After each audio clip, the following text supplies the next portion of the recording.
All right. Welcome to this special event today. We have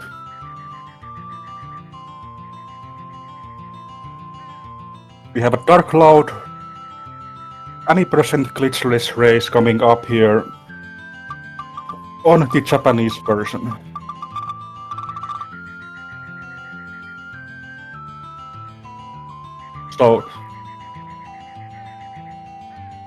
So about a month ago, we finished up an Utan percent tournament here in Speed Gaming, and it was a good tournament. It went good and everything. And now, about 1 month later, we are now starting. We are now doing a showcase here with. So we have Glitched here, and we have Closetowar. And the difference to Utan percent is quite something. So we have. So today, both of these runners are going to be doing the full game. So we beat Dark Genie here, all the 6 dungeons. The estimate for this run is about 7.5 hours. So my name is Word of Wind. I'm gonna be here for the early and mid game of the commentary, and then the rest of the guys will show up a bit later.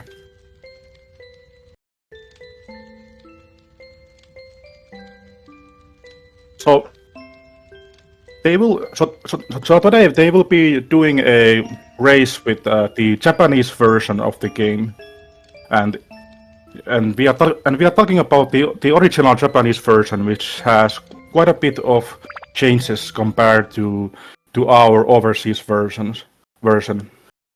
So the one major difference in this version is the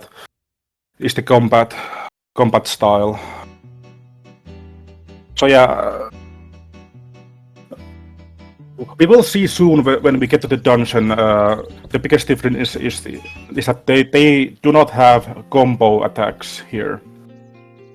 So for example, Toan only has like 2 different attack styles. There's like a forward slash and there's like a sideways slash, and that's all there is. And of course the charge attack is there, but.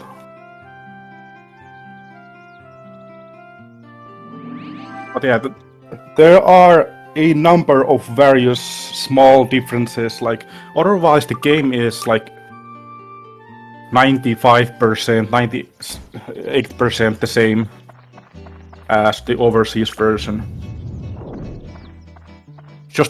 There's just some small, tiny things here and there that are different.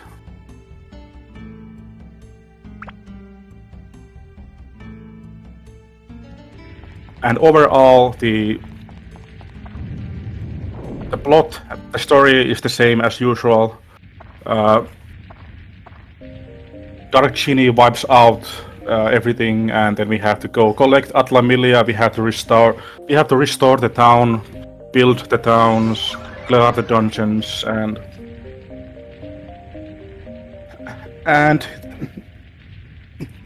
all the same things that we do with overseas version. I do see that there is some slight loading differences for both of them. Maybe it has to do with the console model or something. But Closetowar is off to a pretty good start. Got a gate key immediately. And it will be interesting to see how this early part of the game, the early part of the run will go here.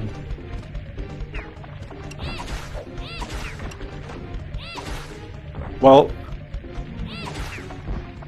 this is not really part of the tournament itself, but this is like more like a showcase that is like meant to celebrate the successful tournament that we had. So yeah, it's a bonus race.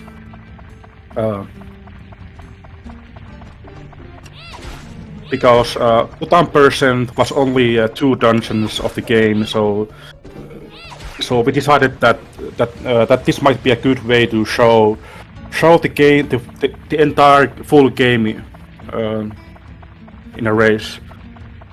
And to make it even more special, this is a Japanese version. So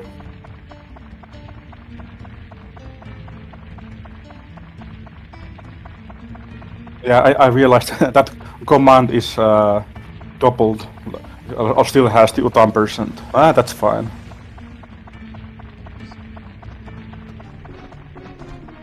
Meanwhile, Closetowar has already went to floor 2, so let's go and check his audio.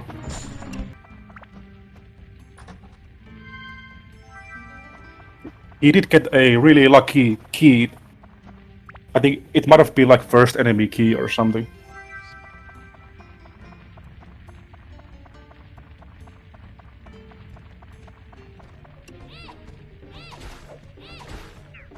Now, unlike in Utan Percent, where I was able to keep up with the Atlamilia items that they pick up, like I'm able to know if they have trans windmill or if they have a trans diorama piece. But this time, I don't think I'm able to to read the kanji that properly enough. So I have no idea what kind of Atlamilia they are picking up. But I feel like in this race where it's not Utan Percent, but it's the full game, it's gonna be I'm trying to imagine how what kind of a race can we expect from a full game, because we have seen a bunch of Utan Percent races already, and here the idea is the same, that we just have to get lucky with the floors, the floor layouts, get good gate keys and everything.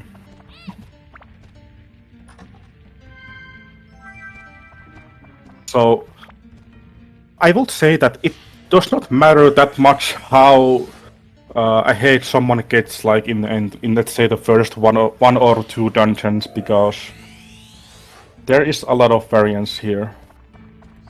And the Japanese version is I believe it is more balanced and more balanced version than our version, because back when they made our version were the EU and America version, they switched up the combat a little bit, they added new weapons, they messed around with a bunch of things, and that caused our version to be a little bit more unbalanced, where for example we can sometimes find a really OP weapon like Warkoro or something. But here, in the original version, all the melee weapons, the swords and everything, they are more balanced with the dungeon. So, and one difference in combat is that not only the melee is different, but also Shao's attack is different in a way that it no longer has a how do I say this? It doesn't have an attack range anymore, in a way that in our version, if you shoot an enemy right next to it, you get a maximum attack, and then the more far away you are from enemy, it deals less damage. But in Japanese version, that's not the case, because it does not matter what the range is. You will always do the same damage. So you can always be far away in a safe distance, and you will do the same damage every time.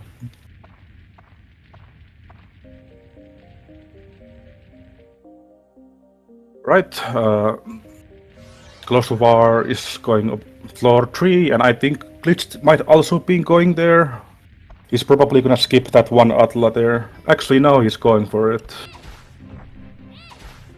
I don't know if he got the key yet, but... Oh, Closetowar finding a big chest. Let's see what is in there, and that's a Shamshir. Normally that would be awesome find, but I don't know how good that is in JP version. I think it might still be a decent. Yeah, it's still 12 attack. Like it's definitely a good pickup for Closetowar there. Definitely always nice to have something else than the dagger. Did someone say Shamshir? Yeah, exactly.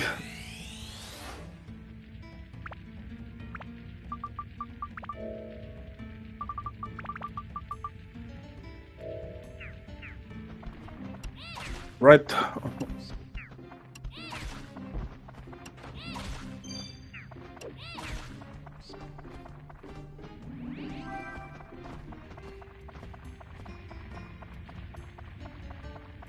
I do have to say that I should have maybe well, I should probably have like noted down more of the differences, because right now it's a little bit difficult to remember them by memory here.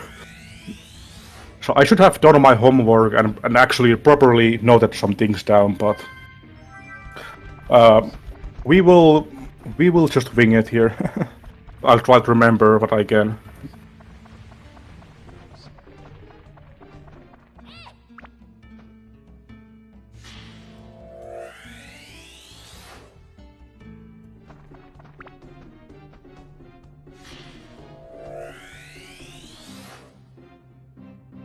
Oh yeah, and one big difference in JP version is that it does not have the Demon Shaft dungeon in it. The Demon Shaft was only added for the overseas version. It was something that they added alongside with the combat update that they did.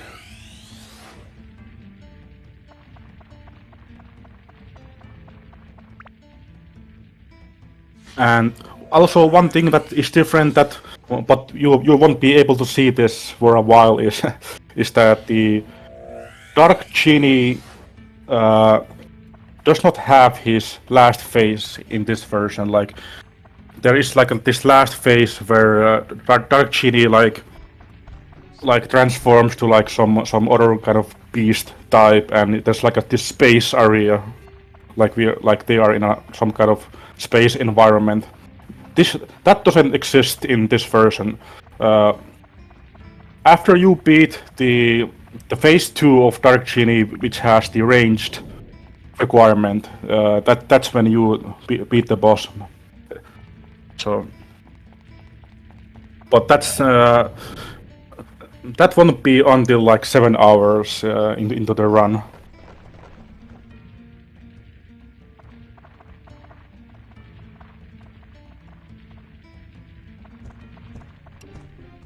Alright, Closetowar entering floor 4, and here we get introduced to the duels, the QTE event, and if we can get this perfectly, we will get a gem. A gem to attach to our weapon. Let's see if I can read this, what this gem is. I could not read that. Like, I know a little bit of kanji, I know a little bit of the characters, but that's, I could not figure out that one.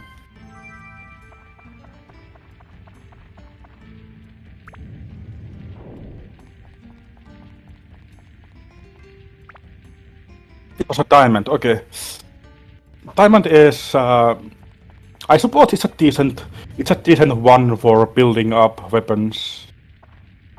And speaking of building up, I'll go through the main route here. So, normally in our overseas version, the main route is to try to find a bandit slingshot, and then keep building up that bandit slingshot Warsaw. Basically up to Divine Beast title. But here, Here, the bandit slingshot is actually garbage. Here it is, like I think it still has its steel ability, but the attack on bandit here is very low, so it is not used here at all. And instead, the runners are aiming to get the bone slingshot. And then the bone slingshot, I believe it goes to Flamingo, and then like I'm trying to remember what was the exact build-up route, but yeah, they want bone slingshot, and luckily there is a backup route here that you can get a bone slingshot in the third dungeon in Queens. You can buy one. So if they don't find one earlier, there is still a backup for this full game run here.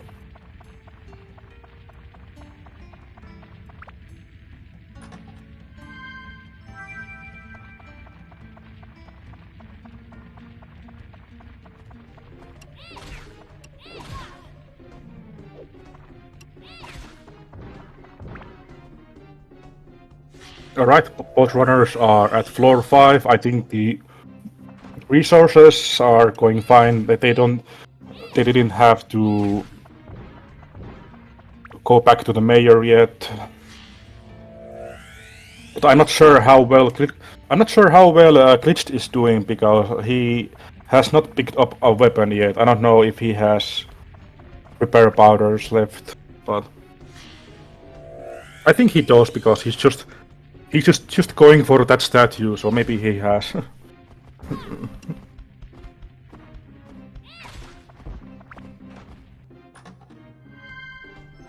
Yeah, I don't know what's up with that command not working. It's kind of strange.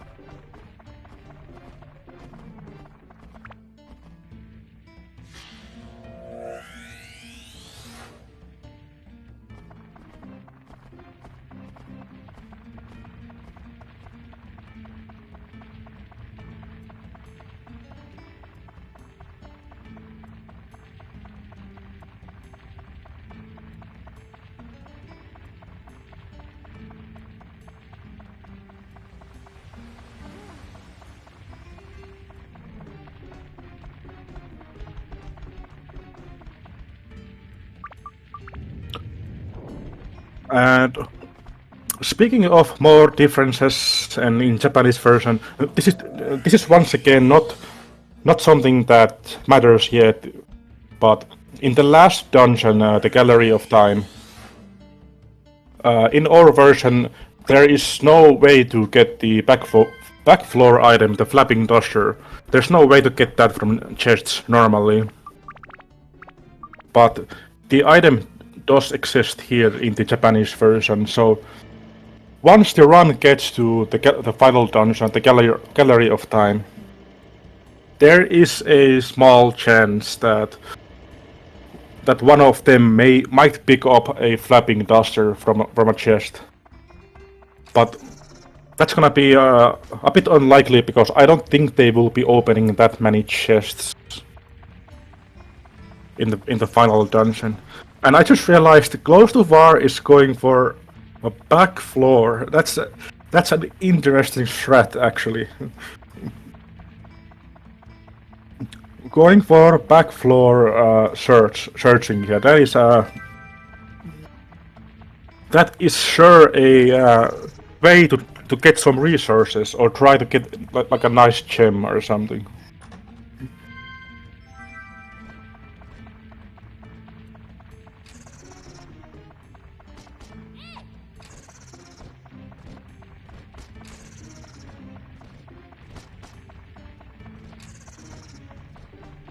There is also the possibility of finding a transfer in the back floor. But as it happens to be, while Closetowar is searching the back floor for more supplies, Glitched went ahead to floor 6, and now I guess Glitch is technically ahead, so let's switch to his audio once again.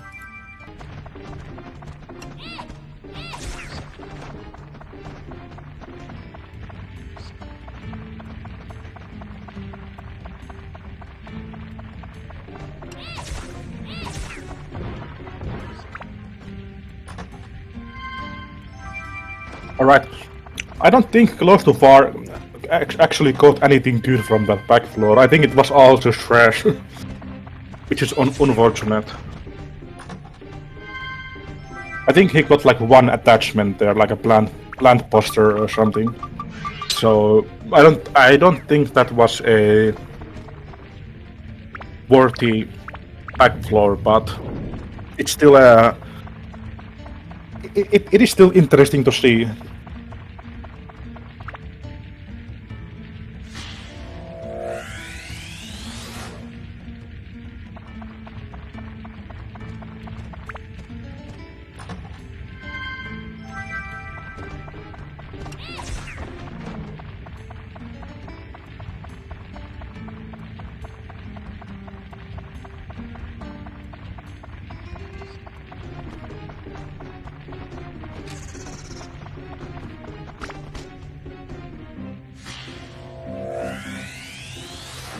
Okay, both are on floor 6 right now.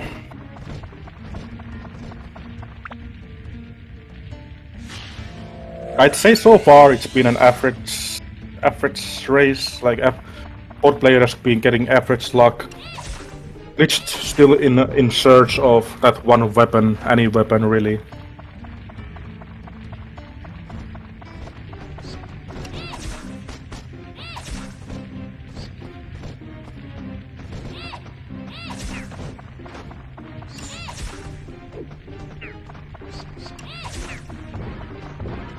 Oh yeah, that's one thing. The statues in this version are definitely way more easier to deal with.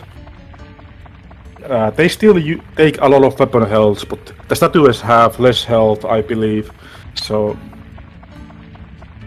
it's more balanced here.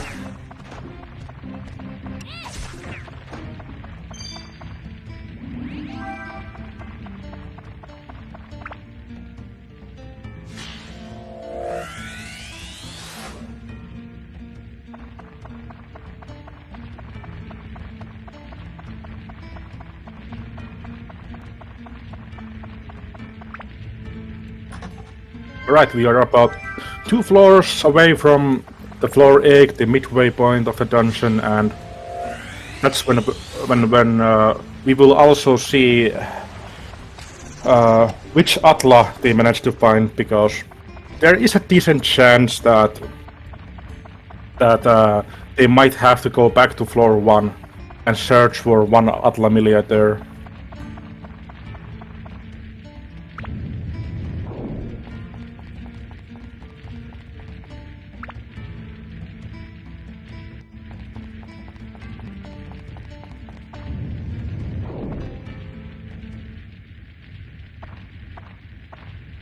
I noticed Closetowar has switched to throwables.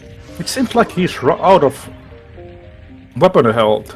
Like he switched to dagger and now he's using throwables. I think Closetowar might be in a little bit of a pickle here. He pretty much has to find repair powder or... Well, there's a big chest in the distance, so that will surely help him. That should get him through this floor at least. Getting poisoned is a little bit unfortunate. I don't know if he has more antidotes.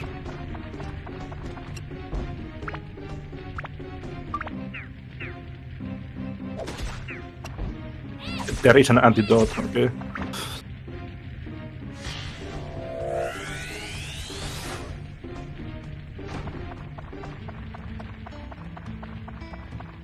So that weapon was lucky fine, but that is still not guaranteed to get out of floor 6, because he still needs to find the key. And I wonder if that weapon health is going to be enough.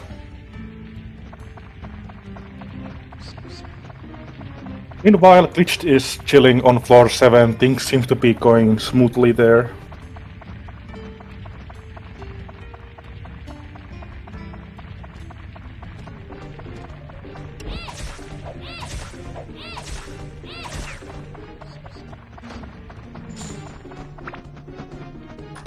Bunch of bats in that one room. 3 less enemies to kill. The bats do not drop the gate keys, so...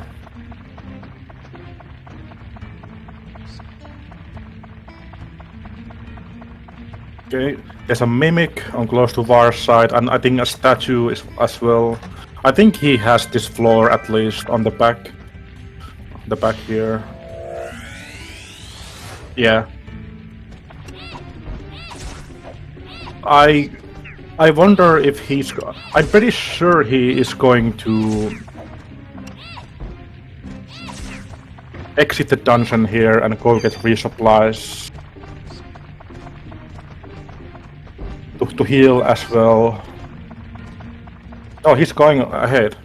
Full steam ahead, yeah.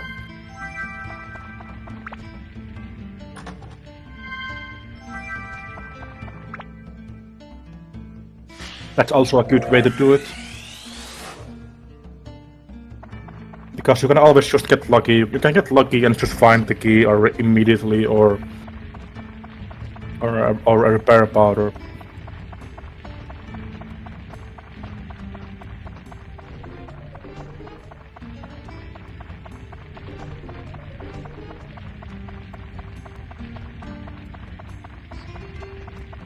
Actually, now I'm starting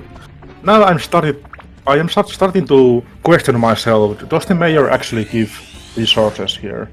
Does the mayor resupply you here in this version? I'm pretty sure he does. It's just that Closetowar just decided to be a bit risky here.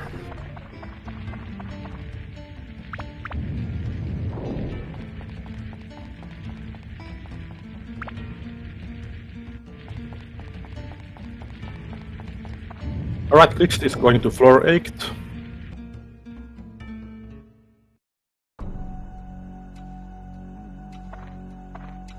The Sephiroth duel, I mean Seda duel.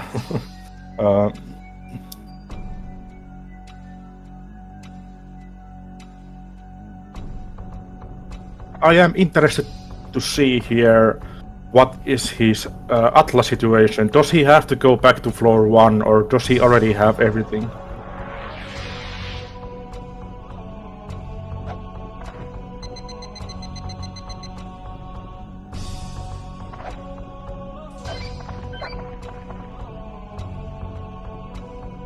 Oh yeah, I just realized Closetowar is struggling a little bit. He tried to switch the weapon back to dagger, but he didn't realize that floor 7 is actually the limited zone, so he cannot switch up.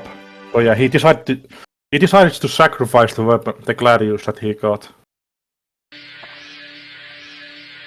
and even the dagger. Just one damaging the master jacket now with this is some desperation here going on, and Closetowar side here almost getting KO'd as well.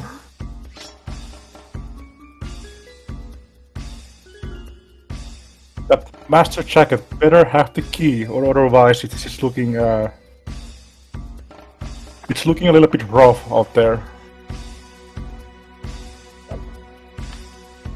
Closetowar's best hope is pretty much finding a repair powder now, or if there's nothing else, just get all the Atla and then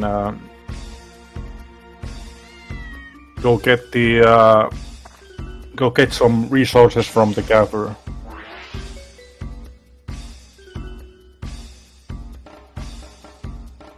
Although it doesn't seem like there's that many enemies left in floor 7, he might be just taking the gamble here. Yeah, he's gonna in full desperation one damaging the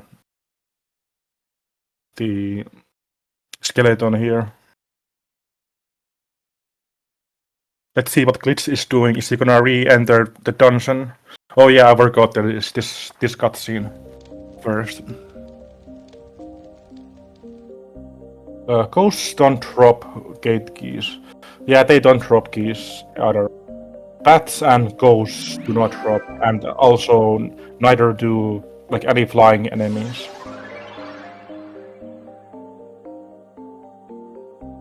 Alright, it seems like Closetowar got the key finally, so that was a difficult floor 7, that's for sure, but he managed to get through and is able to collect everything here and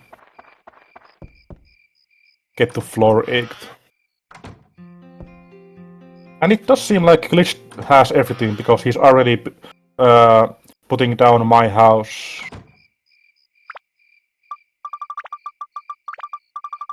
Although, I'm not sure, did I see a gaffer there? I don't know.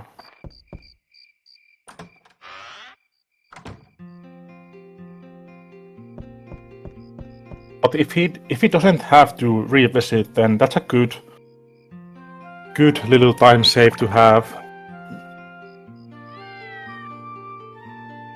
Well, it's not really a time save. It's more so that if you have to revisit, then it's a time waste.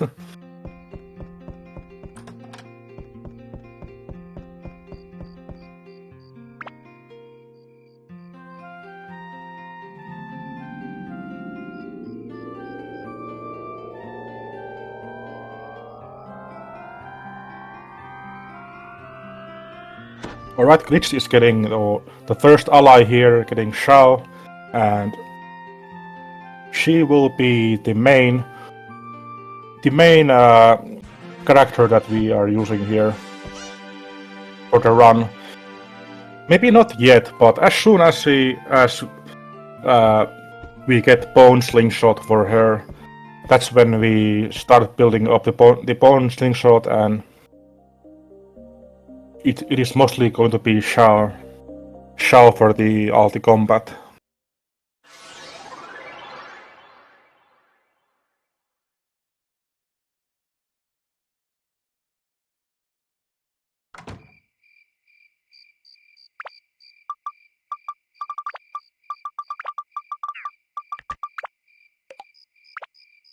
We're placing down Peach's house so we can get the full shop. And he does have everything, so that is good. Good to have here.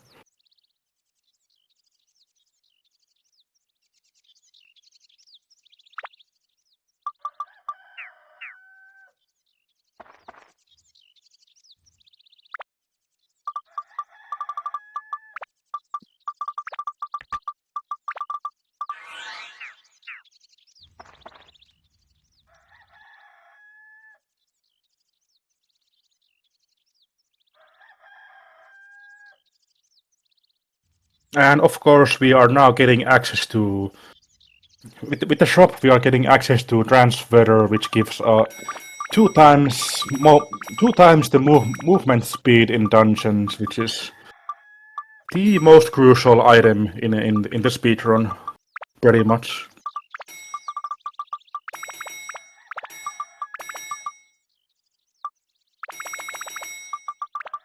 I would also like to point out one difference in JP version is that what you might see a little bit later in the run is that you can actually sell all the defense items and the cords and fruit of Edens. You can sell those items to the shop. This is not possible in our version, but here they can be traded, and you sometimes I think they sometimes sell cords just to get a little bit of extra money, extra gilda. So it's a nice way to give more variants to like have more have more chances to buy other supplies that you might need.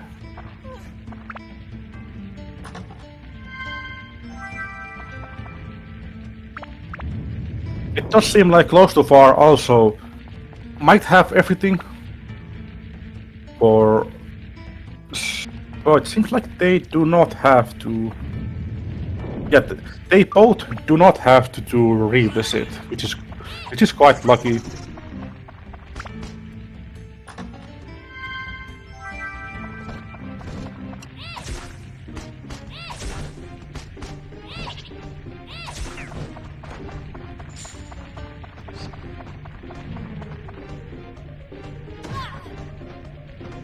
Glitched with the big chest here. Is it a sword or is it a slingshot? It is a shamshir. That is pretty good actually, because Glitched does not have any weapon yet. And you definitely want to have at least some weapon for the Tran fight here, the boss fight here in this first dungeon. I don't remember how difficult the Tran is here. I know he has like 150 health, but I don't remember like how buffed up your weapon needs to be. Like, I don't think the dagger is good enough for it. But in any regard, finding something else than dagger is always good.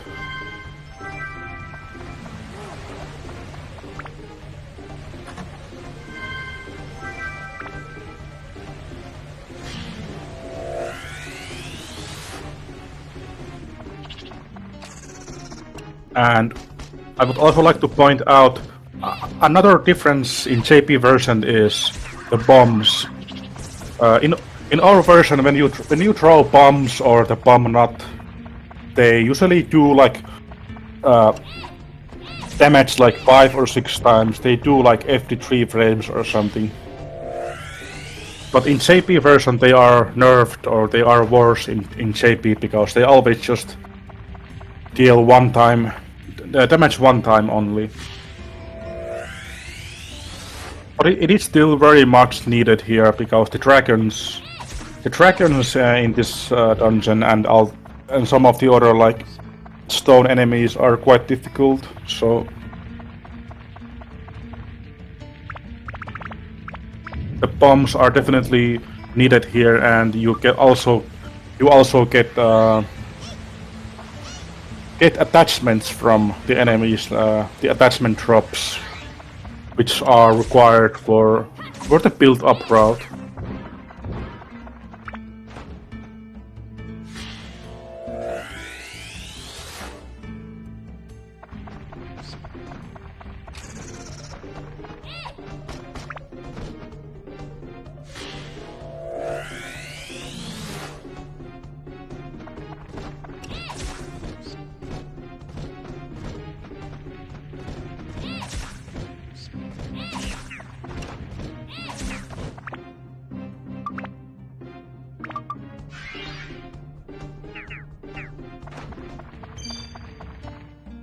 It seems like Glitched was getting a little bit unlucky floor 9 with the key. Like, I think that might have been like last enemy key.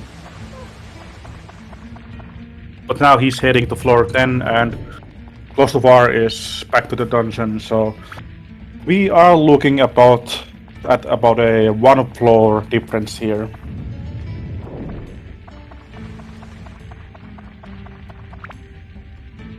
But as I said before, this run has a lot of variants, so anything can happen here.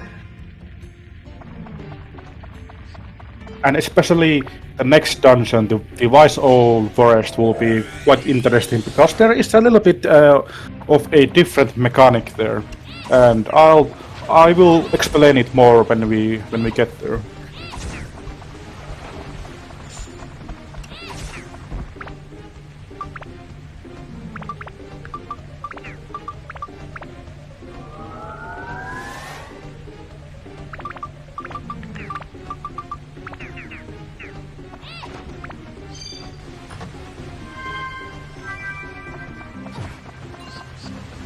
Closetowar also getting a big chest, and Gladius, the same Gladius that he happened to break earlier.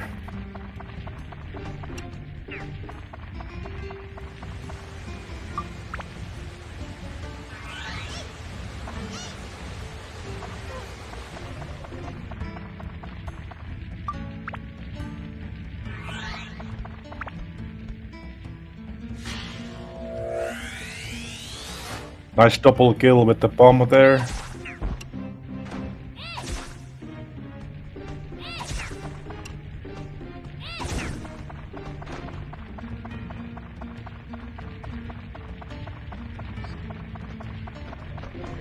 Okay, once again, I have absolutely no idea. It's difficult to keep track of the Atla Milia when I cannot really read the text here. So I think so. If someone happens to get all the 5 Atla early, the trans windmill, the other trans parts early, they should start skipping all the Atla, the rest of the Atla then. So we should keep an eye out for, like, if one of them starts skipping Atla Milia at some floors, they probably have everything needed at that point. But it's also possible that they have to open every Atla Milia up to floor 14.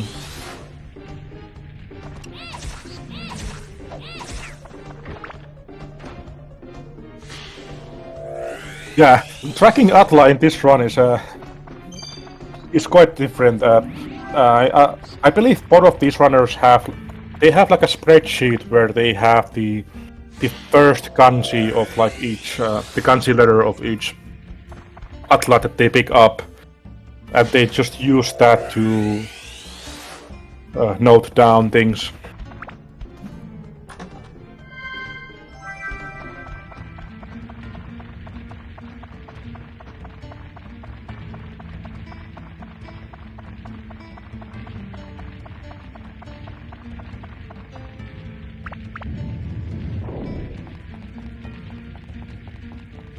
Oh, both are going to the next floor at the same time here.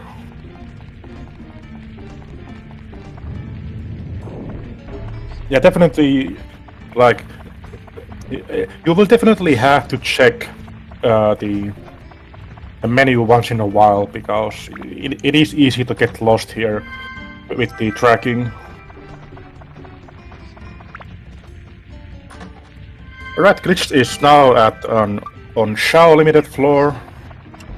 Even tried to switch character here for a moment, but let's see how lucky or unlucky he gets here with here. So as I mentioned before, the range damage in Japanese version is always the same, no matter how close or far away you are from the enemy.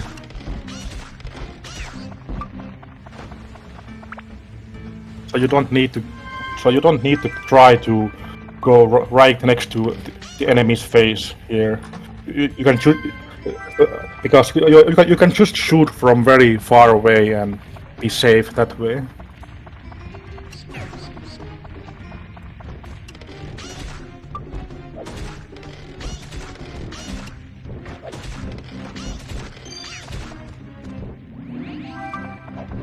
Yeah, that was a somewhat lucky key, I think. Not the best key, but it was an alright one. Closetowar getting another Shamshir. How many Shamshir is it already this race? Like 3 or 4 Shamshir in total.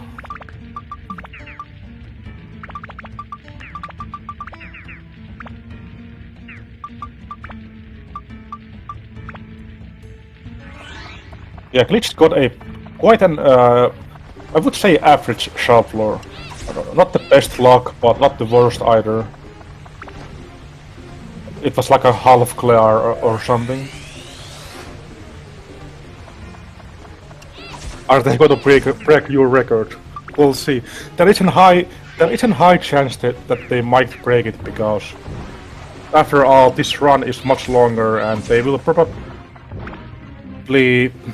I don't know how many big chests they will be picking up actually, because I imagine that when they get to late game and they have a good slingshot, I don't think they will be picking up big chests anymore. Maybe more money, but even then, the money won't really be an issue here.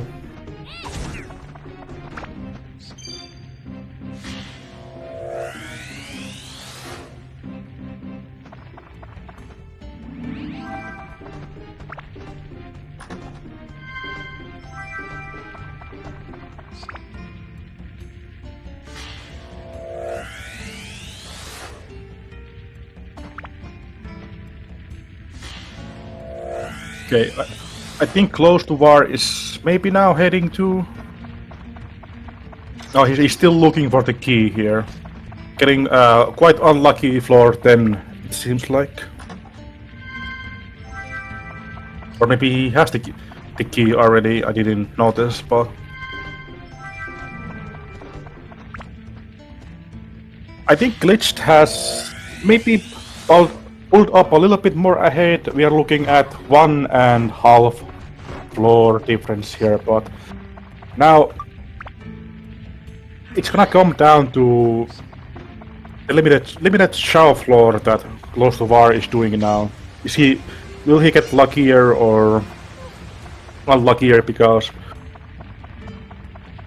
Oh, he got the first enemy key. And is that the exit as well? Okay, that was a perfect floor, almost a perfect floor for Closetowar there. Nice. Now entering the same floor that Glitched is in, and now all of a sudden they are both almost at equal pace again.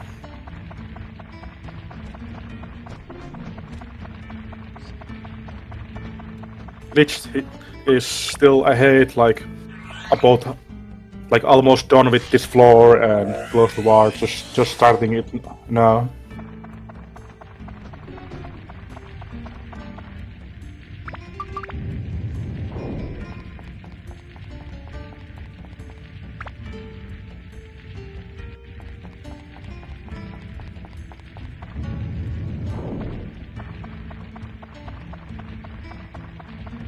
So, Glitched is on floor 13, there's 2 more, this floor and one more normal floor left, so...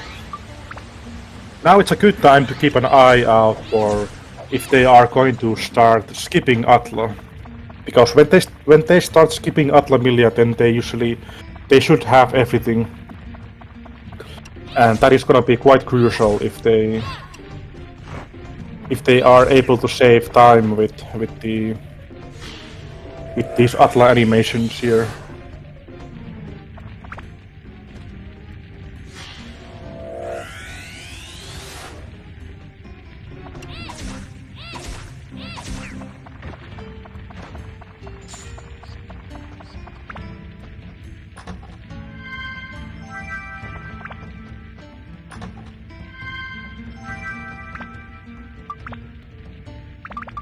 Yeah.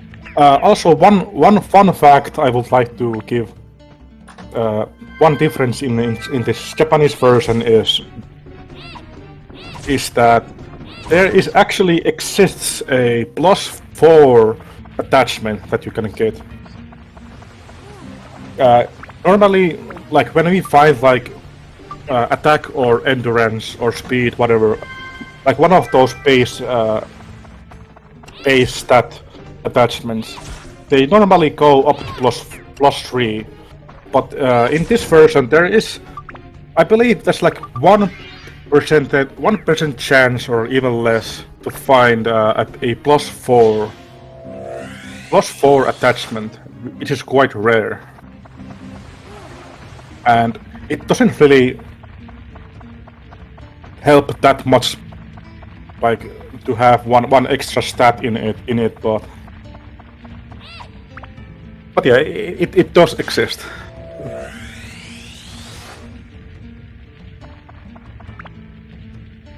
Very unlikely that any of them are going to find one in this race, but who knows?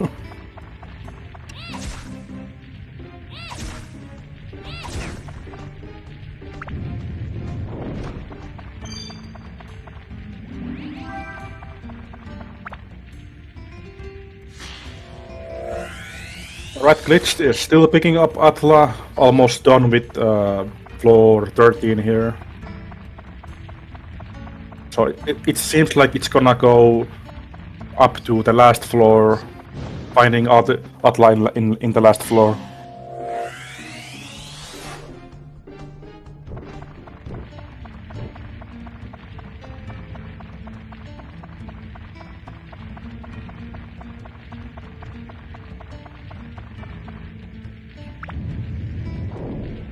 The Closetowar starting floor 13, Glitched entering 14, so we are back to that one floor gap here.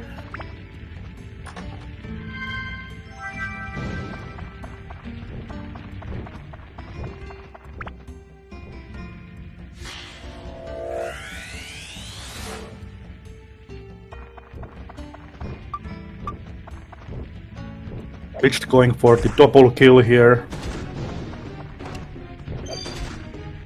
Well, that wasn't quite a double kill, but it was a double hit at least.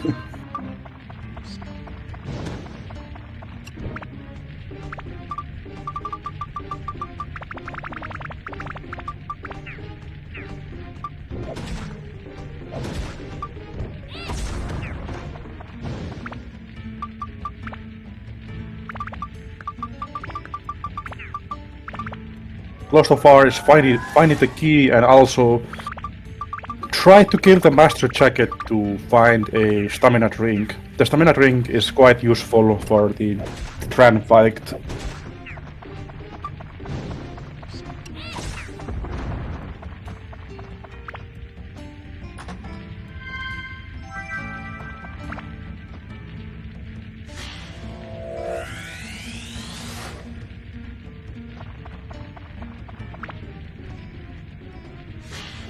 What is up, Setros?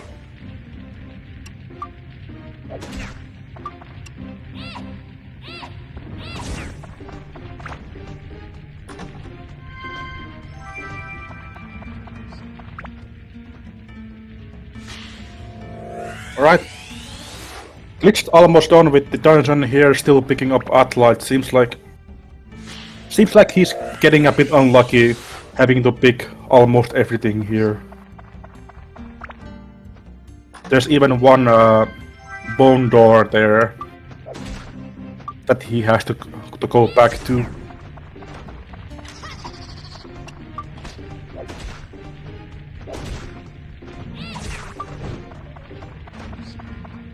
That should be a weapon. Is it gonna be sword or a slingshot? It's a base slard, the worst weapon. That's fine.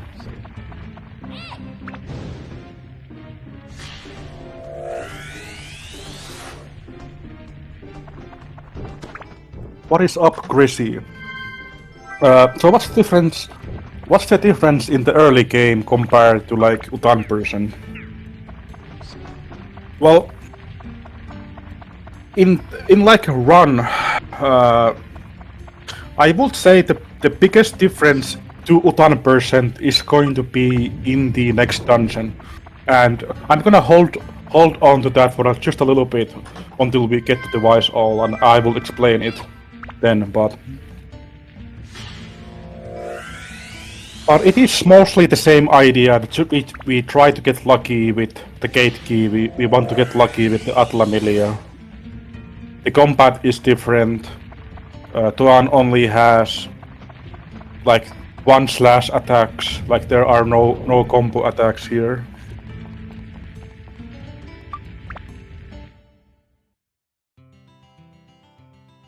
Bombs are worse here because the bombs only do 1 damage at time, like basically 1 damage per throw. They don't like do the stack damage.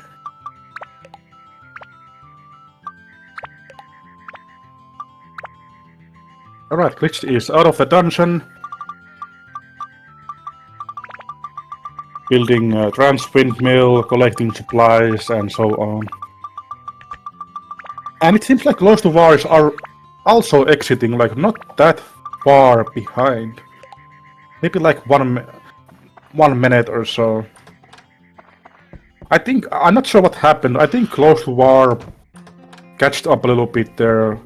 I think it might have been because he was able to maybe skip some Atla.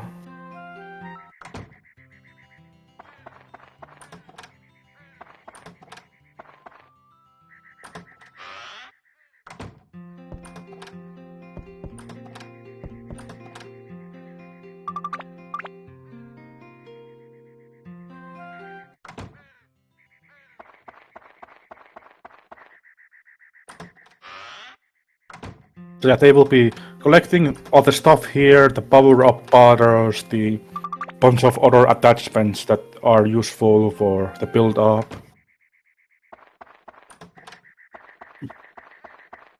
And I also assume that they are going to pick up some gourds and some fruit of Edens and possibly even sell a couple of those if they need money.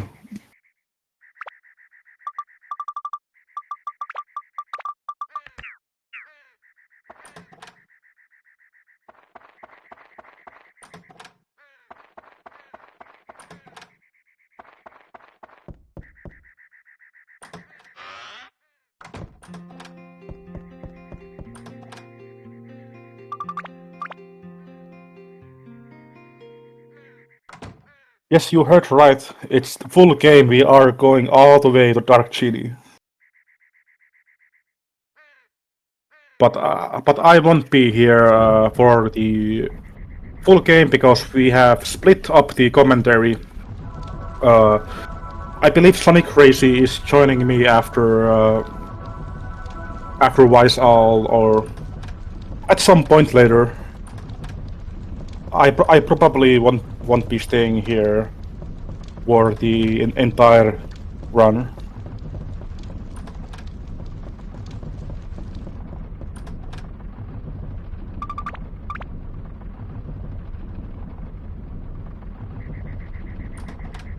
Graphic on Steam's face. Okay, yeah. That's the old graphic saying 1000% tournament. Yeah. I guess it will have been nice to have that updated, but it is still relevant.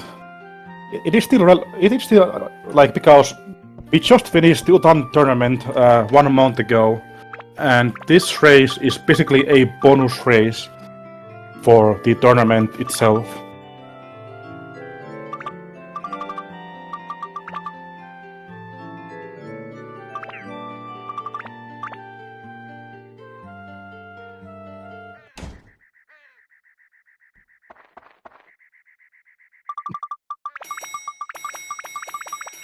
I saw a glimpse of Sonic Crazy like appearing in the setup channel and then leaving. Interesting.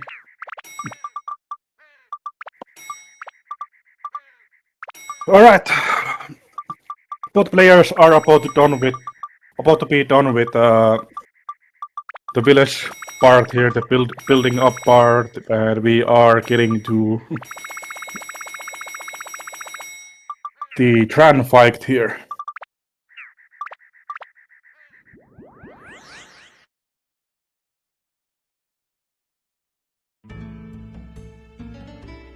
What's the difference in this fight is in our version Tran has 250 health, and in this version he has 150 health, so 100 less health. Otherwise it's pretty much the same boss. You shoot with Shao first and then you try to stun lock him.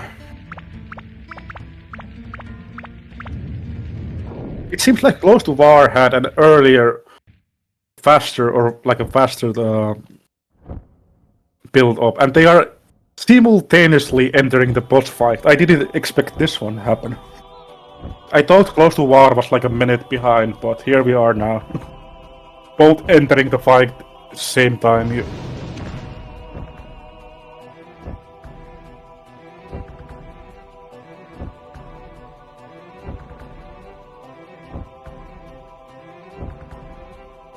Literally died, yeah, exactly.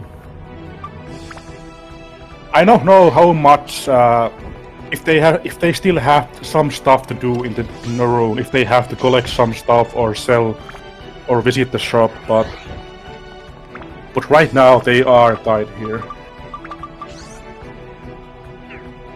Glitched has a stamina drink, Closetowar does not have, and they both have their own struggles here, but I think Glitched is gonna have it here. And Closetowar is gonna be following right here. takes a bit longer because he didn't find a stamina drink, so... But there it is. Like, I would say less than 20-second difference with run split here.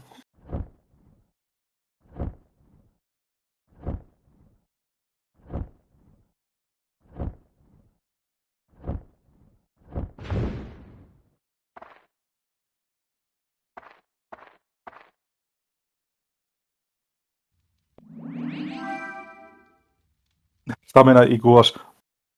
This is the state, okay.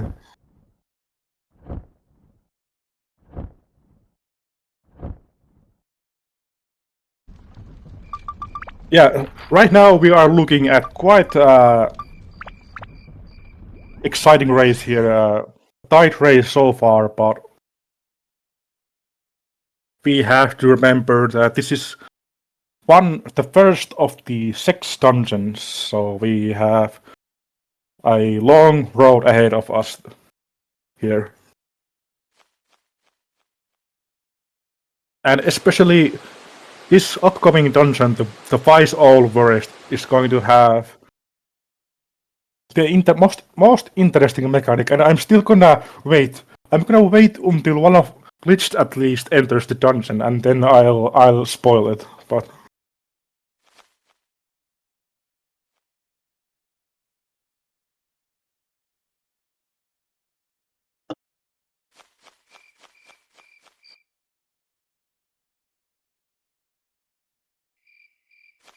this dungeon smells owl, yeah, exactly.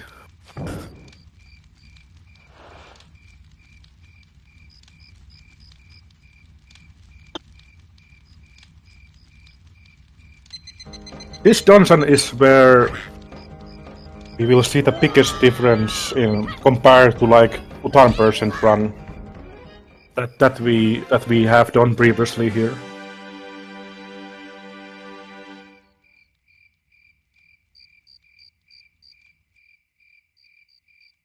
Still technically Utan run. Yeah, it is. You are correct. Flawless cutscene. Yeah, Glitched getting the perfect duel. I'm not sure which gem he got. I could not. I don't think I would have even known if I tried to read it. I'm not gonna bother reading any of the text because I'm just not gonna. I'm just not gonna be able to.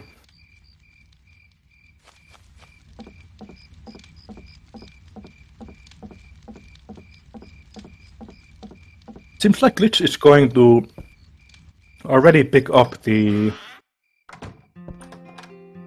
pocket, which is interesting because I thought that it would be better to do it after you get Goro, because there's like more chests here, but there's like more items here. But I guess he's doing it now, that also works.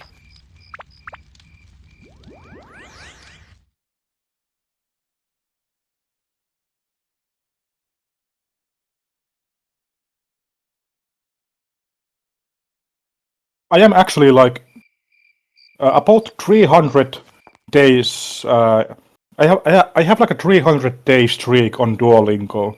Like I'm studying Japanese, but even then I can barely still even read anything. If I try to read anything on the screen, like it takes me a while to remember like which kanji is what. So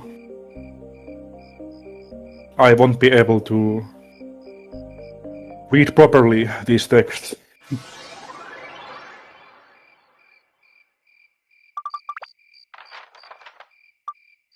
Can I read katakana? Very likely is my answer.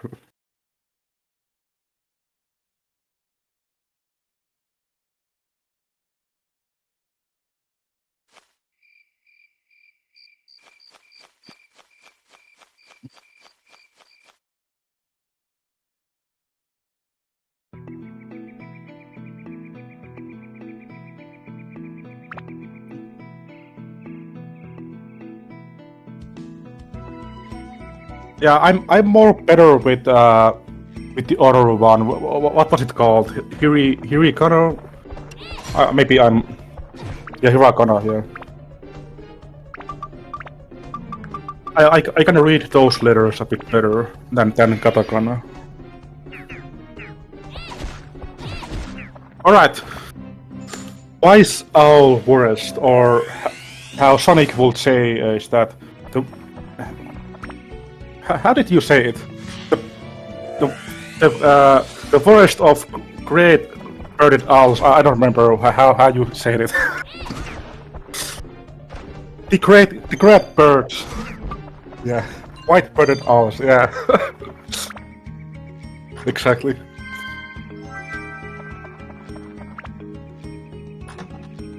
This dungeon has a special mechanic where we have 3 gate keys. 3 gate keys, and the wise owl picks one of them and randomly. And in our version, like we try to gamble, try to get one of them, and the same thing applies here. But the main difference in this version is that you will keep the gate keys. You will keep any extra gate keys in between floors. So right here. So for example, if you have 3 keys, if you collect all the 3 keys, and then you guess correctly the first time, the owl takes the first pick. You will continue to the next floor with the 2 keys already available. So it will become crucial to get that first key here. And that will also matter, like if you enter the next floor with 2 keys, there will only be 1 enemy that has a gate key. So you have to also play around with that fact that there is gonna be less enemies on the next floor with the key.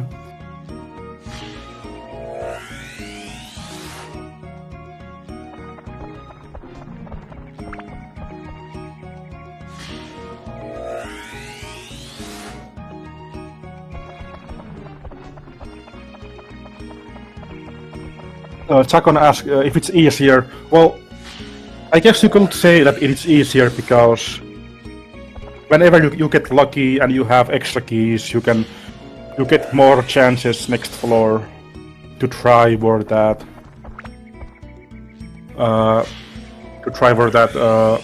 Instant gate key exit. And then also there are scenarios where, for example, if there's like 2 or 3 enemies left in the dungeon and in the same floor, and you know that one of them at least has a key, it might be worth sometimes to go extra and kill some extra enemies to get that 1 key, so you don't have to try to hunt for that key as much longer in the next floor. So you can potentially save time by getting extra keys when you already have the exit unlocked.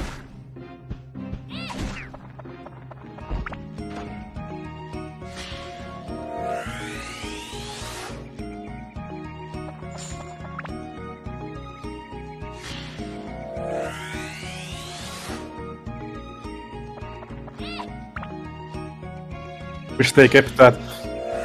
Yeah, it is a weird thing, but I think it's more like I think it's more like a bug actually. I think it is actually. It might be well, I don't know for sure, but to me it feels like a unnecessary, or not unnecessary, unintentional to have the keys in the next floor. So I think that's probably why we don't have that in our version.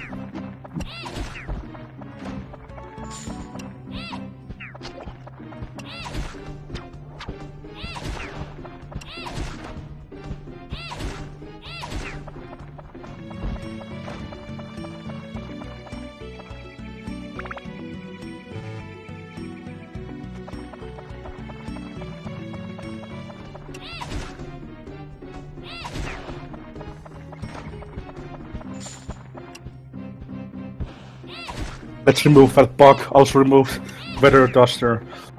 Yeah, the flapping duster is in this game, and there is a small chance that one of the runners might pick up one in gallery. I'm pretty sure that they won't be using one even if they find one, but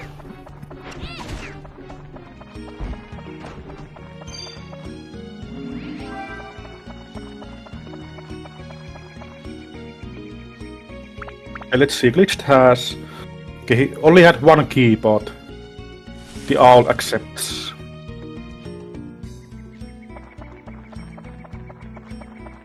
I wonder if he's gonna try to get more keys. Oh, Closetowar getting the bandit slingshot.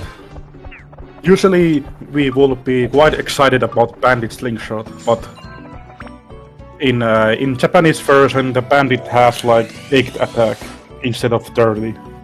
The bandit is quite useless here. It still has steel, but unfortunately it is garbage in this version.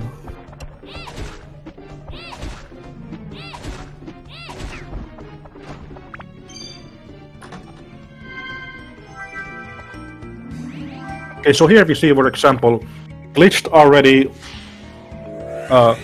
already opened the key in this floor. Opened the exit, I mean. And now he was killing more stuff there, and he got another extra key. He got the strawberry. So he now has that available in the next floor.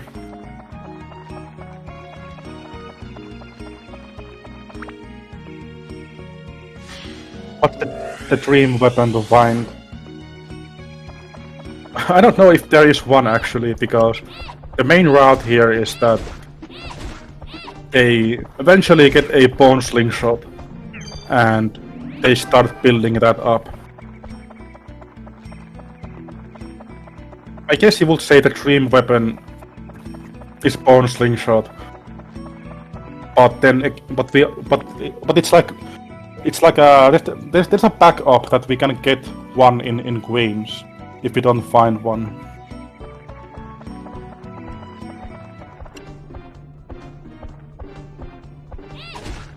But I think it definitely helps to find one earlier.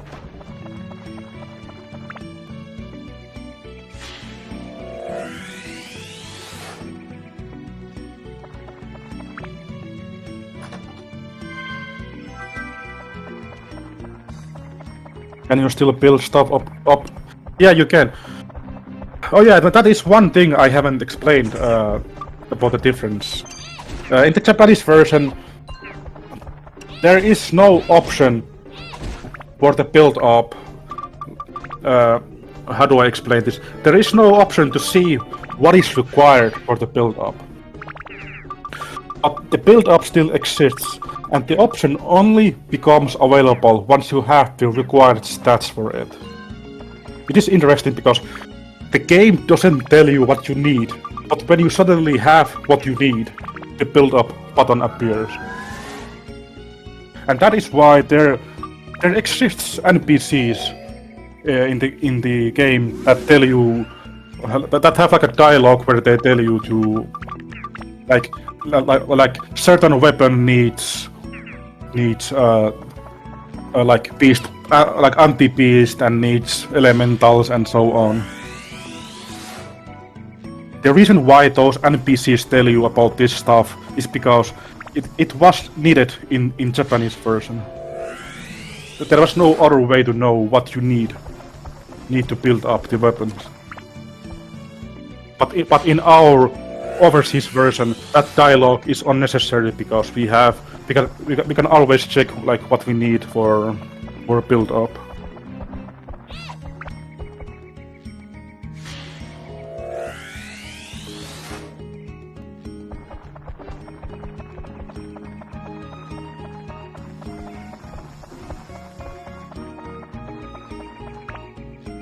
I just realized Chakon say no, you can't status break. Well, I think I just saw Glitched breaking down a weapon there while I was explaining. So status break Breaking down a weapon still exists here at level 5, plus 5 weapon.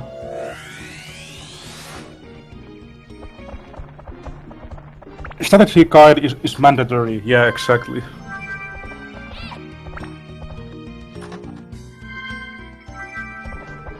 Closetowar getting another base lard, not useful here. I don't think any of them have found a slingshot. Oh, never mind.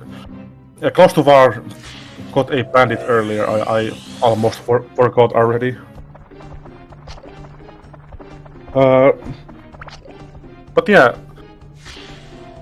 they are pretty much just looking for a bone slingshot, and it is quite good to find one, because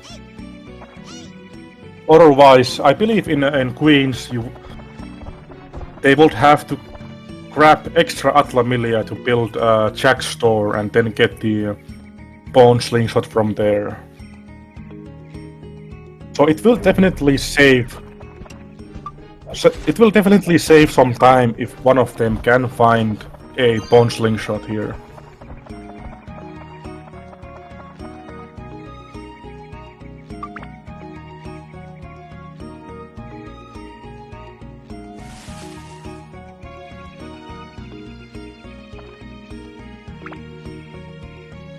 Okay, Glitched is entering floor 5. I'm not sure how quick that shell floor was for him, but Closetowar is now entering the shell limited floor. About to enter. Oh, never mind, he still has like a bunch of floor to go. It's just actually a little bit more ahead here. I'm pretty sure like both of them entered Wise Owl almost the same time.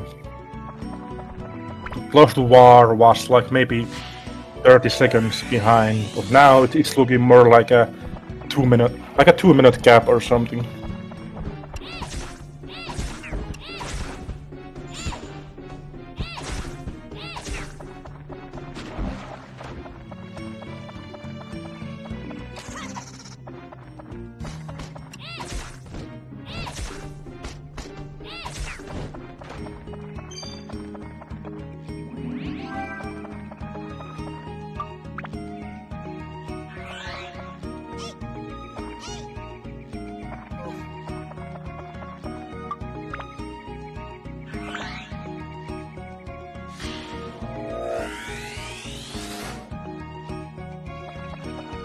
It will be interesting to see once we get to the latter half of this dungeon. Oh, Glitch winding a Steve. That is interesting. I don't think there's no point to use it in this run. Yeah, because we only care about bone slingshot one. Yeah, as I was saying earlier, it will be interesting once we get to the latter half of this dungeon, because there we will only need the 3 Atlamillia. We need row, we need balcony, second floor. Unfortunately, I'm not gonna be able to read those. I'm not gonna be able to track those, so the way it's gonna go down is that if we see someone start skipping Atlamillia all of a sudden at latter half, then we will know that they have everything. Does Steve talk? Yeah, Steve does talk in this version as well. And I think the Steve dialogue is very interesting, because I have this strange feeling that the Steve dialogue is it might be the most mistranslated text. Like, I don't know for sure how accurate it is, but I just have a feeling that it has probably some weird translation differences.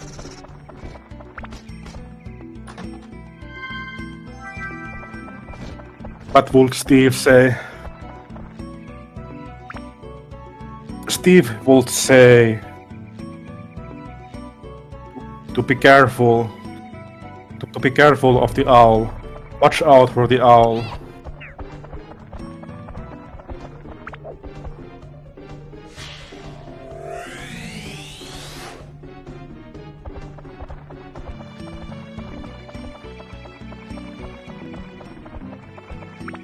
I mean, there is the thing about Steve dialogue that there is a lot of Steve dialogue. Like, it's kind of crazy because I think I think there might be more Steve dialogue than like all the other dialogue that there exists. Okay, maybe that's not that much, but I feel like I think if we combine all of Steve's dialogue, it's probably like half of the everything else dialogue that exists in the game. Like there is that much Steve dialogue in there.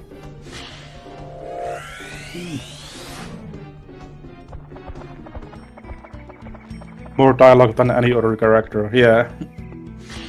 That's a better way to put it.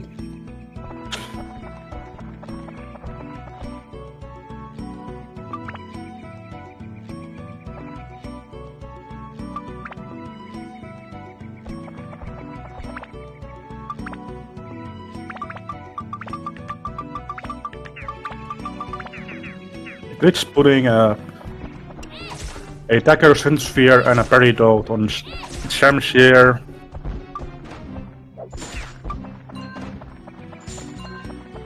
Both runners using Shamshir, which will soon turn into a serpent sword once they acquire it.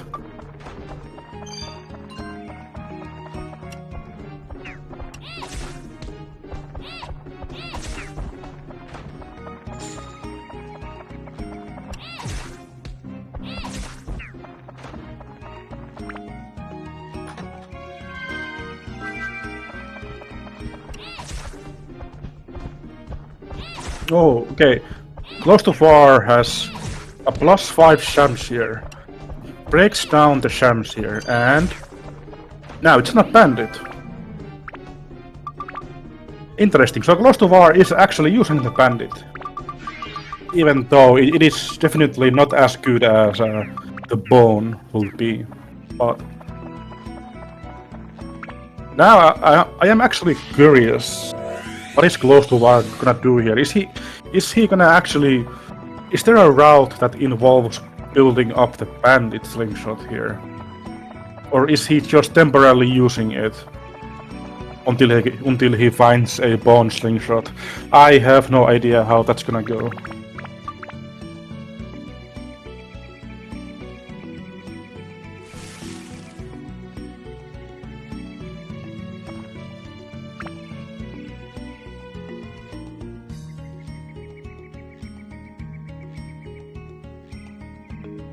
Sonic's gonna have to make a true 100% all Steve dialogue. Yeah.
Both players constantly finding some use.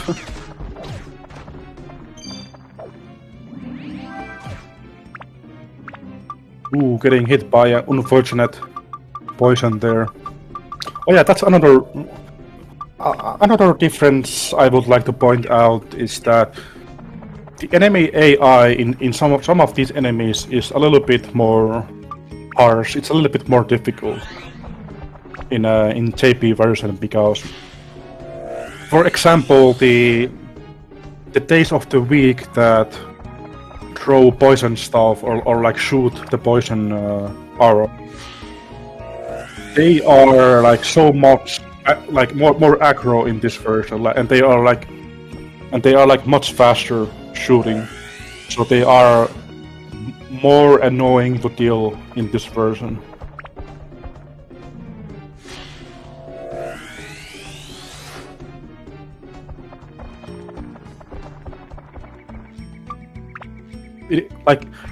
I find it quite interesting that there are like a bunch of these enemies have like a tiny little AI changes in them. They modified them a little bit to behave differently.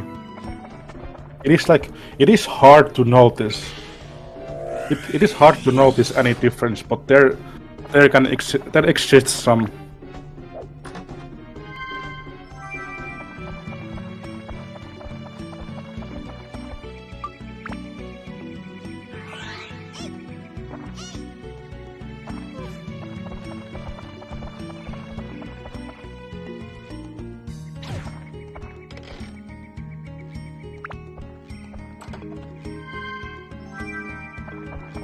Glitched fighting a steel slingshot. It's funny because I think at this point they have probably went through all the slingshots except for bone slingshot.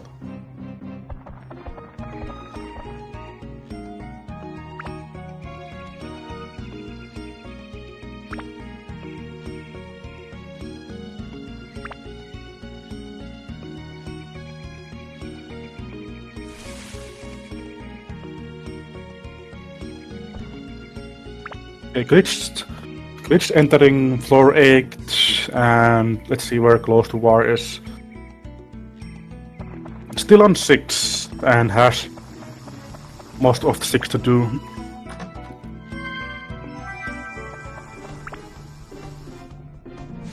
So yeah, Glitched is getting closer to the halfway point of the second dungeon here.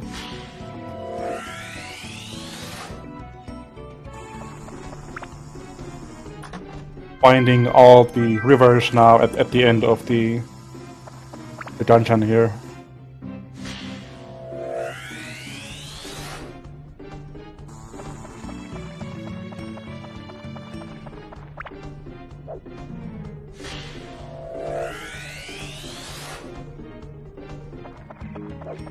Closetowar is getting trolled by that big chest.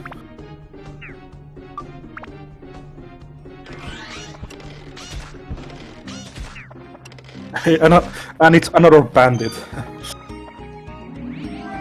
What do you know?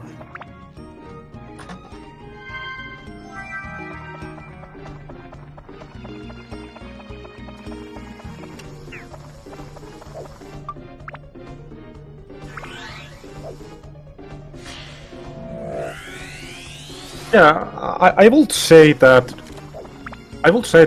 during this first half of Wise Owl, Glitched has had like a slightly more steady and faster pace here.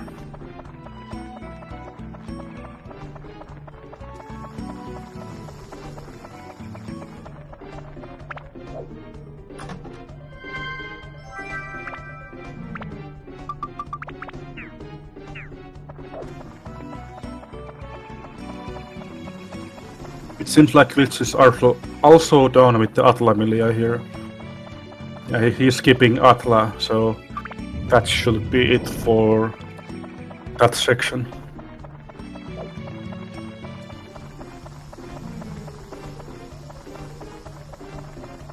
Is he still searching for the key? It seems like he's missing the key. Missing an enemy with the key.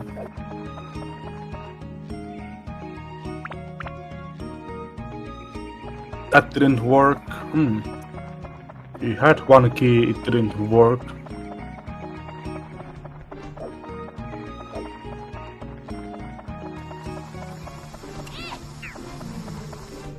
Yeah, that is quite interesting.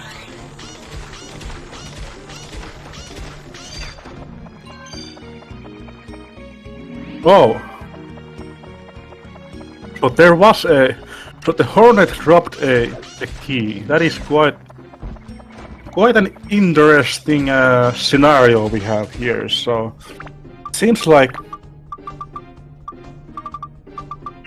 I wonder if that's one of the cases where there were not enough normal enemy spawns, so the keys went to the flying enemies.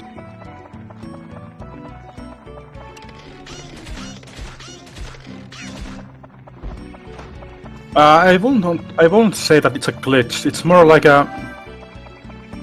It's just a very strange behavior from the game.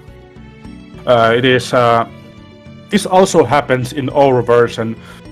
It can happen in our version when the most common place to happen is in Goro's floor, because Goro floor, limited floor, has only 4 types of enemies. It has a King Mimic, which is only one King Mimic at a time.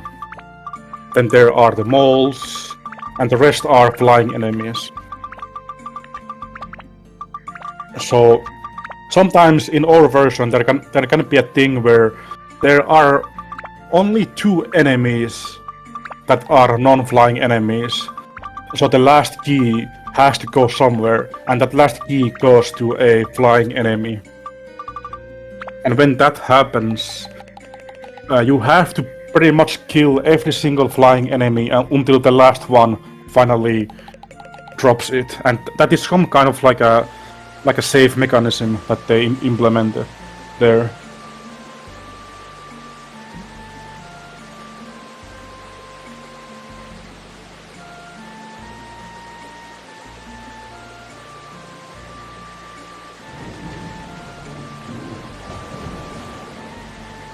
Yeah, I'm not sure what happened there with Glitch just earlier. Like, might have been the same thing as well, with not having enough normal spawns.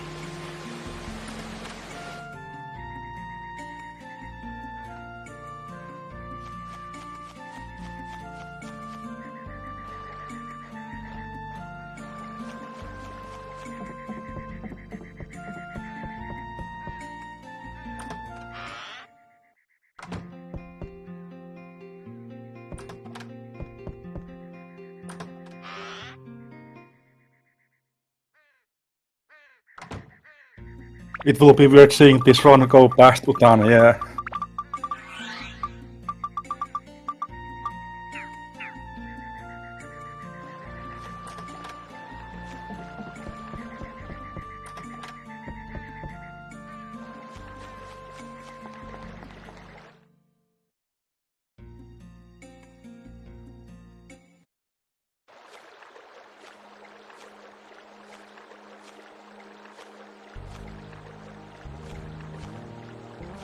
I would say that if we are comparing to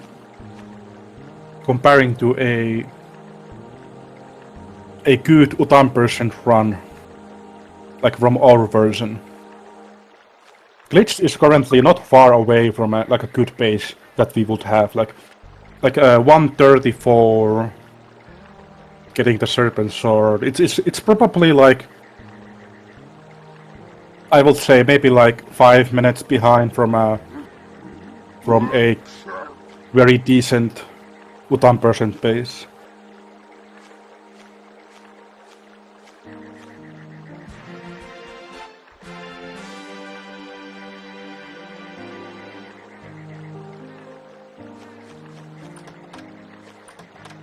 What do you mean? There's a third dungeon? I don't think I said anything about third dungeon.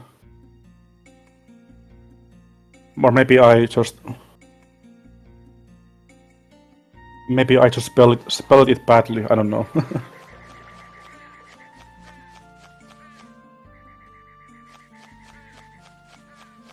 Oh, I just realized. Okay, it's getting late. I just realized what you meant. Never mind.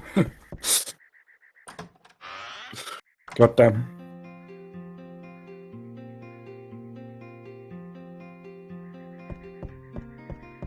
Like I got confused. Like I thought I said something about the third dungeon earlier. I don't remember saying anything.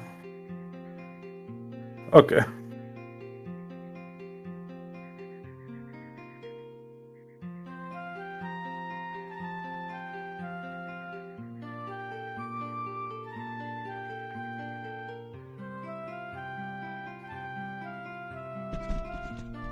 Alright, both of runners are out of the first half. Glitch getting the ocarina flute, the summon snake.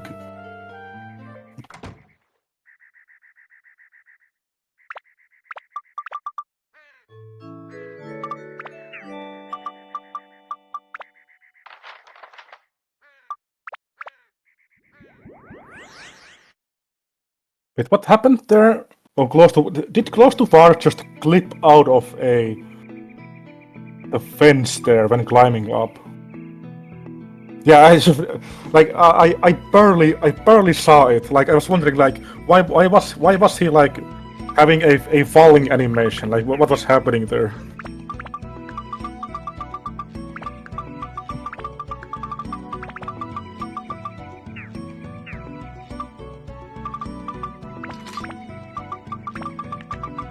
Yeah, it's definitely possible to clip out of many places here. It most commonly happens in the dungeons because in the dungeon you have the transfer 2 times the movement speed, and when you have 2 times the movement speed and you use the camera manipulation 45-degree angle, you can sometimes clip out of like edges or something. Okay, let's see how Glitch does snake fight here.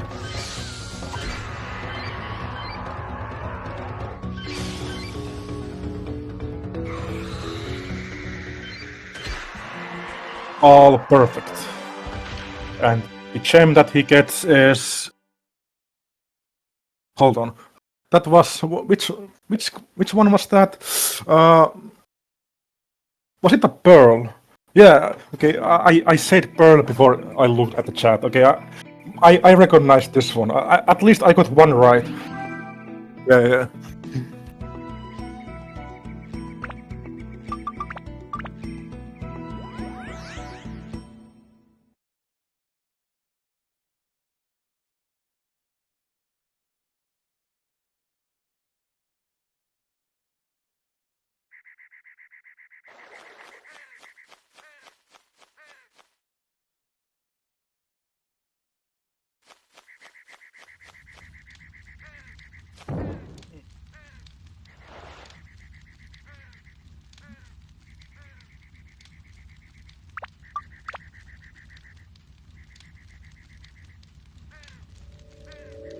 Alright, Rich getting the second ally, the Goro. Goro. Okay.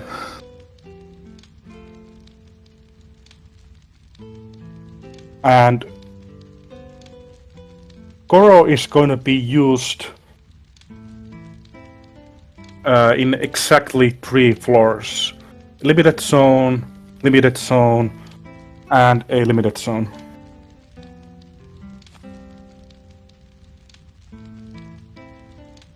Oh, it was an opal. What? Maybe we were all wrong or something.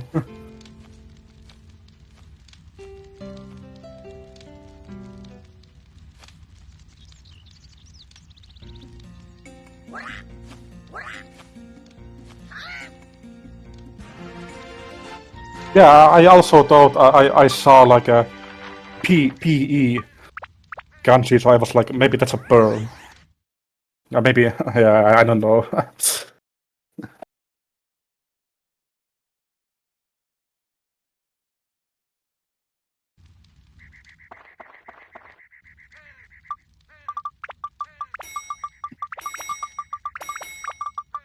Okay, so it was a pearl after all. Okay. Nobody cares about big boys there, yeah. I mean, Goro's backstory was not that bad, even it was decent. But yeah, he's not. Goro is not really super exciting.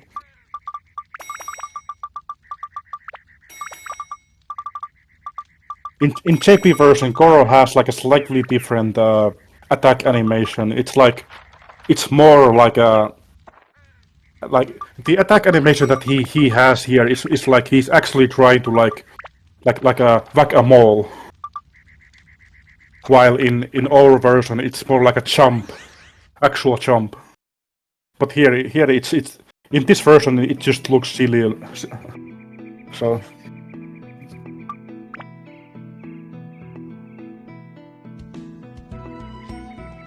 okay, Closetowar also doing the duel, and I think he missed it. That is unfortunate. I was hoping that I will have my attempt to read the gem, but that's not happening.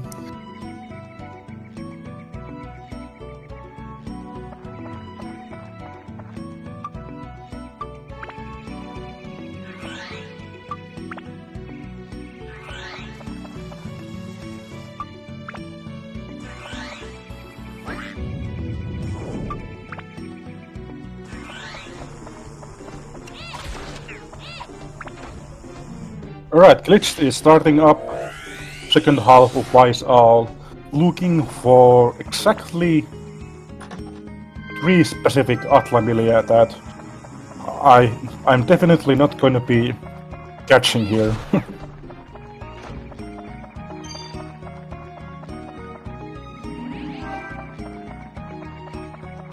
So unless someone else is able to provide me with the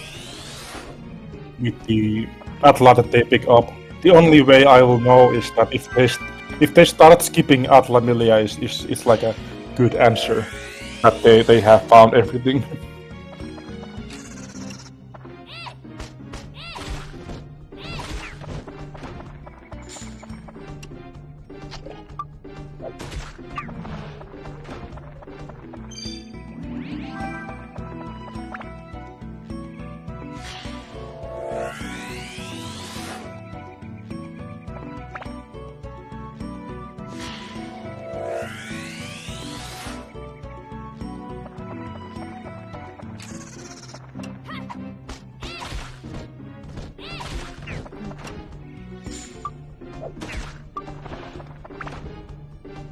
Okay, Closetowar also getting Corona. There is definitely a gap here between the runners, but there's also a possibility that Closetowar could find the bone slingshot earlier.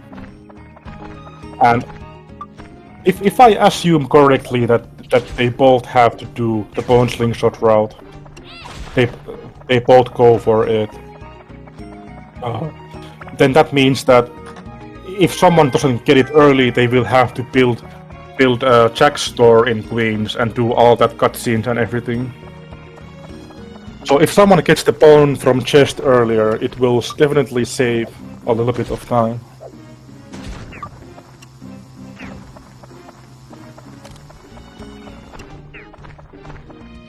Do you want you to pop in right after Utan? You can join anytime you want. You can join even now if you want. I don't mind.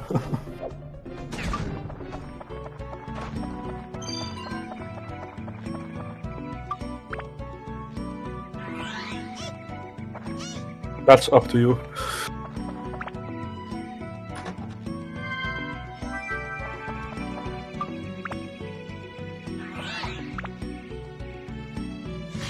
I thought this was supposed to be Glitchedd class run. A good one. Yeah, that's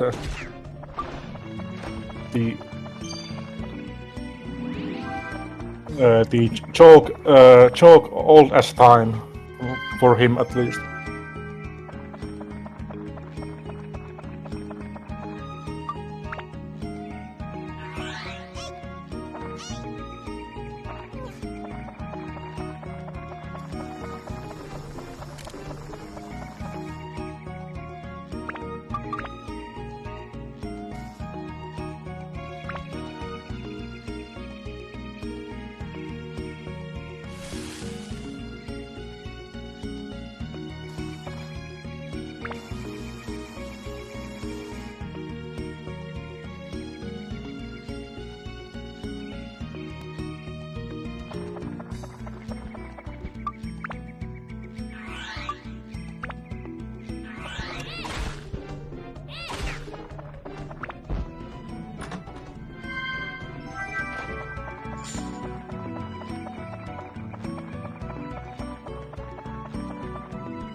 Alright, things are looking smoothly on both sides. Both are rocking off with the Serpent Sword, getting Serpent to +5 eventually, and then breaking down the Serpent, and it will be placed on the Bone Slingshot, or whatever slingshot they are going to use.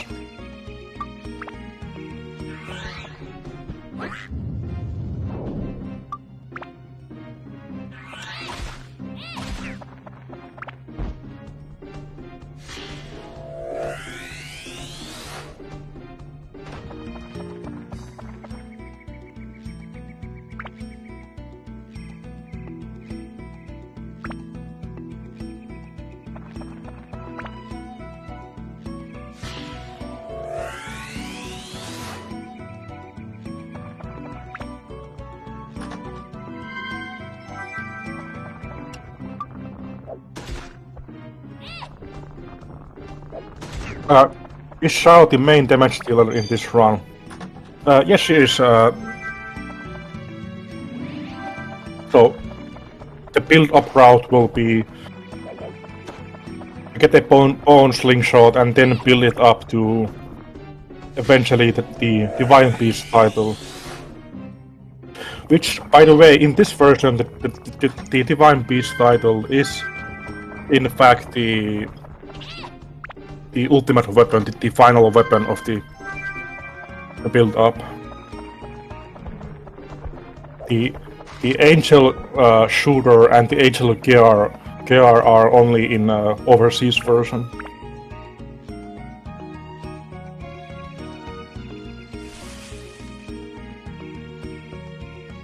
Glitch got second floor. Okay, so so that's potentially one out of zero. I mean, 1 to 0. I'm trying to. How do I say it? At least having 1 of 3 Closetowar. I don't know if Closetowar has any of them yet. Both of them getting the chestnut exactly the same time.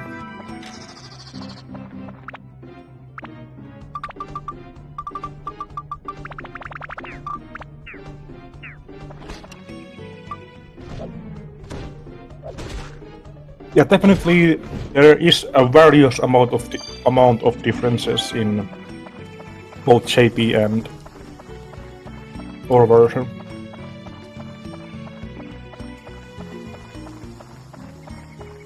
Okay, Glitched is doing Goro limited zone. Let's see. Does he get lucky with the key here? He's definitely not getting lucky with the layout, that's for sure. The layout is trolling him.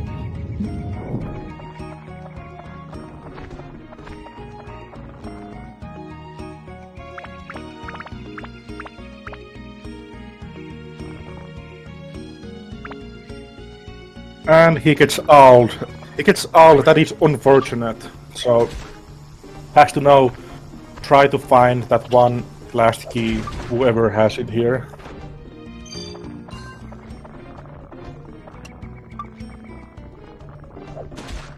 The owl strikes again.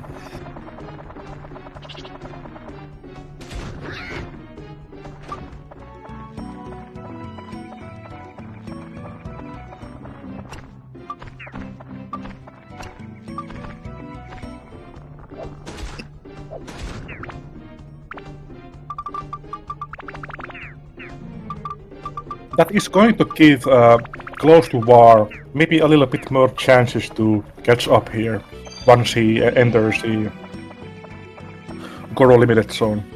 But it seems like Glitchedd already got the last key, so he didn't have to do a full clear or anything.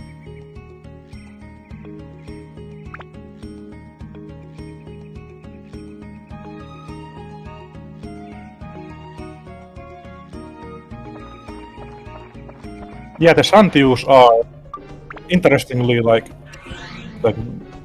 quite common to find here in the forest.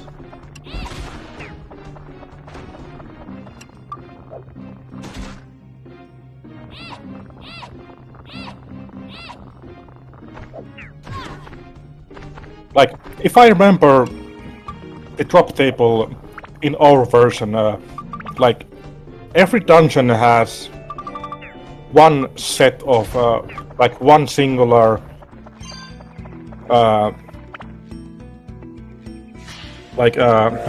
do I say, one singular row of the backfloor item in the drop table. But I'm pretty sure that the Sundew has like a three rolls, or there's like 3 Sundews that it can land on in the drop table. So the Sundews are definitely way more common than any other backfloor key.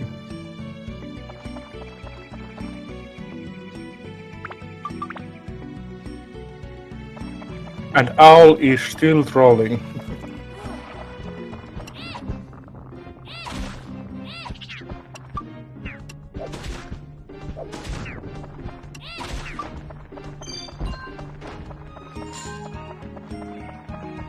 Row for Closetowar, so they are 1-1 right now.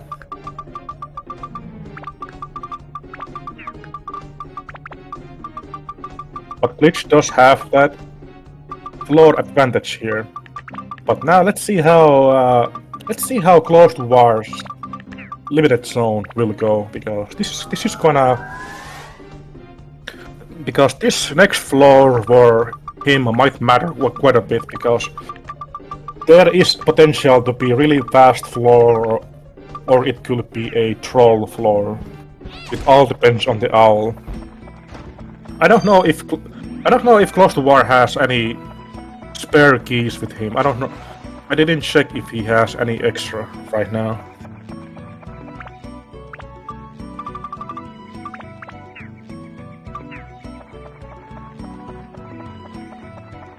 I don't think he has any, because I'm pretty sure he would have already tried to find the exit if he had like any key at all.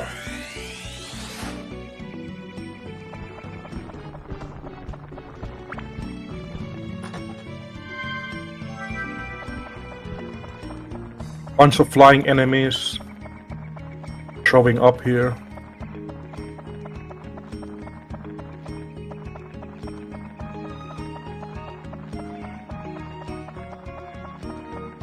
Yeah, that's quite an annoying backtrack for him. All the way back to the other side of the floor. At this point, it probably would make sense to just get all the 3 keys, so you don't have to run that entire hallway back. Yeah.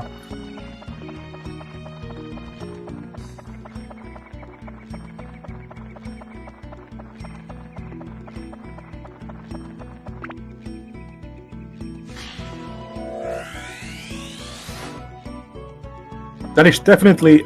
Is that a locked door that he cannot go to? Okay, never mind. It's a... Goro door. Because if that was a locked door, then oh boy, this floor would have been a nightmare one.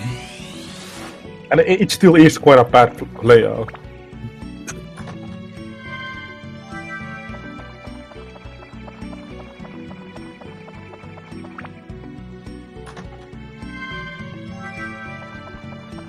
Does he have 3 keys? Because I thought I only saw him picking up 2 keys. I don't know if he has 3, but... Now it would be very much helpful if the owl doesn't owl. Because he really needs to... He really wants to have the spare keys now for next floor. That's the first one gone. Wow, the owl is owling. No spare keys next floor. That is quite sad indeed.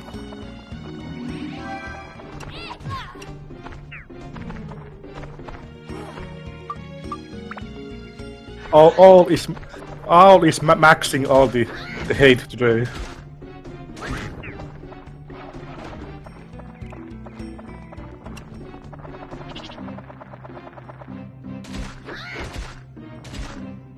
Meanwhile on the Glitched side, it seems like he's doing a full clear of the floor. Is he still searching for the key, or what is he up to? I'm not sure. Or was he... I think Glitched either forgot that he had a key, or maybe he was getting XP for this weapon. I cannot tell which one was the case.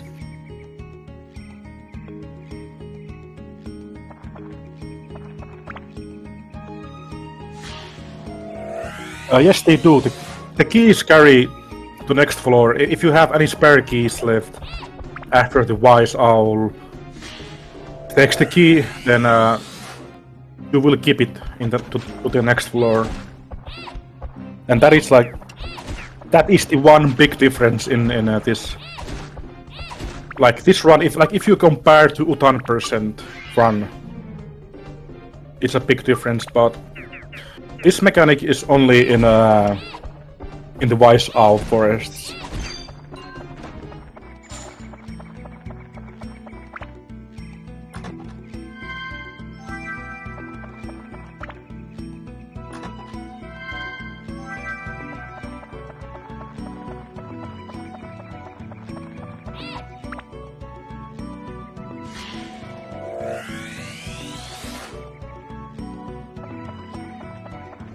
Alright, we are getting close to approaching 2-hour mark here. Getting close to that 1% ending. After all, even the title, I mean the label above says 1% tournament, but that is fake news. Because we are going full game here, all the way to Dark Genie.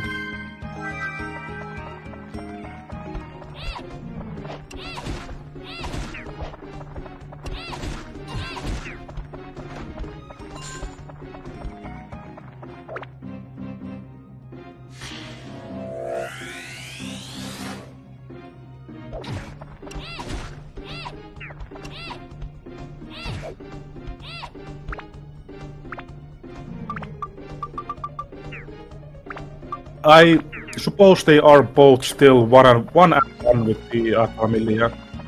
I don't know if Sonic is like fully tracking them, but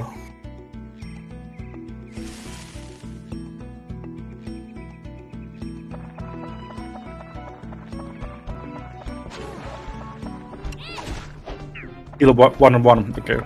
Yeah, this race is far from over. We are going to have 3 commentators in this run. Sonic Racy is gonna be joining here probably soon after we get done with Utan here. And then I think Ryerson is gonna show up like after Sun and Moon Temple, I think.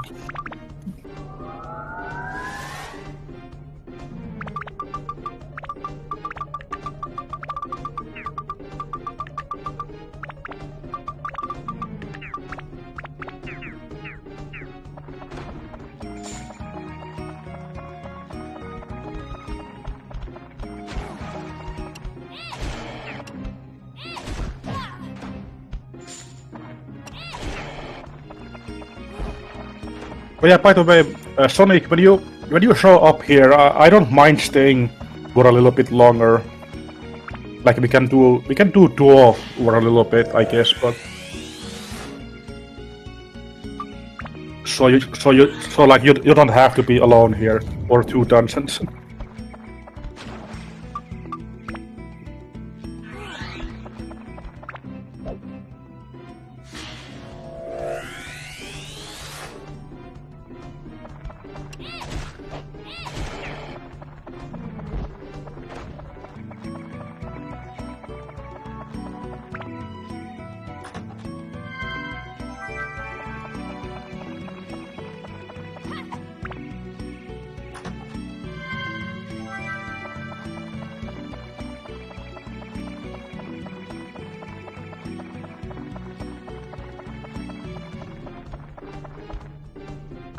Closetowar getting a Chris knife, not really helpful anymore.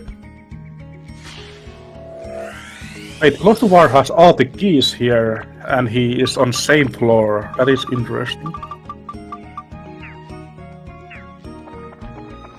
Glitch was checking his menu. I think I only saw 1 there, but I might be wrong.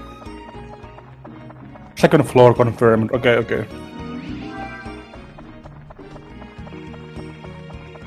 So he still needs balcony.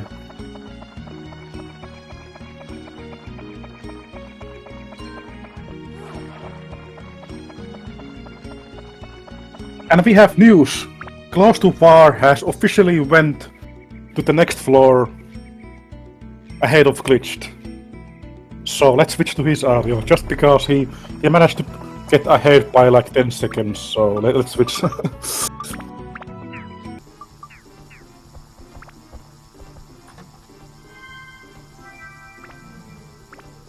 I don't know how did Closetowar suddenly appear in front of here, but maybe he got some good key lock, or maybe he has been gambling a little bit here. Maybe he has taken more risks.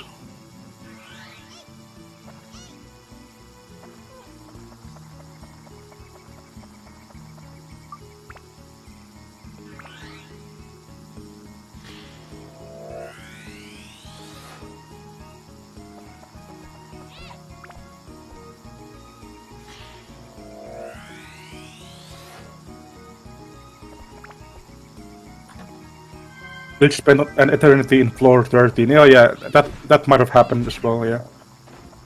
Yeah, I think I remember he had quite a unlucky floor there.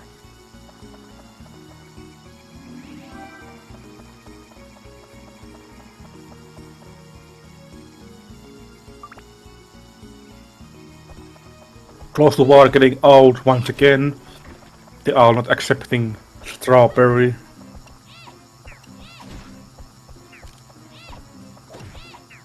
Thirteen is considered unlucky, yeah.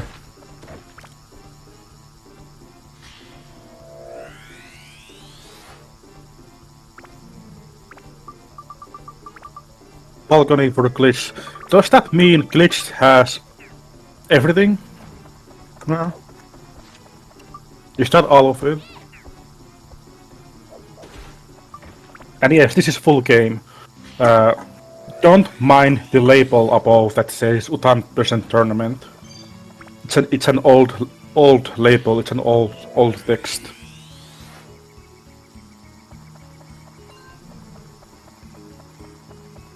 In each row, I think. Okay. So what is the overall situation right now? I think it's 2 and 1 or is it 2-2?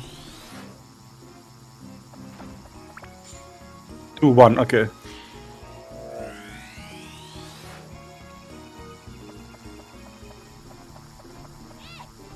"13 was good, lots of variables to grind." Okay, I see. Like, it's sometimes a bit difficult because, like, I don't run JP, so I don't know if, like, sometimes someone is, like, actually grinding for XP or if they are just getting unlucky with keys, like. But yeah, in this case, I suppose Glitched was getting that XP for the weapon.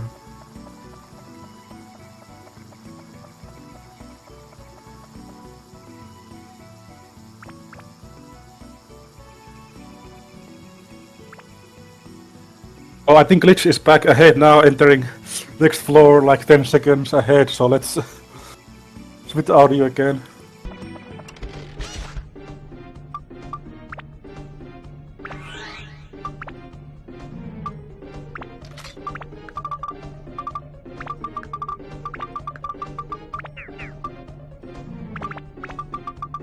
Whatever the rattling sound is it coming from me or is it coming from the game audio? Or maybe you meant like maybe there was like a audio bug in the game. Oh yeah, it definitely happens sometimes, like there are like quite common audio bugs where like a certain audio just gets stuck in a loop. And the only way to fix it is to have the same audio like come up from a different source, and then it usually fixes the audio bug.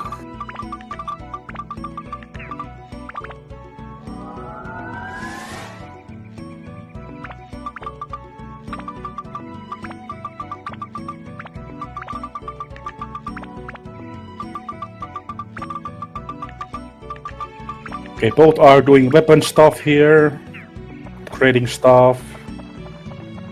Seems like both have +3 Serpent right now.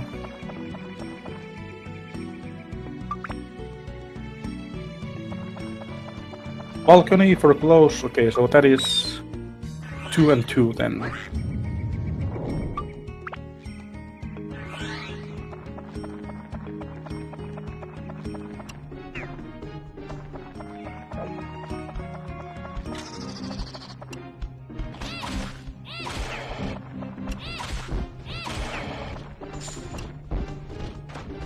Closetowar once again getting out.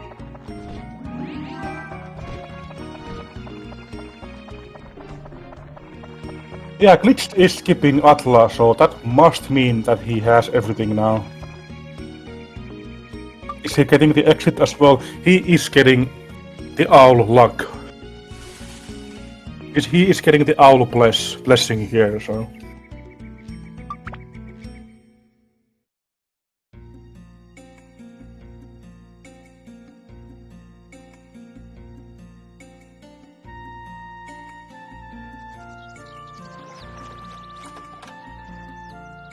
And just like that, 1% is coming to a very close very soon here.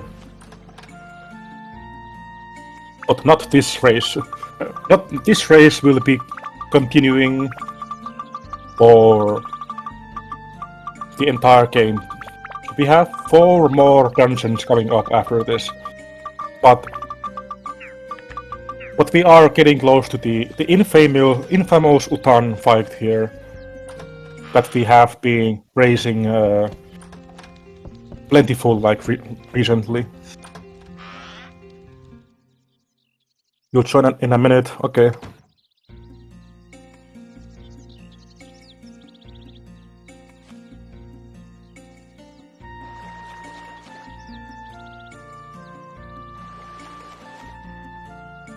Closetowar also getting out of dungeon now.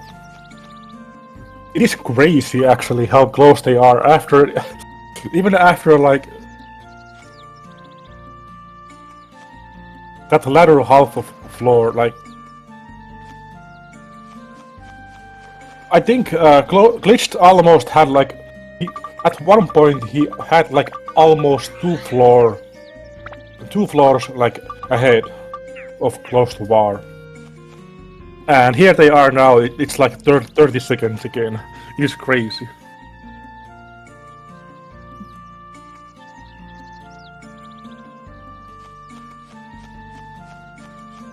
Even entering this cutscene like almost the same time.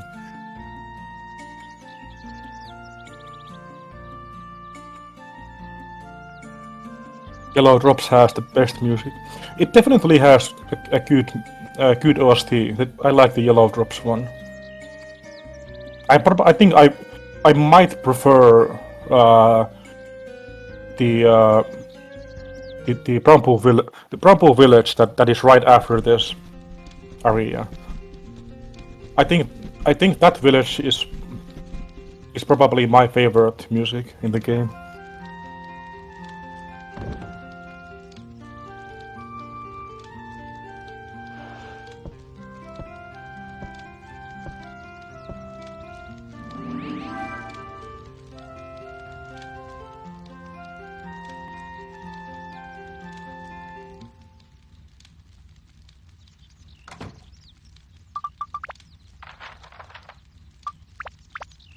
Drunken Ship theme, yeah, that's also...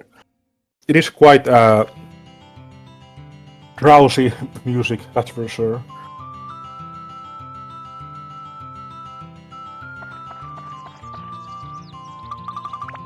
Alright, Glitch is back to Norune, and he is getting supplies and bombs. And yeah,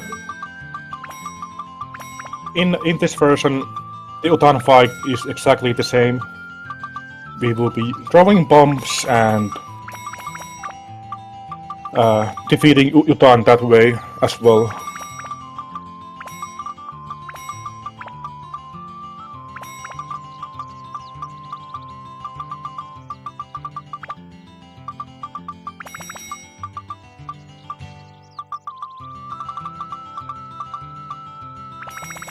And it appears we have Sonic Crazy has joined here. Welcome. Yes, he has. Hello. What is up? It sure has been an interesting beginning of the race. Interesting Utan person so far. Yeah, like, both catch me up. What's been going on? Both runners have almost exactly on the same pace here.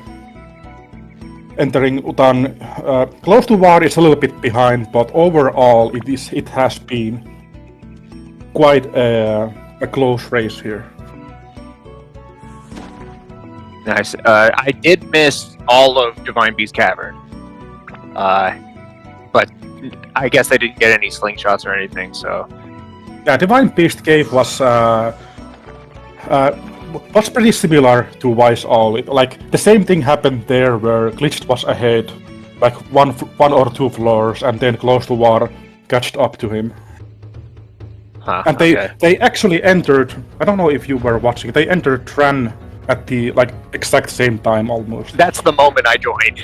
I just saw them both on the same cutscene, like practically the same frame of the cutscene. And I'm like, damn, this is gonna be a good race. And I mean, they are two of the three best players to ever play the game, so it makes sense. You are the third. Yeah, and the same happens here once again. They both entering Utan fight at the same time. How long is this gonna keep going for? I hope all the way. I hope it comes down to the last hit on Dark Genie. The exact last hit. Yes. So that they have to frame count. Yeah, Blake is gonna get it a second early. He's gonna eke out the win over Close.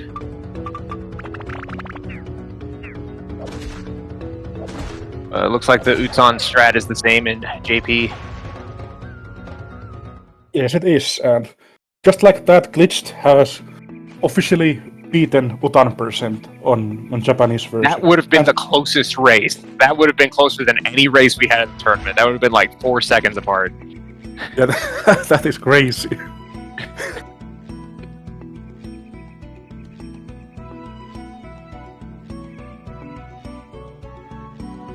They did say that the Japanese version is more balanced compared to our version, like more balanced, like Yeah, in the sense that they don't enemies. have like a broken bandit slingshot, right?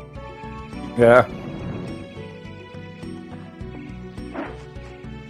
And is Last Judgment still broken, or is that like kind of mid too? Last Judgment is like very mid here, I think. And apparently, like Ugga's default weapon is like worth breaking down because it's like the best default weapon in the game or something. Yeah, actually, I'm not sure if Last Judgment even is in this version. I don't remember if it is. Maybe not. I mean, I don't know anything about JP. All I'm bringing is my ability to read the text on screen. Like, I don't know anything about this version.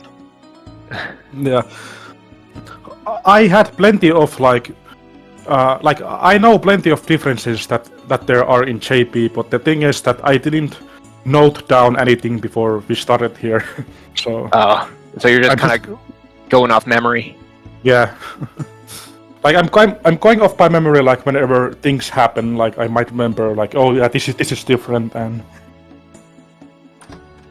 yeah. Oh, I do know that the Ice Queen, Lasaya, has a completely different attack pattern. It's like she has like ice shields that like rotate around her or something, and like you have to freaking. I don't even remember. I remember watching Glitched. He had his world record about a month ago, and like I was watching from there, and so I guess I know like like the route that Glitch is gonna go for, but beyond that, I don't know anything. yeah, definitely the Saya fight is a little bit different. Like she has the shields or whatever are like around her, and like she throws those shields at you or something. I don't even know. We'll find out. It'll be a surprise to me. I don't remember. Yeah, we'll see.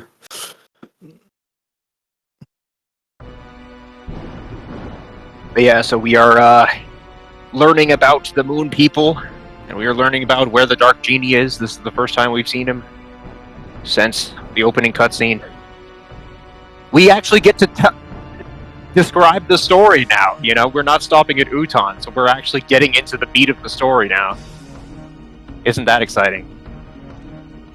Oh yeah, the story. Like I totally have not been ignoring the story all this time. I was explaining the well, the I mean, differences. we've seen the first 2 chapters of the story like what 11 times already. It's like no, Oh, this yeah, is this is like the sequel. This is like I don't know. You only had the first volume of of Harry Potter or something, and you just read it over and over, and you're like, what? What is this? The Chamber of Secrets? There's a second book? It's that kind of vibe, probably. Yeah, that reminds me, like back in the days when I only had the demo version of Dark Cloud. Like the demo version only had 1 hour limit to play, and I never got to like the Tran fight, obviously. And I don't think I never even got Shao in that version. So when I finally got the full game, I was like, what the heck is this? There's more. It must have been a magical moment. Your child mind must have been blown.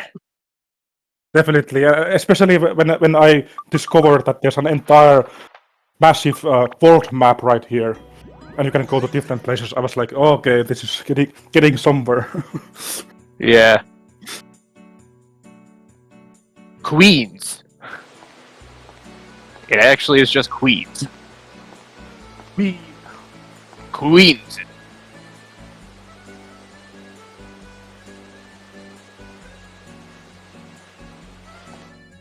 Queens is a cool locale.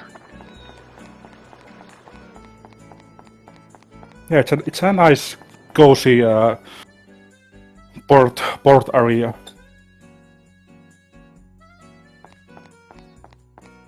Sorry, I didn't mean to cut you off. Sorry. Like I said, I haven't slept, so forgive me if I'm like doing anything not right with this. Okay. Alright, I think I'll stay a little bit during the shipwreck part at least. Maybe like up to Ruby or something.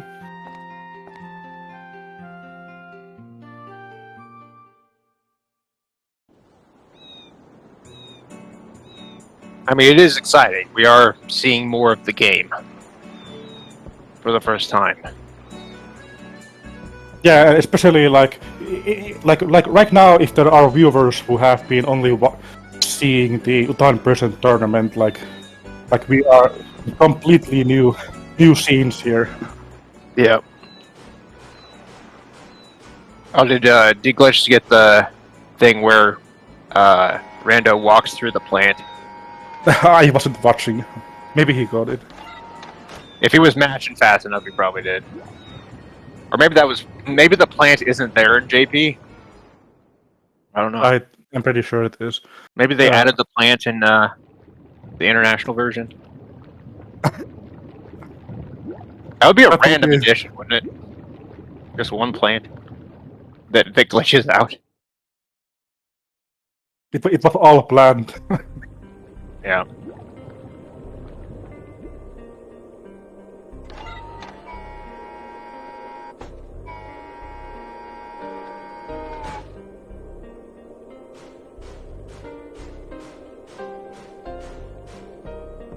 So yeah, we're going underwater, and we are diving down to the depths of the ocean. And there's a shipwreck where a queen, the Ice Queen, is said to reside. We don't know that she's the Ice Queen yet, but in the story, but it's like she was. What was the backstory? She was like. I don't know. I think she was just a woman, and she like had some regrets that like turned her into like a ghost. I don't remember. There was a weird backstory. It's actually quite interesting because there is like this orb that gives you like infinite life or something, and then one of the characters in this area happens to have that orb, and then all of this comes down to the like all of this has a connection with the queen and everything. Yeah. Sorry, I was actually reading Steve's text, but I'm sure what you said is accurate. It looks pretty the same. I saw like Steve's talk about rock paper scissors there. It was like rock paper. He can only do scissors. Yeah, I don't know. I don't know what kind of dialogue the Steve one is, but yeah.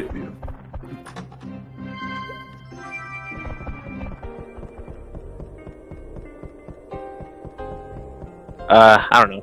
I'd have to. Like I'm just wondering because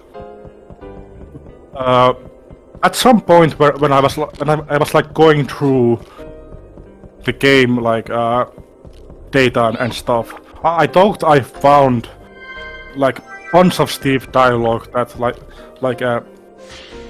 like different sets of dialogue that like probably some are not even like possible to get, or maybe something like that. For like unused enemies or something, maybe. Maybe.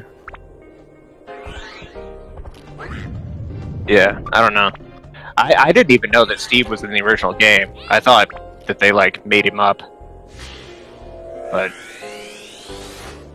I don't know. It does make sense that you know his dialogue sounds awkward because it was translated, and they had to translate a bunch of stuff. Yes, Minecraft Steve is in this game, exactly. He turned into a slingshot by an evil witch. And then also a robot at the sequel game. Right. And then in Rogue Galaxy, he turns into a real robot, a sentient robot.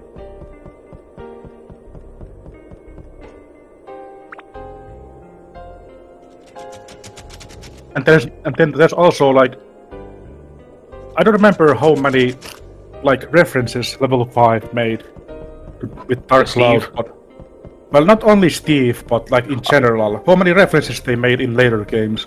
Because the one I know is in the was it White Knight Chronicles? They have Osmond there as a character. I think I heard about that. Yeah. Yeah. So I wonder if there's like more of these references that they planted somewhere.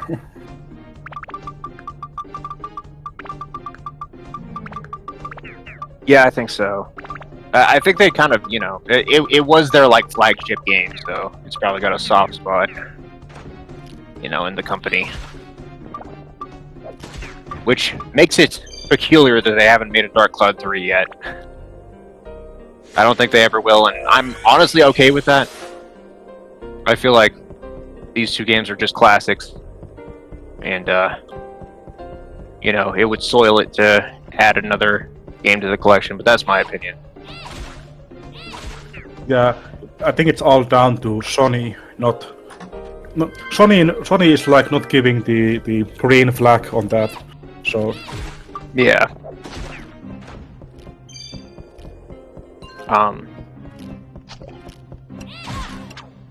Yeah, I don't know.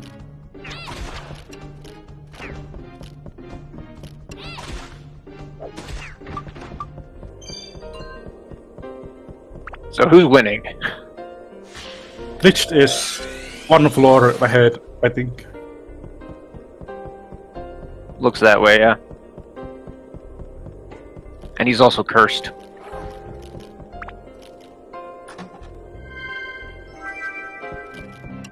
Curse is the most inconsequential status ailment until it is consequential.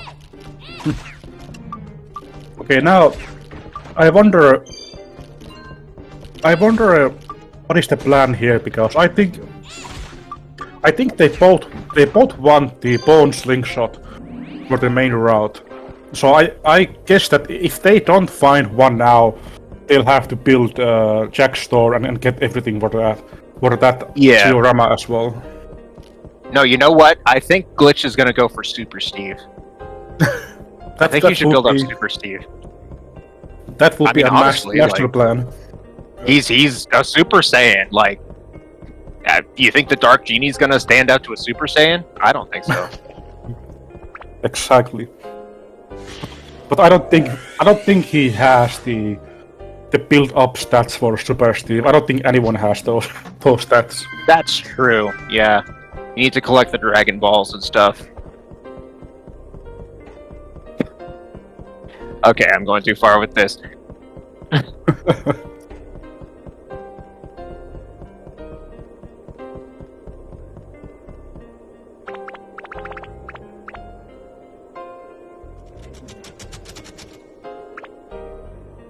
Oh, yeah, I think what I was saying earlier is that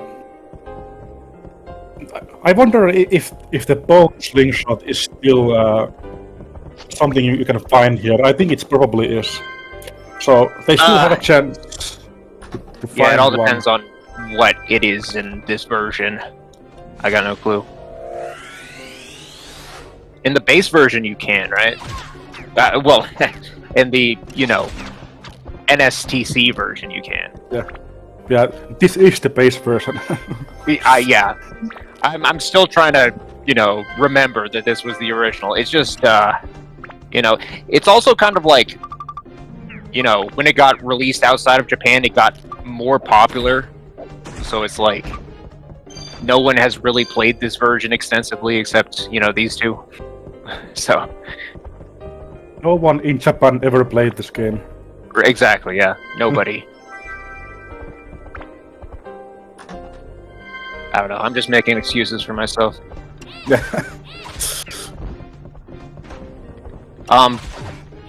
But yeah, so the base route is like you take Bone Slingshot, and then you like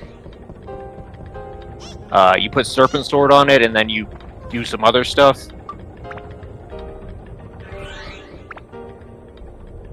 Right.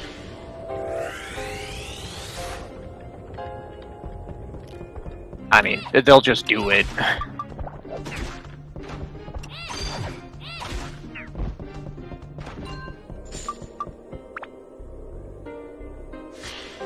But I think that if someone finds one now in these few floors, that's gonna save like a few minutes of just cutscenes and building up like the diorama and stuff. Yeah, plus they won't have to like look for Jack's store Atla.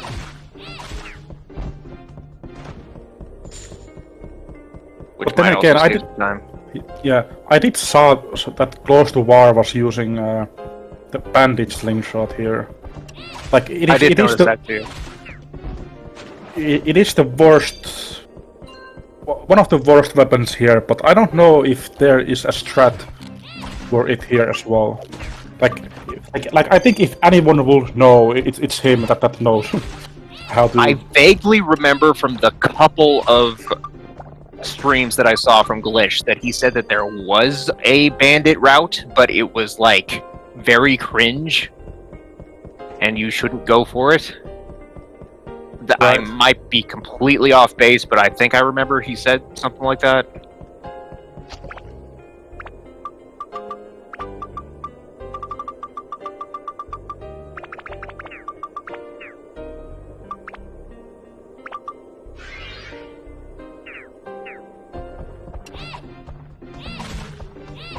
I think they are not that far away from breaking down the serpent sword.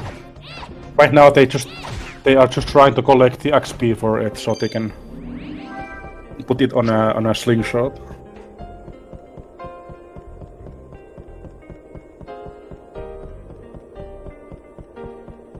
Yeah, like 2 levels away by the looks of it.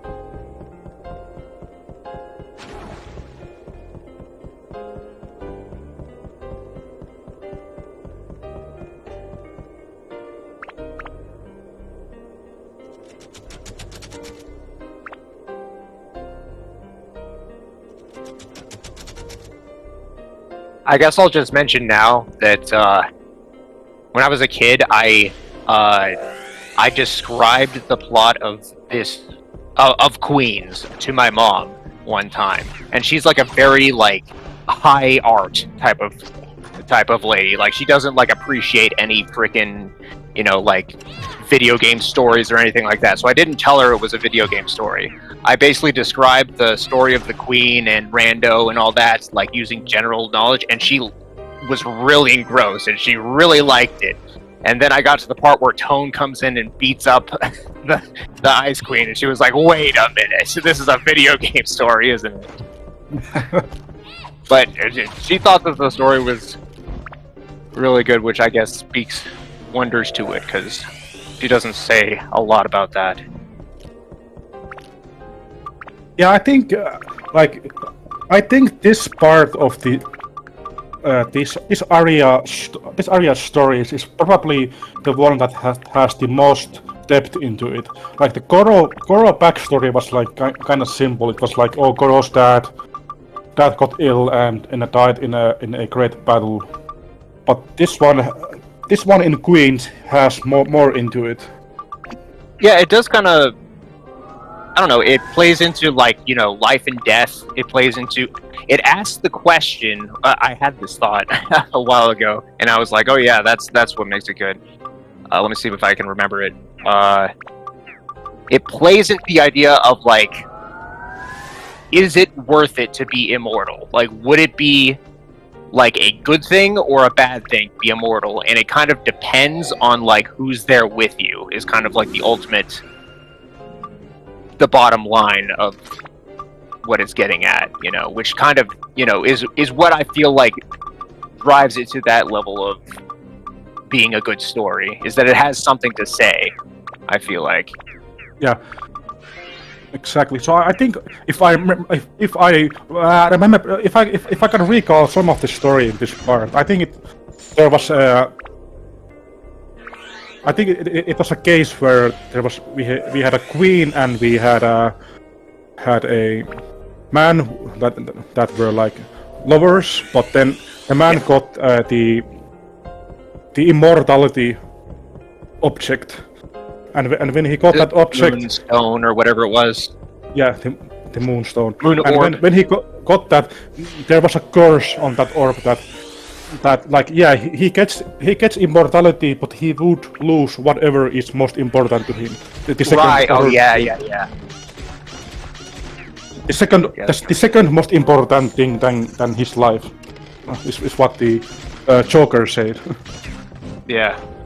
And then he loses his love, the love of his life, and she like throws herself into the sea, right? Yeah. She like because she is like, you know, the second most important thing to him. She like gets like overwhelmed with grief, you know, magically, and she like throws herself into the sea, and that's how she ends up at the bottom of the shipwreck. It's actually a really like beautiful story, you know, a really beautiful backstory. There is a one plot hole I just realized. Like What's that? Like it has been a long time since those events happened. So when the queen sank down to the sea, how was she still alive at the present day? Let's see. There's a reason, I'm sure.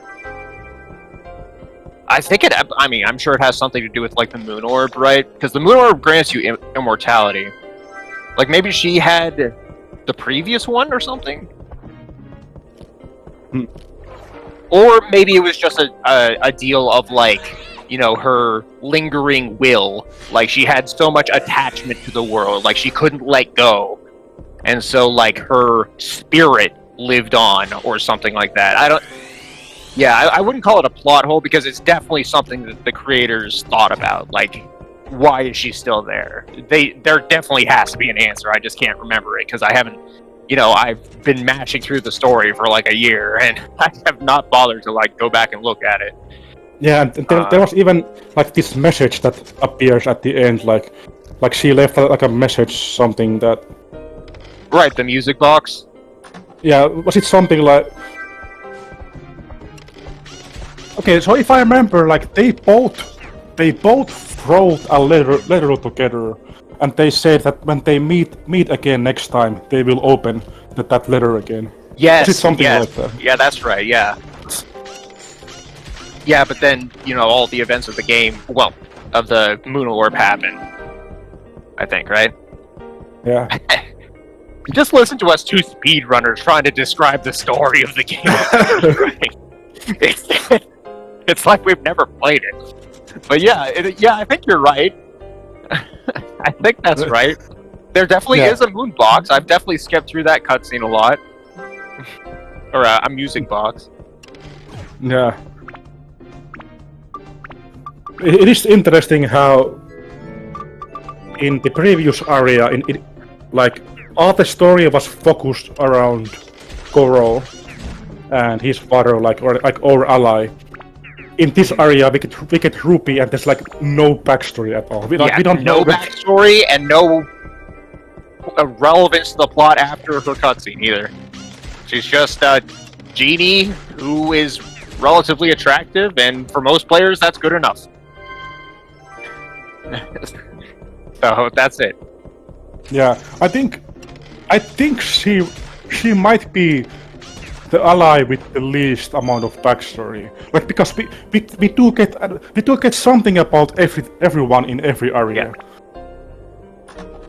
Yeah, she's just a genie that pops out of nowhere and is just like, "I'll help you fight the Dark Genie, Tone." And that's it. I really wonder I'm starting to wonder if like they had some kind of master plan, like they wanted to connect the events of the Ice Queen and the ally somehow, so we would get the ally and the story connected. But maybe they didn't.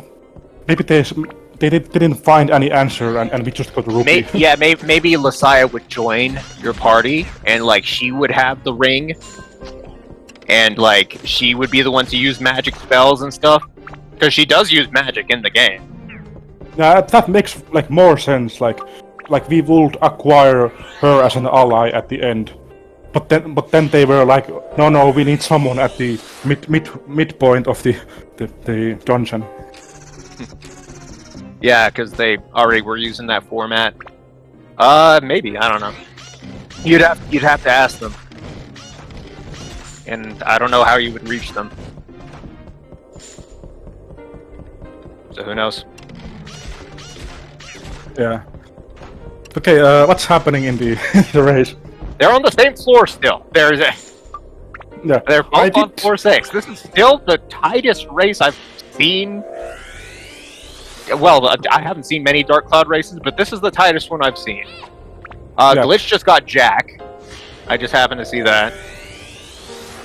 Alright. One thing I also noticed while we were talking about the story is I noticed Glitch got a magical hammer from a chest, and that is gonna be quite useful. Like, I'm pretty sure like the plan is probably to break down that hammer at some point, and then have that on a slingshot. Usually, in the Western version, at least, you're looking for like a good, strong weapon to like break down that has a lot of attack to put on your slingshot.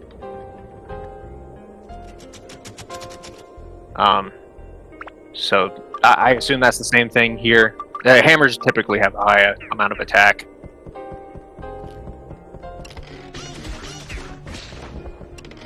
How long does a run here roughly take?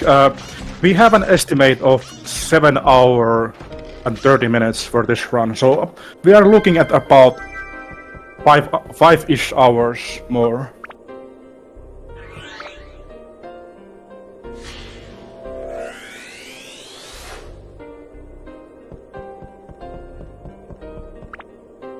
Oh, and I just thought of something. I just saw the Glitch picked up car.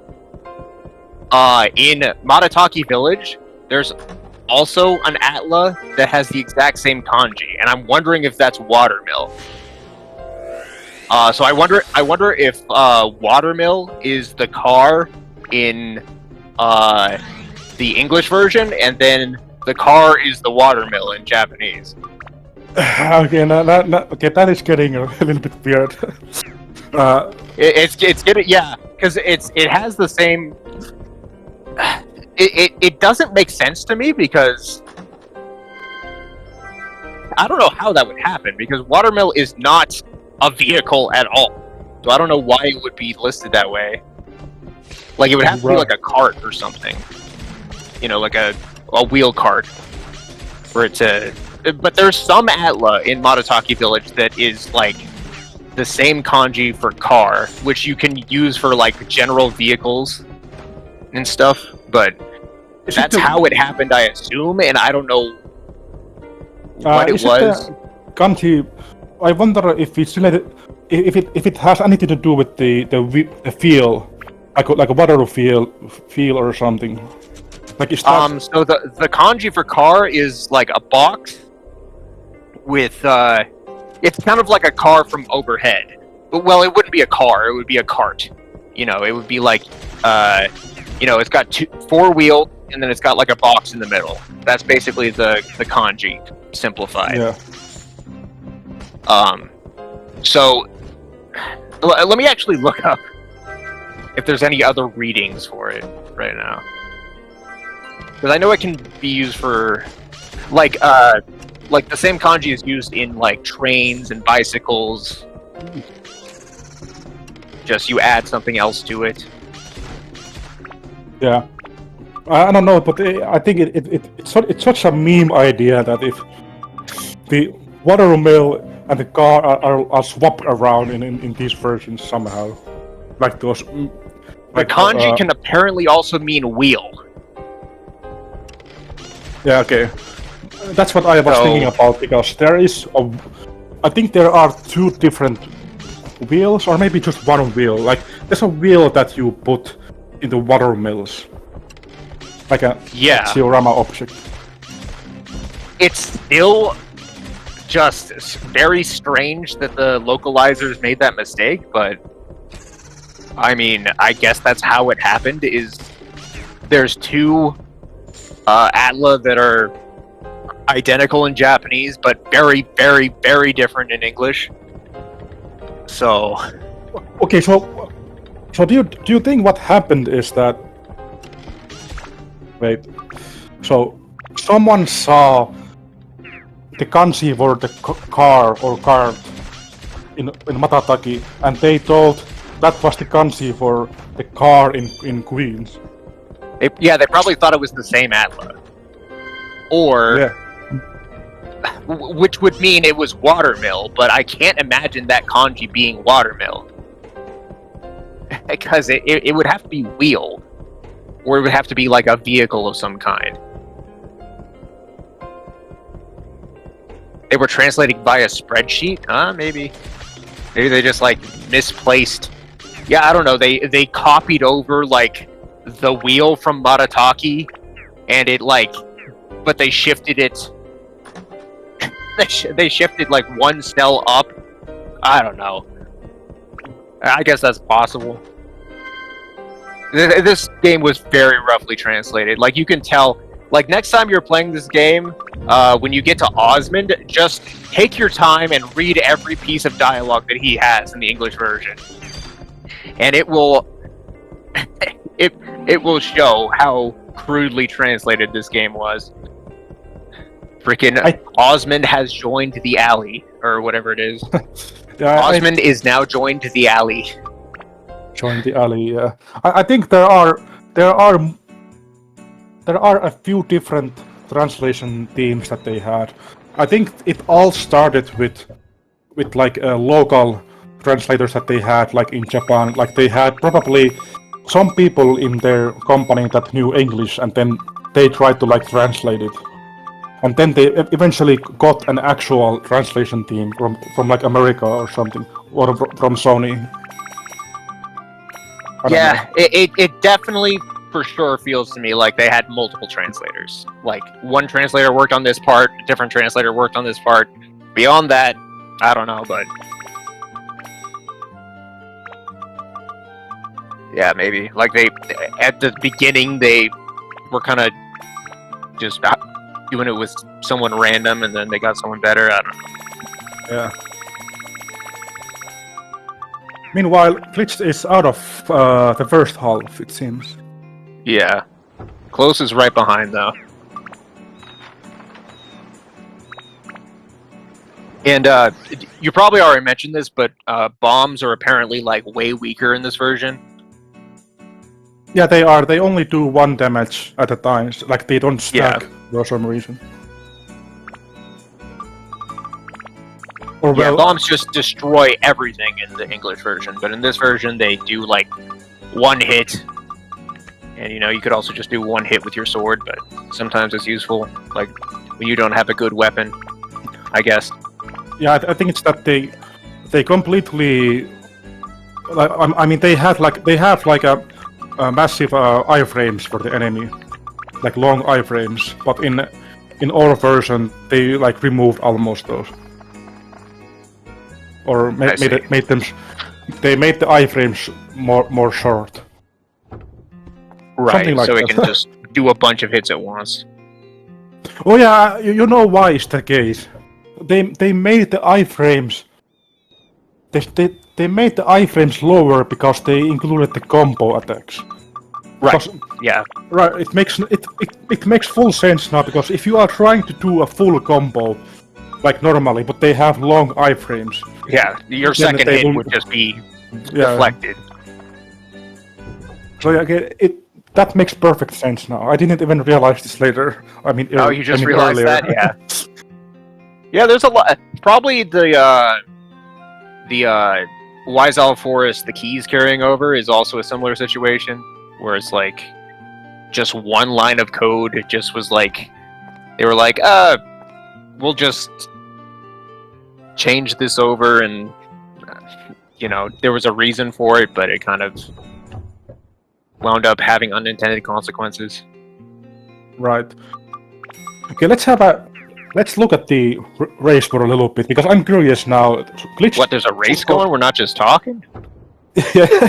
Let's have let's look at here. So Glitched just got Jack's store, and I think he got the slingshot there right now. But I don't think Close has done the Jack store yet. Yeah, he's doing it like in the opposite order. Looks like. Okay, so that definitely means that they are both getting the bone slingshot. So Yeah. it is going as I expected.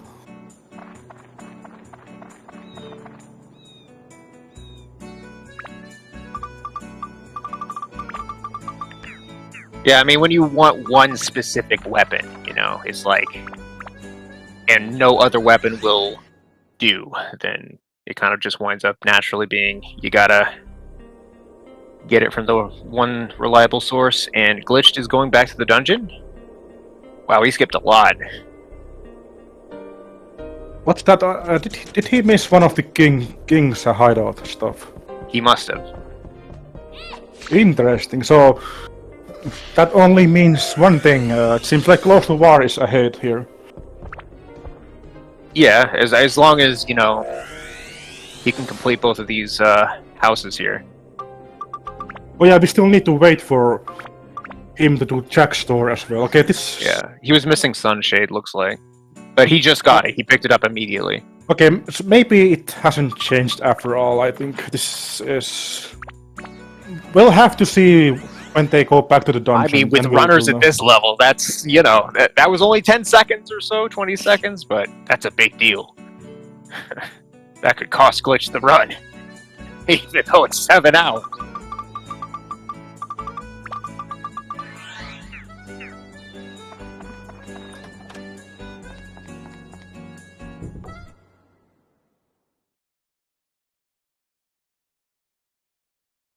So here's our, what is it, 4th party member? Yeah, 4th. Ruby. Ruby the Magic Genie. Yeah, Ruby appears out of nowhere. Yep. Just when you're wondering who the person to join your party is, it's just some genie. But most people don't complain, you know. Yeah. They're like, oh, a hot chick joins my party? Don't mind if I do.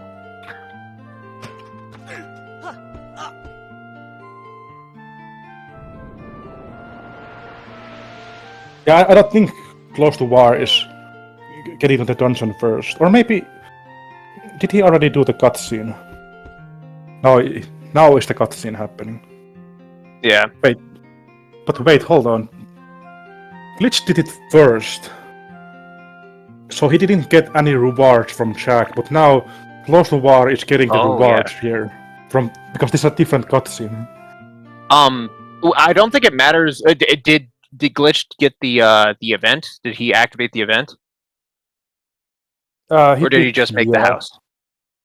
I'm pretty sure he already had the shop open. He already poked the slingshot. Really? Okay, I totally missed it. I mean, the problem would be well, it's not really a problem because he does have his magic hammer. Yeah. The benefit of doing it early is you get a big bucks hammer, which Closetowar sells. So, all right. Like, I don't know. Maybe Glitch did it on purpose because he doesn't need either of the items.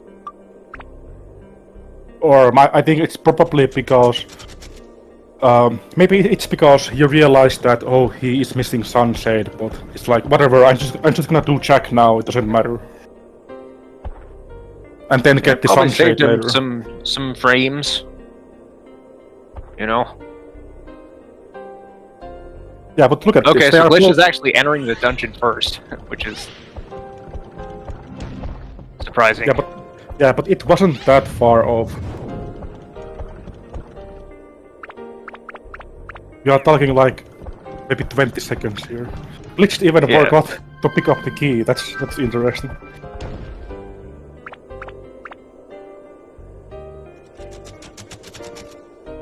So 32 seconds. I mean 32 was the timer when he started going up.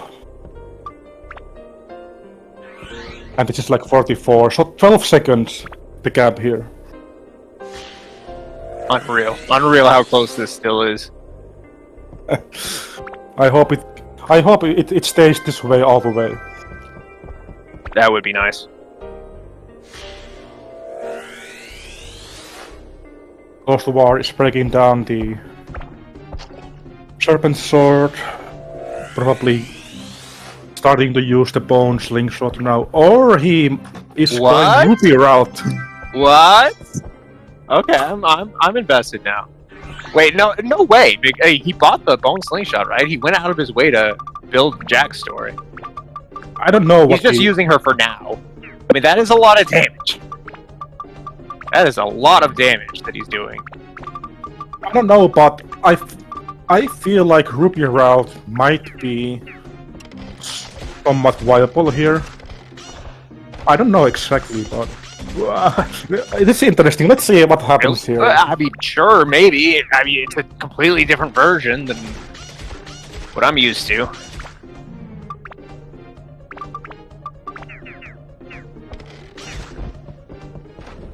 Because I did prove like a few months ago. I don't know if you read it on Discord, but I did like a test run with no Shao allowed. Well, yeah, you mentioned it to me. I think while we were co-commentating, or you came up with the idea or something. Yeah, and so I went and I did that run with Ruby. Like I just winged the run, and I got like a little bit above 8-hour full game run, which like basically means that it is kind of possible to do a Ruby route. The thing is, I didn't even find like a good ring. I didn't find like any of the goddess rings or anything. I had a platinum ring. I built it up to a crystal ring, and I went with that all the way to the end. I mean, I still feel like it would be faster to, like if you're gonna get the platinum ring, then you're also gonna have the ability to get the Bone Slingshot, right? So it's kind of like, you could also just do that. But, I don't know, that would also be pretty slow too, It's possible though, you're absolutely right. You know, that is pretty good proof. Like I feel like in the end, like if you get the most crazy floor layouts, like you get the best luck possible in that area, then it's probably more faster to go with Ruby, because you don't have to like do that much like weapon build up and everything, and you just get like a faster weapon. Here's something I've always thought about. Tone and Ruby are on opposite sides of the character wheel, whereas Tone and Shao are right next to each other. Does that factor in at all? It does factor a little bit, but if you think about it,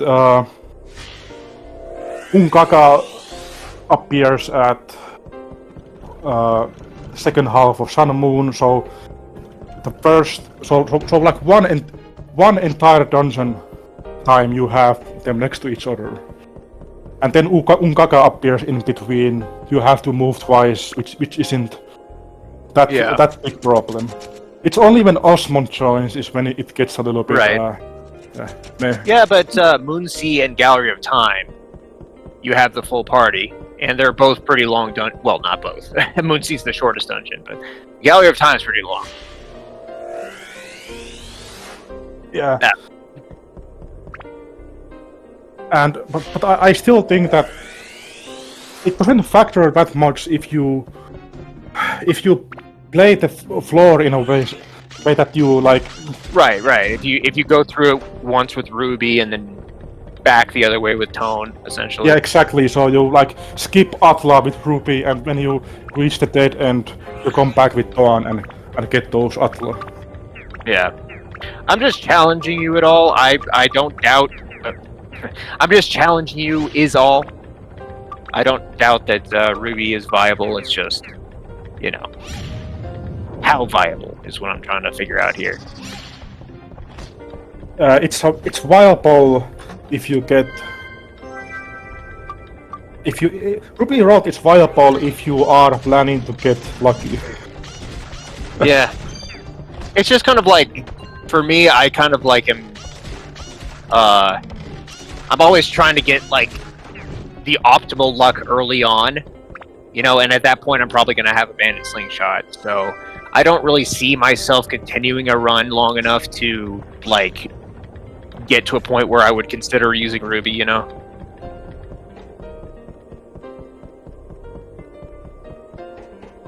But oh well. You have, but yeah, I still wonder like that run I got, the test run I did, I got over 8 hours. But that was without any good rings. If I had got lucky, like if I had found like a goddess ring or whatever destruction ring, how much time maybe you should do would it that again. take? Maybe. Yeah. I mean, you are the king of getting lucky in Dark Cloud, so maybe you'll just, you know, first weapon chest, floor, what would it be? Floor 10 of Shipwreck, you'll just pick up a goddess ring. I don't know if they even spawn yet at Shipwreck. Or a Puckle Coal. Puckle Coal's pretty good too.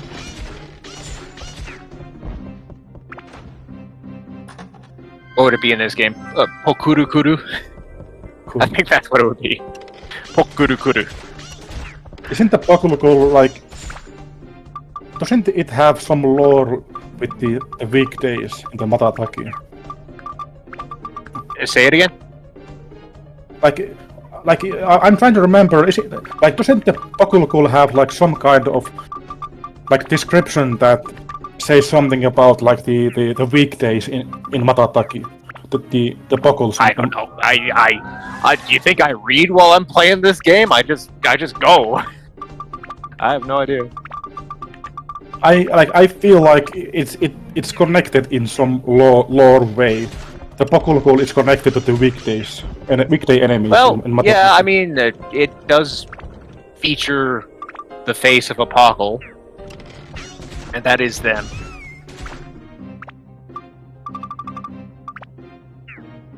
So yeah. Yeah. As the wiki would know, we could do some more research. The wiki doesn't really. Well, yeah, the wiki doesn't have that much stuff. Like they. Yeah, the wiki is owned by people who love Dark Cloud 2 and could care less about Dark Cloud 1. So it's just a sad state of affairs.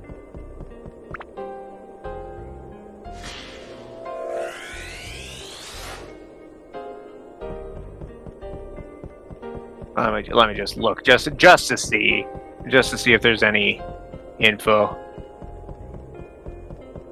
It can be used by Monica Raybranch in Dark Cloud 2. Yeah, in Dark Chronicle, it can be built up from the Crystal Bastard. Okay.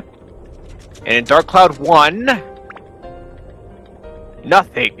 Yeah, I mean, it gives the build-up chart. That's it. Yeah, that's the Dark Cloud wiki, all right.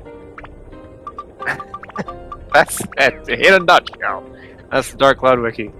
There has been some attempts to like remake the wiki, like make a new one and actually have bunch of info in there. But I don't think I would love that. Yeah. Like there was something going on, but I don't think that project like went far. So. Yeah. Just make. The thing is, it's darkcloud.wikia.com or whatever. So, like, what would you call it? You know, for just Dark Cloud 1. And, like, who would go there? Yeah. Like, if you called it something like frickin' the Fairy King's Resource or something. Like, who would bother going there? Oh, hey, look at that! Closetowar is ahead by one floor. By one floor. All right. We'll see how long it lasts. Let's switch audio again. It seems like his audio is a little bit lower.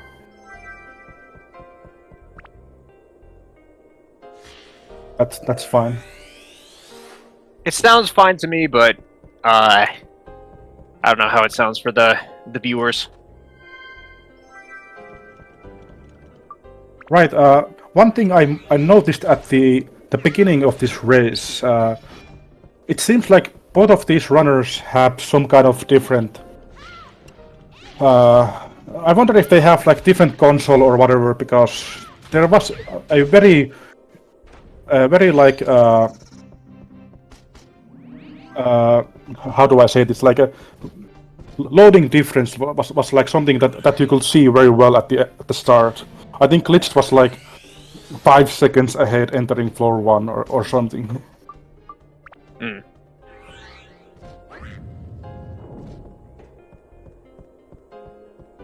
Is that just like a delay thing? I don't know, or it might have been. But I wasn't paying that much attention at the beginning, because they did start the run with the JP timing, which is when you put up the console. Oh right, yeah. There's that. It could also be something to do with like Glitch just has a better console. You know, that starts up faster. He has a slim, I know that. So yeah, maybe he has a slim and Closetowar has a fat PS2, and that's why. Because the fat PS2 starts up slower. That could be the case. Yeah. I bet you that's it.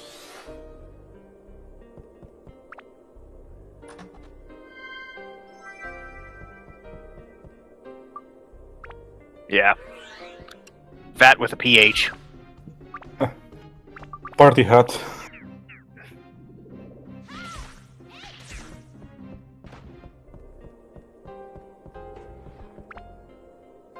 When is Ruby's limited zone? Is glitched on?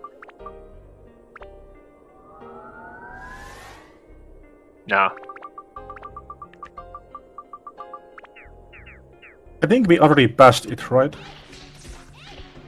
Oh yeah.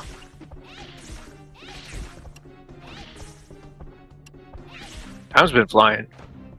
Yeah, time's been flying. Like when we start talking about random things like the story or something, like all of a sudden there's like two floors like go by. It's fun. It's fun.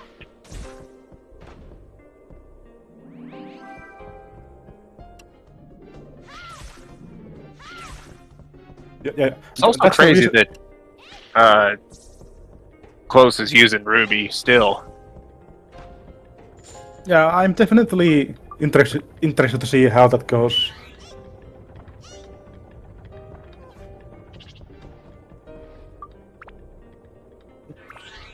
And to be honest, it's a good thing that he does this, because we get some variance to the race.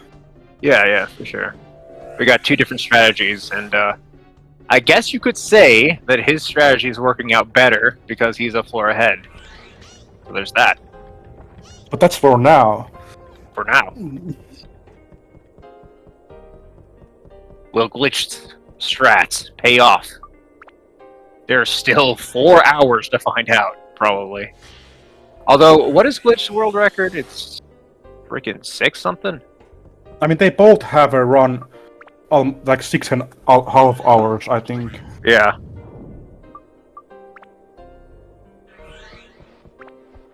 I don't know if you Closetowar were... had the record for like freaking 8-9 years or something. I don't know if you were watching when Glitched beat the... I did. I was, record yeah. for this category, yeah. He got the most insane limited floors in a gallery. It's just perfect. Perfect first key drops the entire way. I was freaking out. I was freaking out in the chat.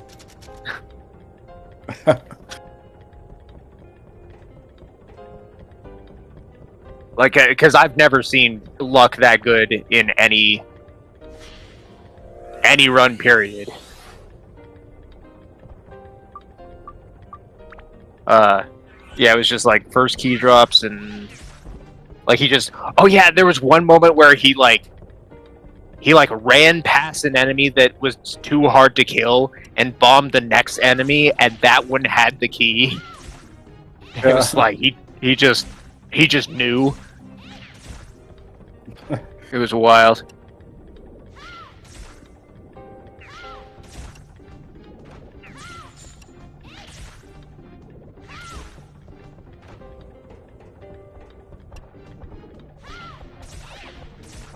So I guess we should mention also that we are collecting the pieces of the cathedral and the divining house. And there's a lot of them. Typically that's how it works out in these dungeons, is that there's one half with a lot of stuff you need and one half with not as much that you need, and this is the half with a lot that you need. Ideally, they're hoping to assemble the cathedral and the divining house by floor 16, because floor 17 is special. There is no boss floor necessarily. It's like at the end of floor 17, like 17 is a normal floor, and then instead of an exit, there's a music box, and you have to put the music box key in the music box. So if you don't have the requirements to get the music box key, but there's still Atla left on that floor, you have to go collect the Atla, leave the dungeon, come back, find the exit again. So ideally they want to get both houses completed on floor 16. But, you know, that's ideally, and it's just up to luck. Right. Now I'm curious. Actually, has anyone tried? Okay, I know that this is not possible to do in any normal scenario. But I wonder if anyone has tried to go to that music box and try to use the gate key instead, the hook. It doesn't drop, does it? No, it doesn't drop. So there's no way to actually get it. Glitch it. Yeah. I don't know.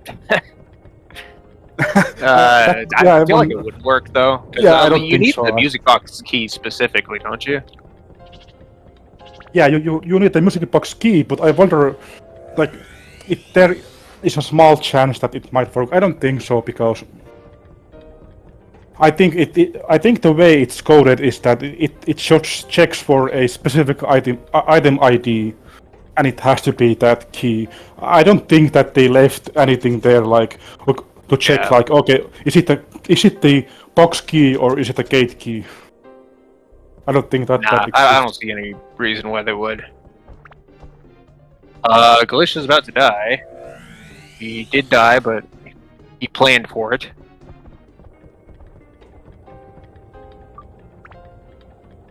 They're both kind of playing on the edge with their life and their health and their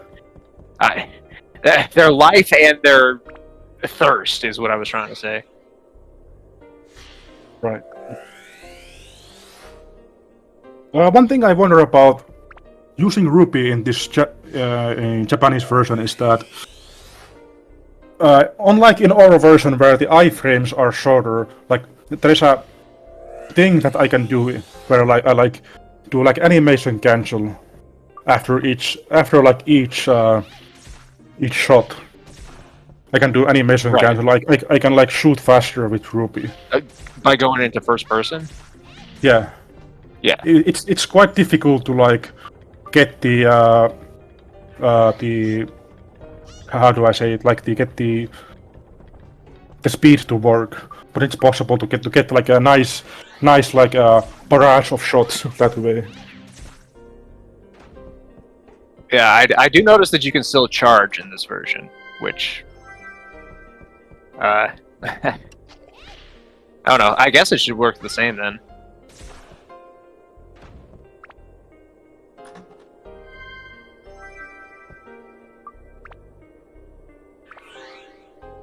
Something is definitely going on because there are two floors different now. Yeah. Well, Glitch is about to go to 15, but I'd say it seems like their strategies are departing from each other. Glitch is more thinking about, okay, I've got my bone slingshot, I'm gonna build it up, and I'm gonna have it ready as soon as possible. Whereas Close is thinking, I just gotta make sure the floor that I'm looking at right now goes as fast as possible. Yeah, I do really wonder because in our version the build up from the Palladium ring to a crystal ring is super easy. Like you can do it only in like 3 level ups or something.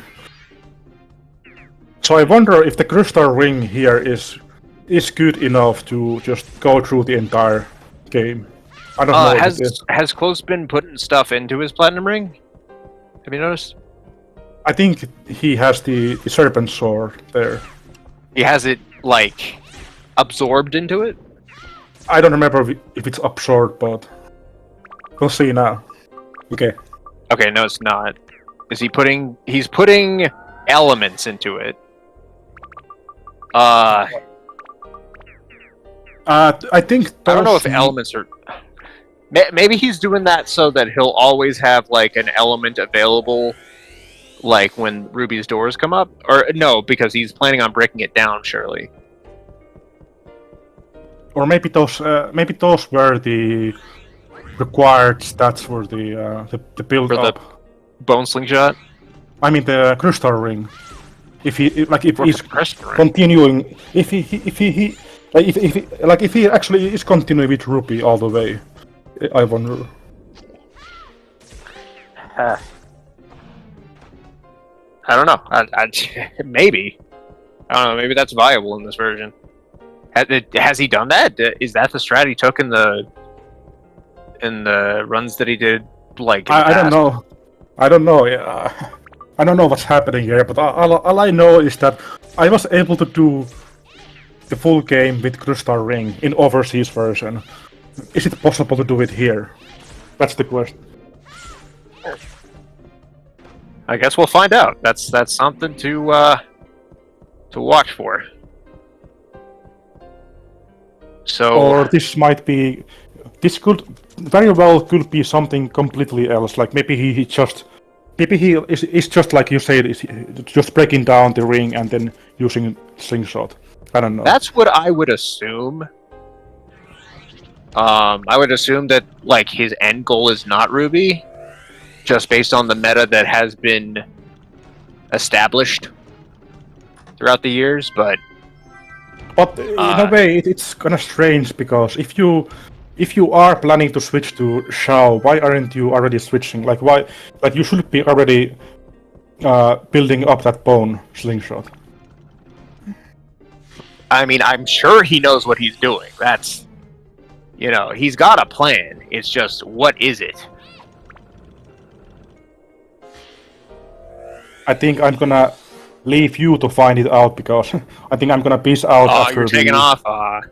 Okay, not yet, but I mean, I'll watch until the Saya fight, but okay. After that. Well, this was fun. I enjoyed, I don't know, co-commentating with you. We should do more of these. I probably should have popped in earlier, honestly. Yeah, I can definitely say that the time has been going faster than when I was doing solo. That's good. That's good. Yeah, I mean, we covered a lot of topics, and very few of them relating to the actual run. But that's how it works out.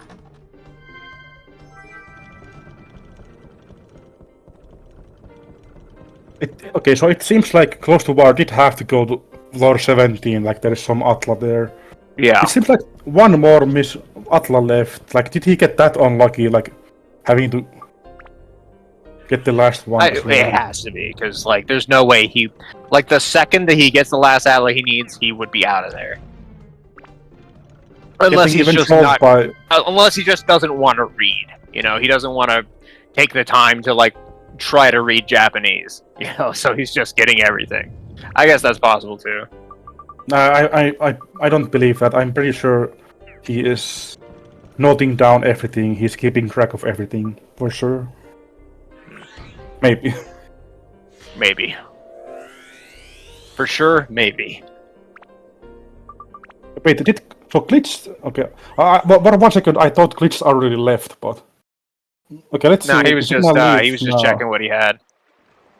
Wow, But he now got he's left. everything. Okay, he has everything on floor 16. That's gonna be big for him. Once again, they left like almost the same time. Left. What the hell? Yeah. So in the end, Closetowar's lead didn't matter. They are now exactly tied again. Vinny forgot to remove his synth from Serpent when he broke it down and lost it. Is this a spoiler? I don't know. Hold on.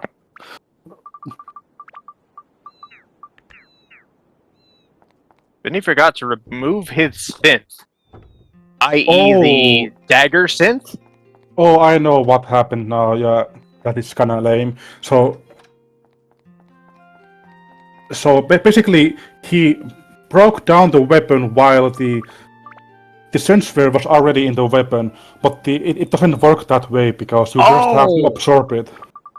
Oh, so the Serpent Sword synth was on the Platinum Ring. No, I think he had something else on the Serpent. He probably had like a dagger or something in the Serpent. But that synth didn't count towards the status break. Because you have to absorb, you have to upgrade anything that's inside the weapon first. Is that a big deal? I don't know. I mean, that's like several attack gone. That's for sure. But that doesn't sound like a big deal to me. If it's just a dagger synth. But I don't know if it was a dagger. I don't. No, he did have a Samshire, right? He did have a Samshire synth. Yes. So maybe that was. So maybe he lost like an entire Samshire synth. Didn't get any benefit from. Right, but he wouldn't have been planning for the Shamshir.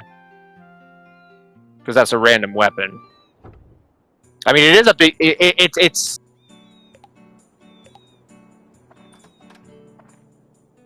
It's bad because you need that for the bone buildup. You need... You need the dagger? Or the... I guess just a sword of some kind? I also love that Glitched is like taking the time to explain, probably during a cutscene or something.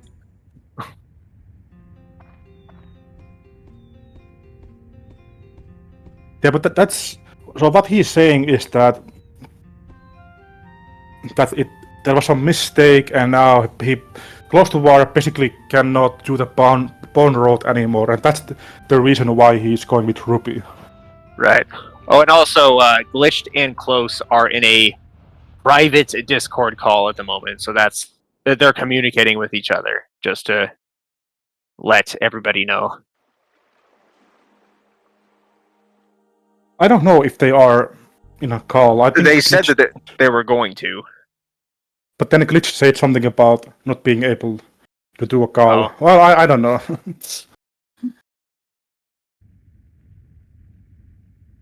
Okay, so he's replacing... Yeah, he's using Plat Ring to replace the Shamshir. Okay, well... Yeah, so that was spoilers. But, you know, yeah, alright. Yeah, that clears up that question we had.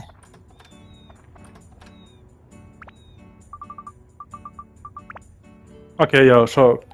That makes sense. So he's just breaking down the rings, and he is late with the bone road. Right. Okay, so to interject here, someone just asked what Uton percent is. Don't worry. This is ignore the word Uton on the top of your screen right now. This is a full game run of Japanese. This is a full game run of the Japanese version of Dark Cloud. We are racing to the final boss, Dark Genie. Uton percent does not matter for this stream that you're watching. It's just a holdover. Okay, continue. Okay, speaking of spoilers, This is where we find out that the man who what the Queen Lord was all along Rando. The guy we first meet at the Okay, beginning but of what's his Queen. actual name? I know he's some rando, but what's his actual name? I don't know. Like I don't know. Like Yeah, is he? nobody Is remembers. he said? Is he like called something different in Japanese? I'm not. No, just because he's a. Never mind. Rando can be like, just some random guy. Yeah, I know what you mean, but Okay. No, I think he's. Yeah, I think that is his actual name.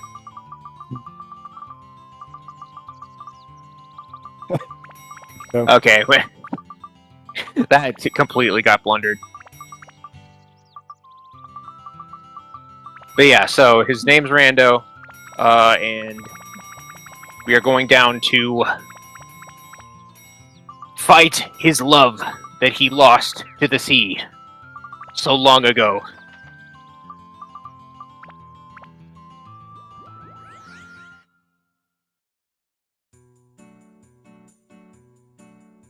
Whose lingering will still lives on.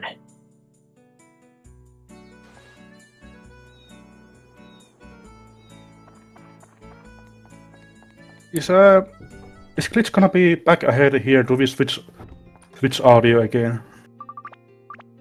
Seems that way. Okay. Okay, I'm gonna have to type to this guy. Alright.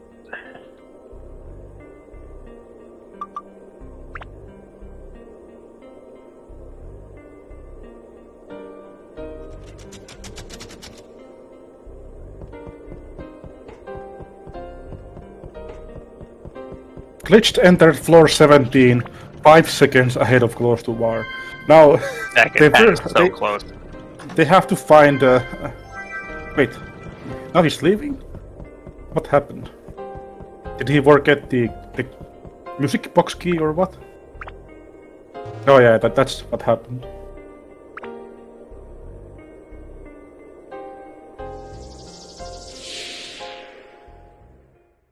Yeah, never mind. Closetowar just forgot to pick up the key. Okay, here's the boss fight. This is gonna be a different one. Yeah, this I'm interested in.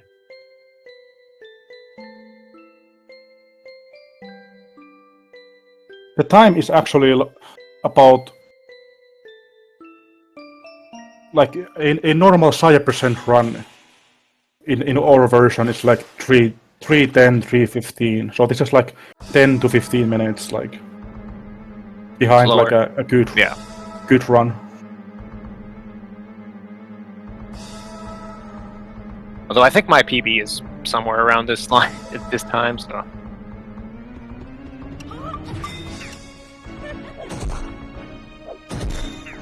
Okay. 2 bombs to get rid of the ice shields. Yeah, and I don't think she makes those shields anymore. I think the shields are completely gone now. So you just They're just do the attack okay. now. Oh, and that's what I was saying earlier in the chat. Beady means like it's like electric shocks. So the stamina drink gives you like electric pulses, and that increases your attack damage. Oh yeah. That's what I meant.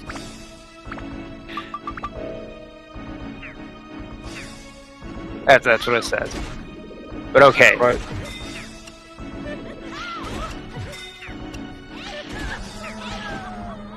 And that's Saya%. That's a lot. I wish it was still like that. I wish it was. You just throw 2 bombs at her and she can't frickin' shield anymore. That would have saved a lot of PBs if it was still that simple. Yeah.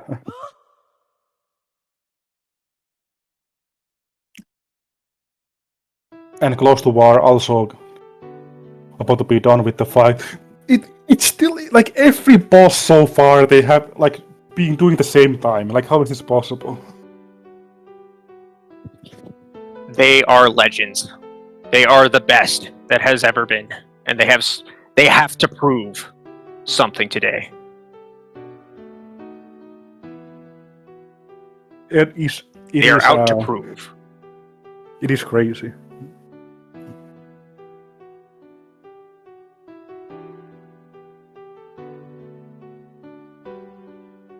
Okay, I think I will be right back.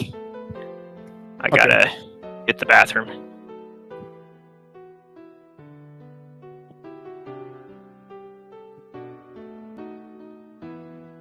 Hey B, yeah, exactly. Yeah, it is very interesting to see. Like, this is definitely way more closer race in efforts than our version. So it's a good decision to have this on the Japanese version. Quite exciting.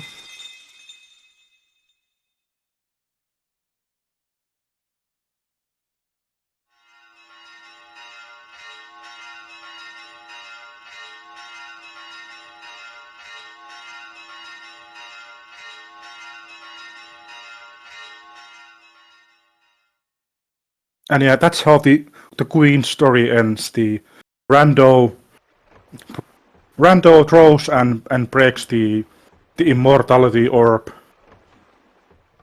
and they both end up as ghosts or something. I don't know.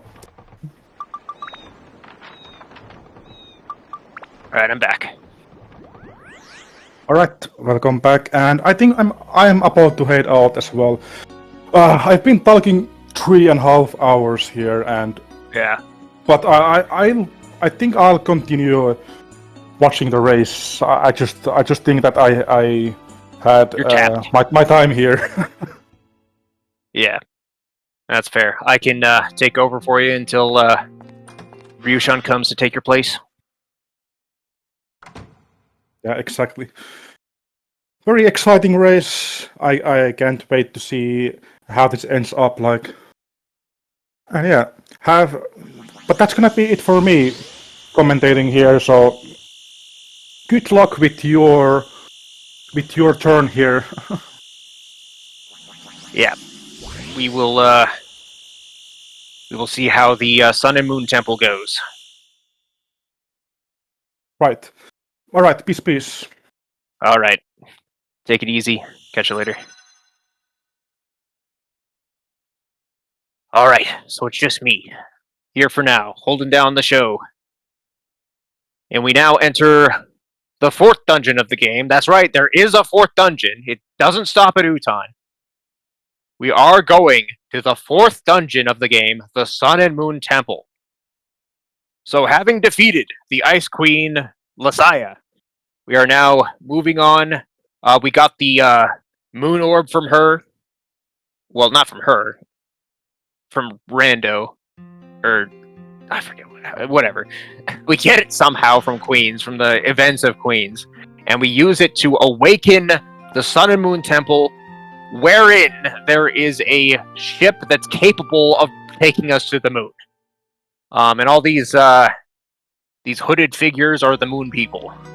But they have never been to the moon, because they're just stuck here on Earth.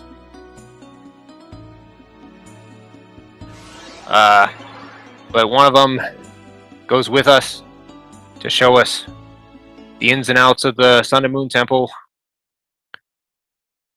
And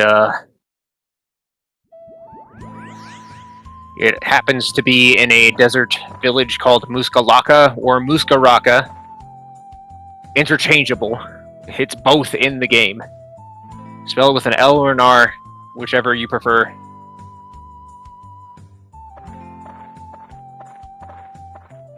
And on our way in,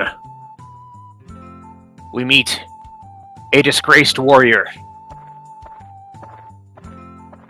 who is devastated that he let the Dark Genie ruin his village, take his love from him, and his name is Ungaka.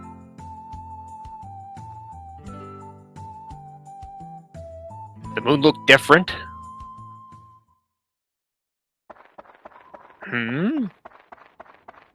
Hate?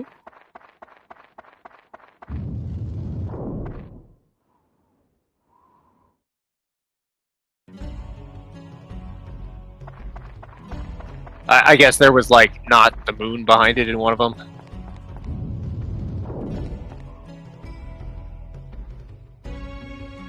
But okay. Taiyo Totsuki no Shi something. Sun and Moon Temple. That is what it is.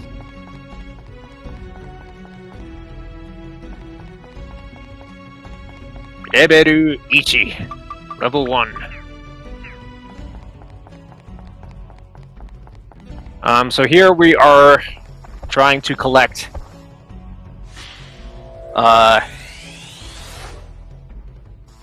just the Three Sisters house. Because, you know, for that Desert Warrior at the start, Ungaga, to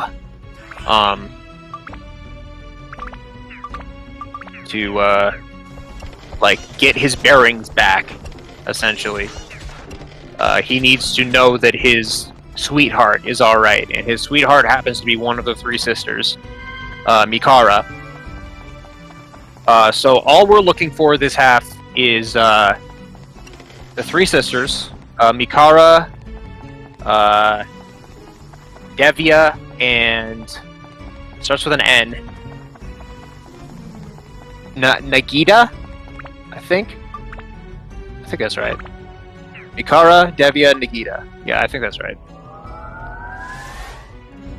Buno YG. Okay, so that explains a question I've been having.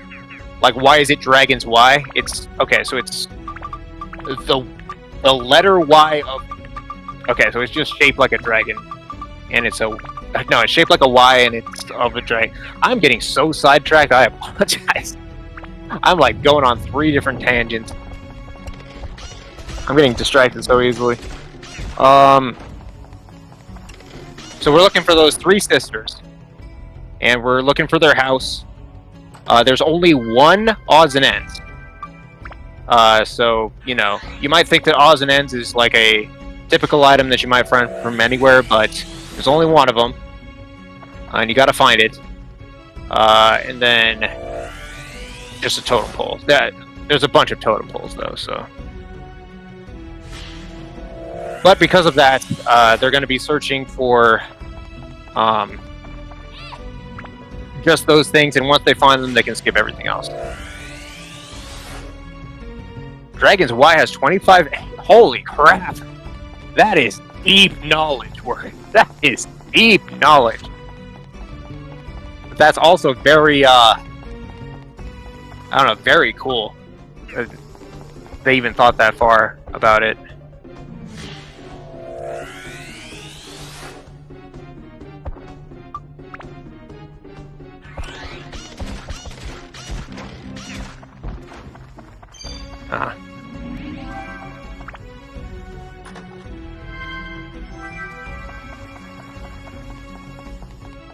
That is like some stuff out of like 9 hours, 9 persons, 9 doors or something.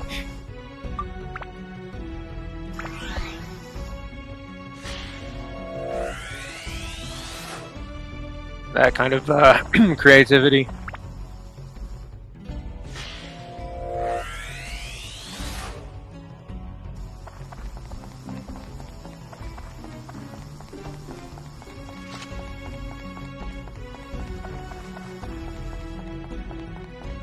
What was I talking about before? It was like, man, this is where my lack of sleep is really. This is getting tricky already to stay on task here.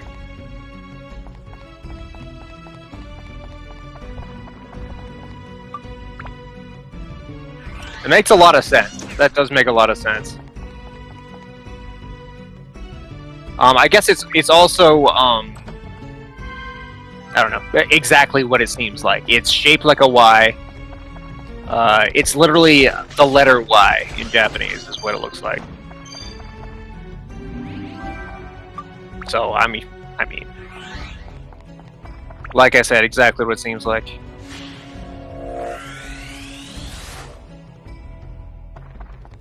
Okay, Glitch got Nagita.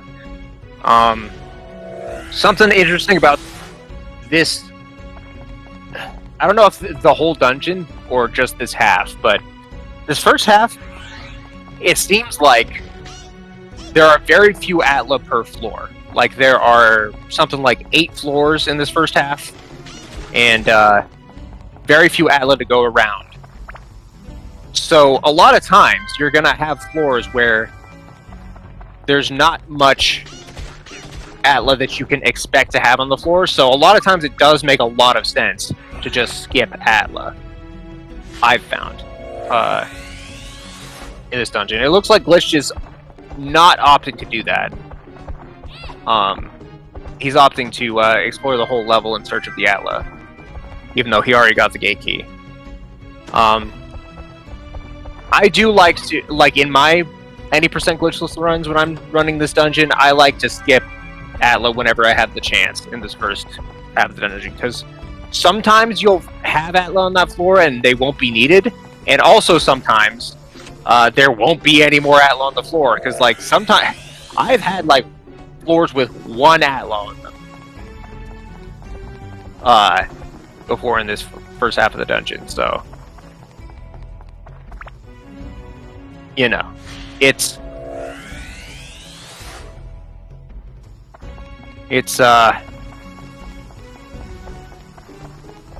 not going to find a lot of stuff here. You're like, even in a casual playthrough, this is the part of the game where you'll like kind of be getting into your groove, and you'll just be running around searching for Atla, and you won't find any because there's not a lot to be found here.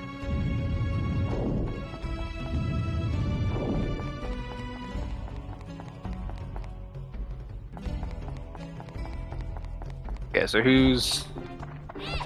Closetowar is technically in the lead right now, but it's so hard to say. I do have my commentator panel open. I could switch audio.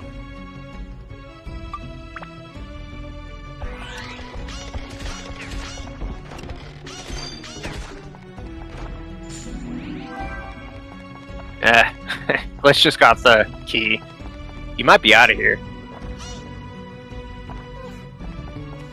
We'll see if he chooses to skip this time.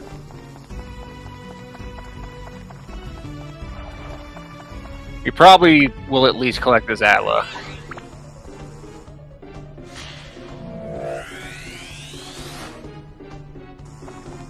And he got a mini totem pole.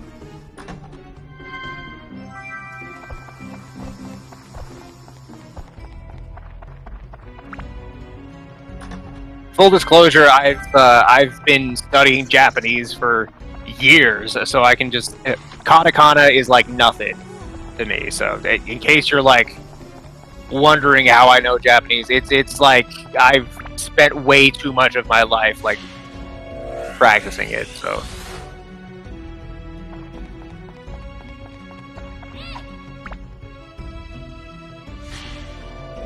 $34 Atla in the first half of Sun and Moon. 4.8 per floor. Yeah, I mean, I don't know the math of it necessarily, but it just does really feel like it feels dry.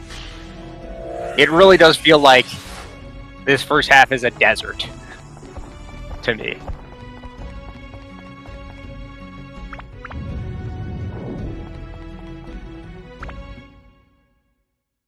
Which is very thematic. And after every couple floors or so, we gotta check in back on the farm, see how our moon friend is doing with the fallen desert warrior.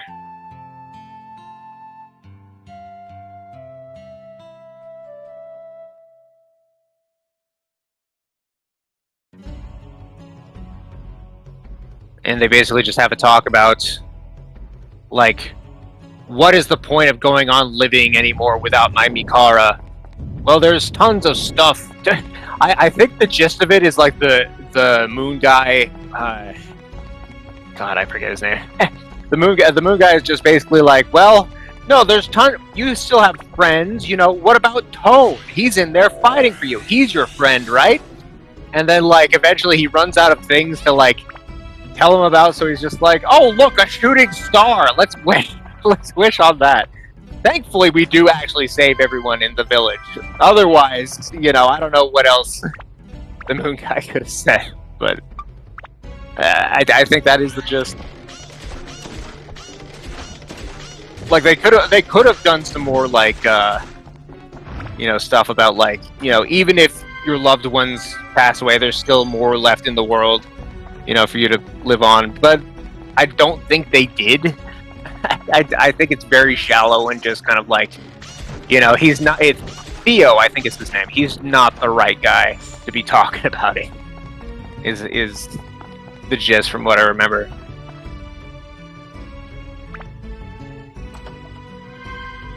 I did also notice that, first of all, Glitch got a bone slingshot, which is a little late. It's kind of like getting a bandit slingshot at this point in the game. It's like, ugh, really? Now you're going to give it to me, game. But also, I did notice that Closetowar absorbed his serpent sword into the bone slingshot. And, I don't know. I mean, that's just expected. Closetowar is probably a little further behind in terms of his route. They're both now on the same route. They're both building up their bone slingshot into the Dragon's Y. For sure, Closetowar is not at Dragon's Y yet. And I'm not exactly sure what goes into building up the Dragon's Y in this version. They do, though. So we can just trust that they're gonna build it up the right way, and that Glitch is a little further ahead because Closetowar made a mistake early on. Not early on, or maybe early on. It's somewhere in Wise Owl Forest.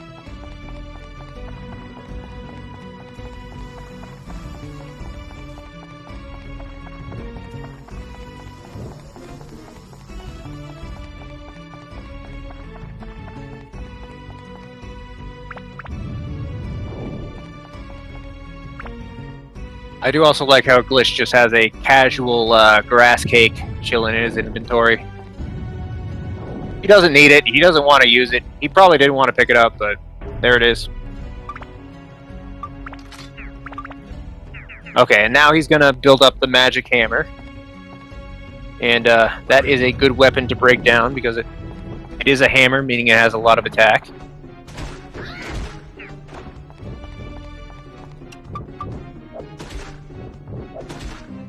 Oh yeah, those bombs.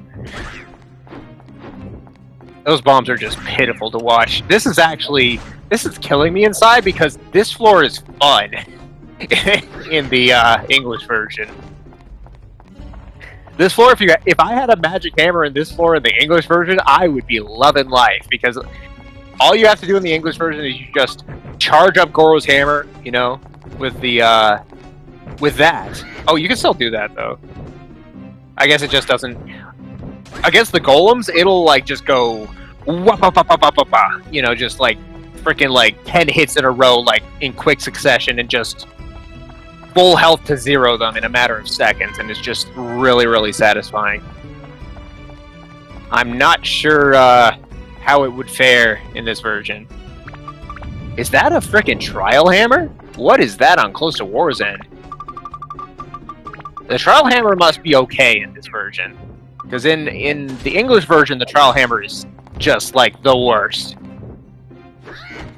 It's got abs down on it. It's got very low attack.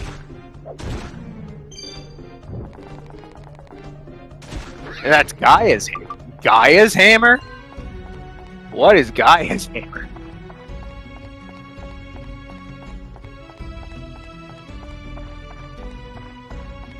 Builds up to Last Judgment. So, okay, so it probably got replaced with Last Judgment in the English version? In the weapon pool? I don't think I've ever seen that weapon. Does it build up from something? Okay, it builds up from Trial Hammer?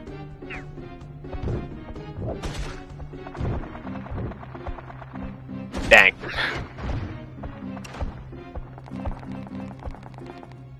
Does it have abs down or anything on it?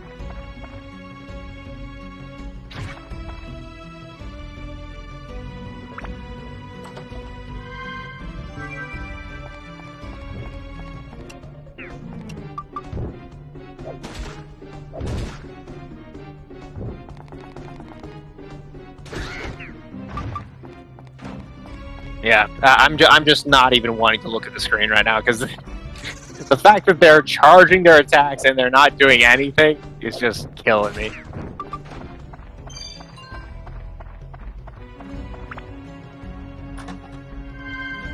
That alone makes me not want to ever try this version, because the fact that Goro got nerfed that hard is just... Or, well, okay. The fact that he got buffed that hard, and it feels like a nerf going into this game, just would not be... I don't know, my vibe.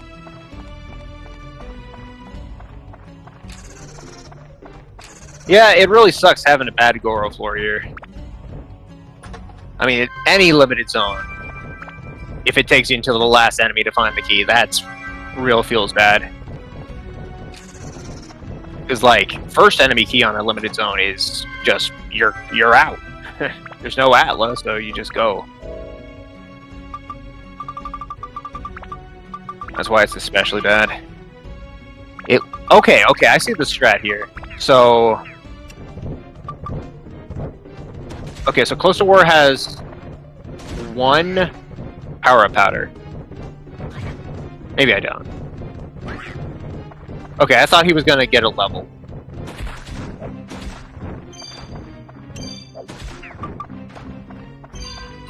What, was he just using the hammer because he had it equipped? And he didn't want to menu until after that enemy? Because I feel like they're both going to want to break down their hammers at some point. Are they just going to wait for the power powders then? Because there is a power powder guaranteed from Zabo's house and Sun Giant.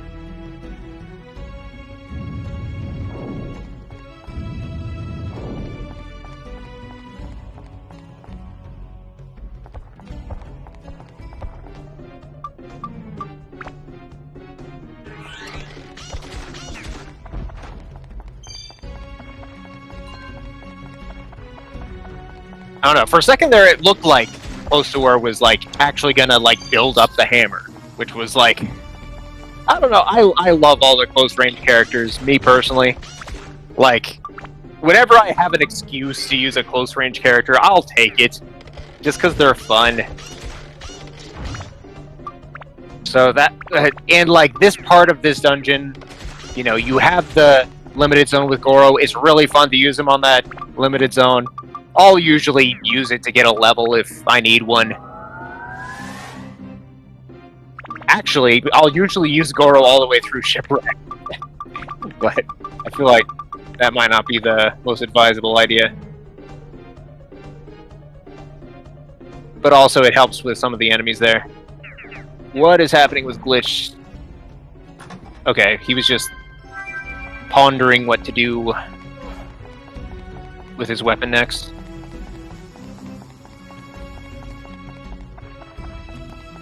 It is rare to see him just come to a total standstill, which made me worried for a second.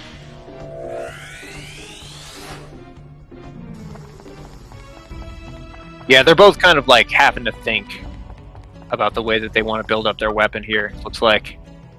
Which I do wish that I knew more about how the weapon build-up works in this version.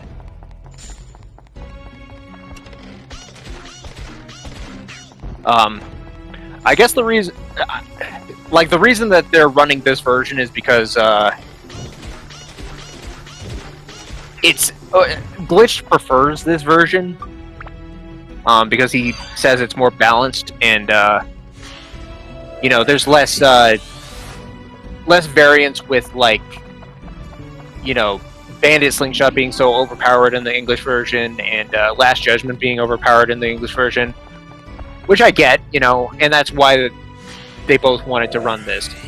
It's just, you know, for me, it's like I don't really know, you know, the overall strategy here, so there's less to commentate on.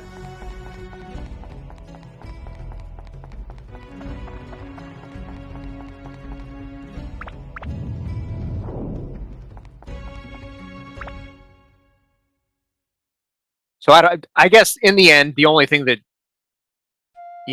is that we're missing here is like, what are they really thinking about when it comes to upgrading their weapons? Like, what are they trying to get on their weapons?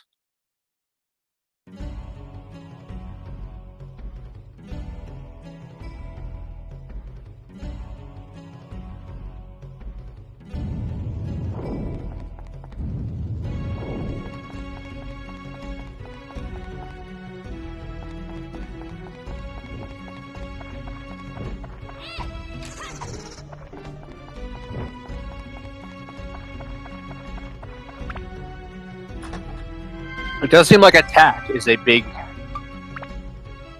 concern. Maybe Closetowar only needs attack.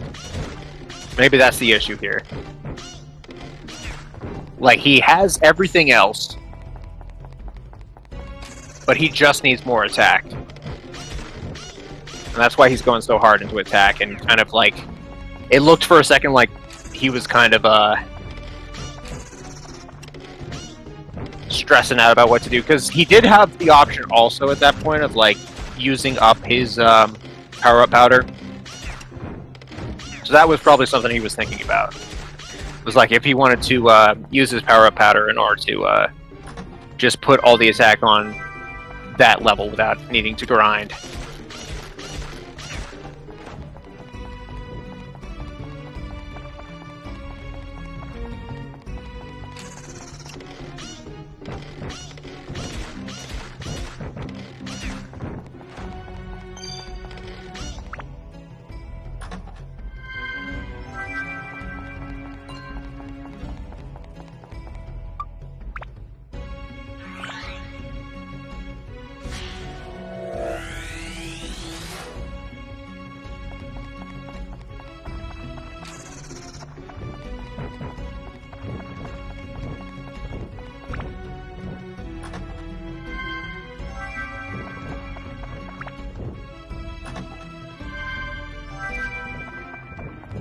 It does seem like they've both not had much luck with getting Three Sisters' house early.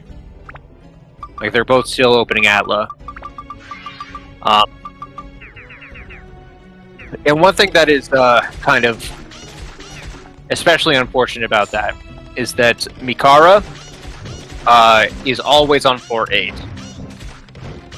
So, really, you're just looking for... what would it be? The 3, 4. Yeah, the 4 unique Atla. Besides Mikara. Is that right? Two Sisters, House, Odds and Ends.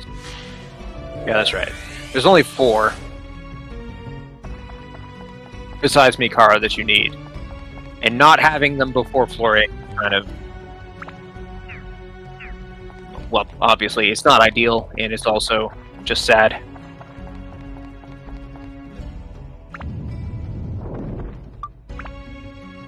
Especially because they've both been opening every single Atla, you know? Neither of them have really been skipping anything.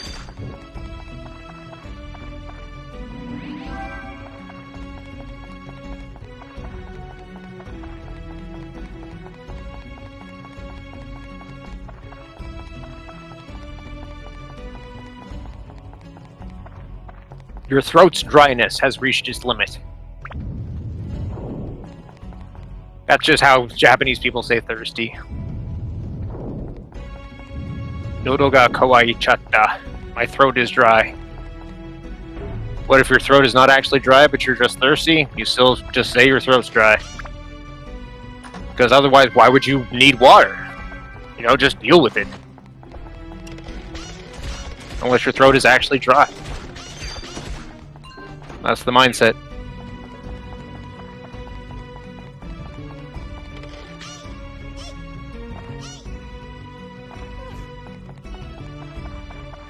Dude, I swear I've seen them pick up Jabubu like 3 times. Okay, Closetowar got Three Sisters' house though. Like I've looked and I've seen Jabubu 3 times.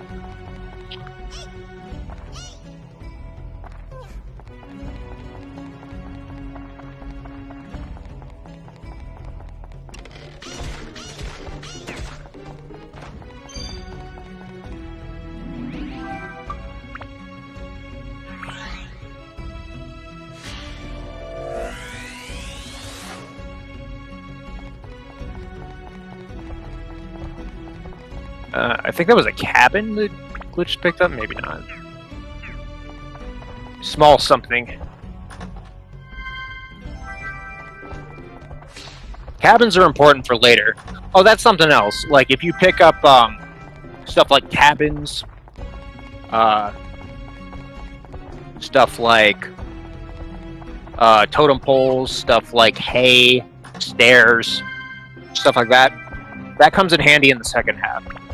And this is the only dungeon that's really like that, is there's stuff in the first half that will come in handy for the second half.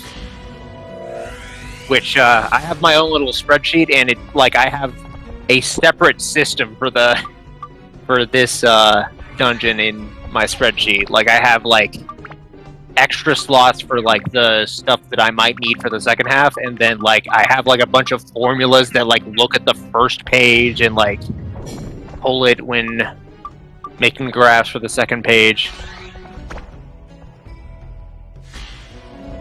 I don't know. That's neither here nor there, though. They both have everything now. I think. Never mind. Let's just pick up Mikara, so I assumed. Man, they both had to pick up pretty much everything. Glitched literally everything.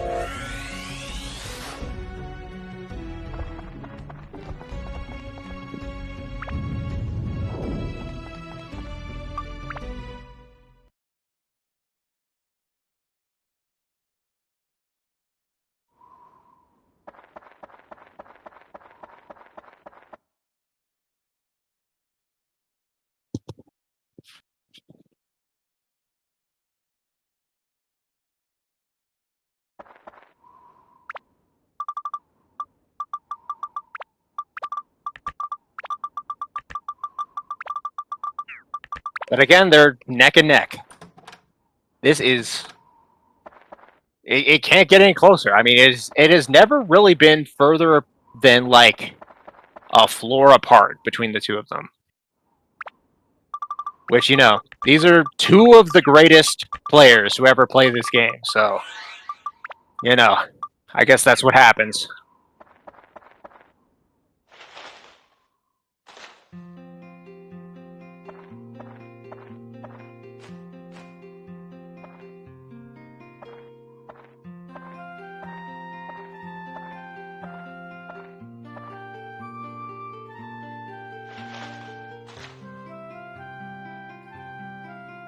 Like, it's debatable if Closetowar applied himself to come back to Dark Cloud 1 and, like, really grind for the world record. Like, would he be able to get it? I feel like he would definitely at least get very close.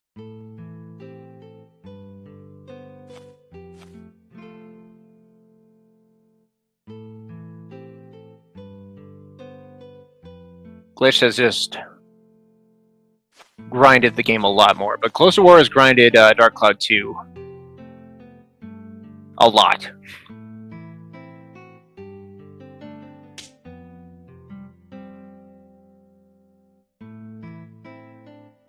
Yeah, I mean, hypothetically, if he came back and if he put a lot of effort into it, he probably would.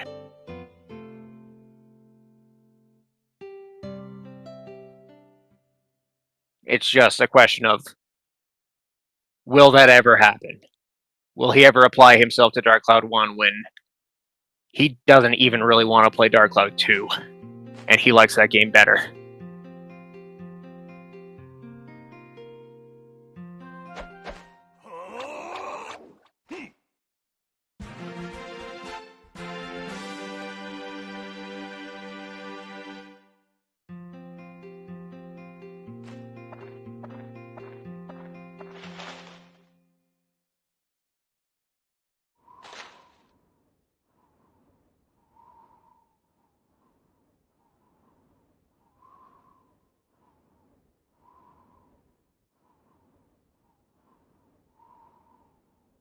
Oh wow, you can actually. You can sell defense upgrades.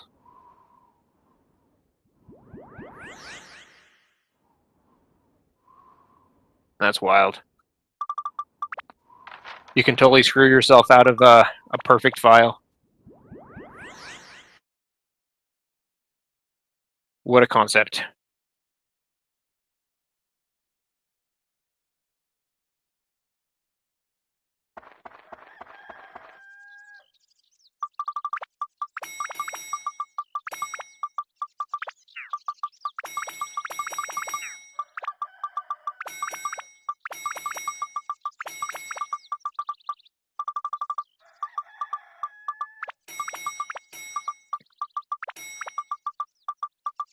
Looks like Closetowar was just confirming that he had all the stats he needed. And it looks like Glitch does have all the stats he needs, because he is now selling everything stat-related in his inventory.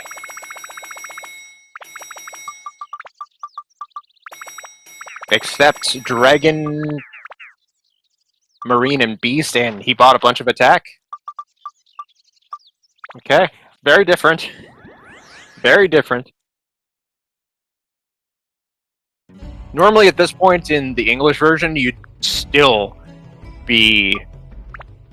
Well, I don't know about these two. They might already have Divine Beast title by this point, but for me, I'd usually be, at this point be like, alright, I need to make sure I have enough beasts, I need to make sure I have enough fire, I need to buy some more fire if I run out. Because Divine Beast title takes so much beast and so much fire. But here it seems to me like Glitch is already like, nope, this is my final weapon. This is gonna beat the Dark Genie.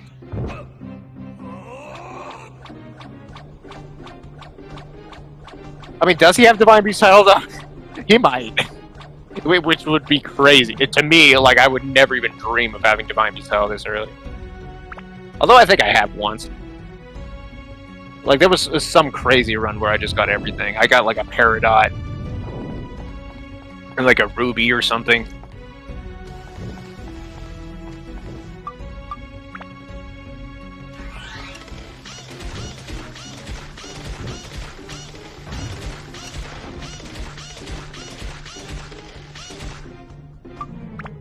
Oh yeah, the Black Wind barring the way. It does take legitimately like 10 seconds to get through that cutscene every time. I don't know if it's that much, but it feels like it.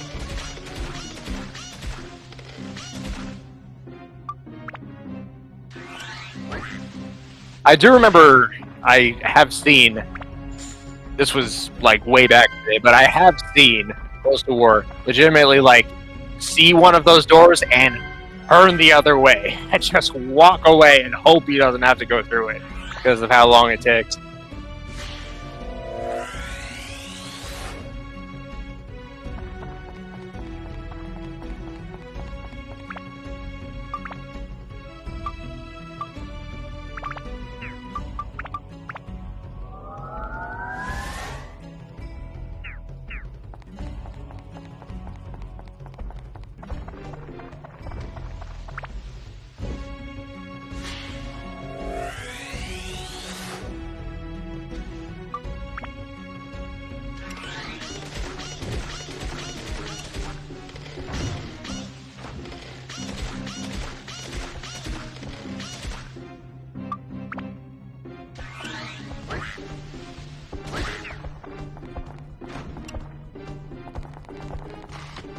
Okay, we're fighting with Ungiga now?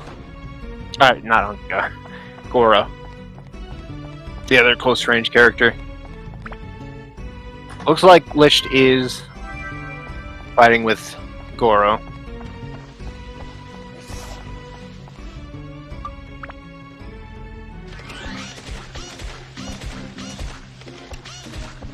Trying to see if he does have Divine Beast out. Can I tell?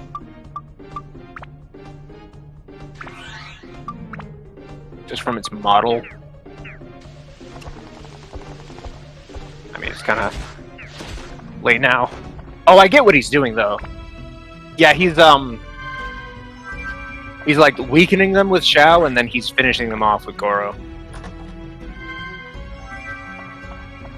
And that's the way that experience works in this game is only the person that delivered the final hit gets the experience. So obviously that's what he's doing. He's having Goro deliver the final hit to level up his hammers.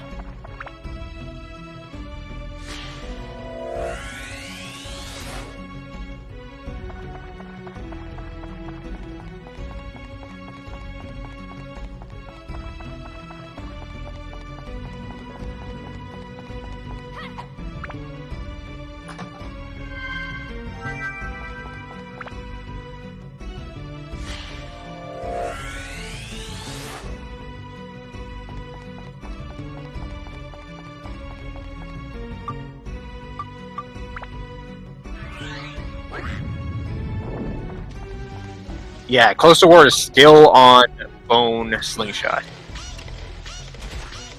And he still needs fire. It's not even... Yeah, he was just equipping the extra attack because he needed attack to kill enemies in the moment. Wow, okay.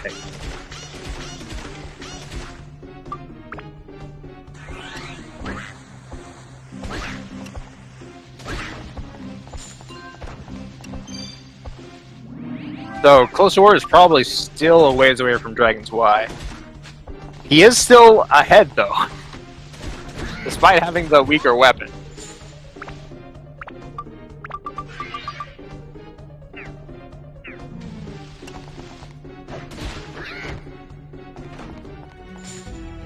And what he's doing is he's building up Anguga's weapon.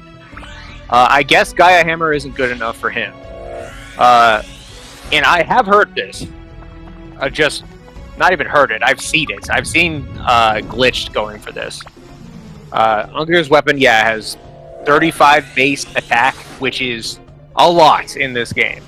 You know, it wouldn't be in the English version, but in this game, 35 is massive, apparently. So, Closetowar is doing the same thing. He's weakening them with Xiao, and then he's finishing them off with Anguga. And that's to level up Anguga's default weapon. And break that down to put it on Xiao's weapon for later.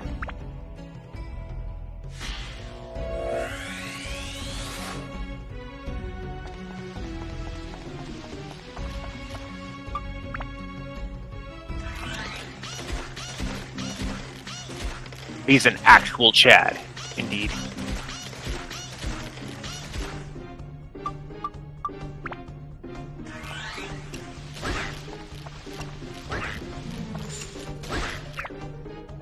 I mean, I think he's always a Chad. He just doesn't get the time to shine.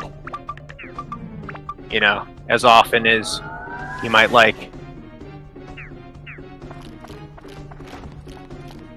He doesn't get enough chances to show what he has in a speedrun setting.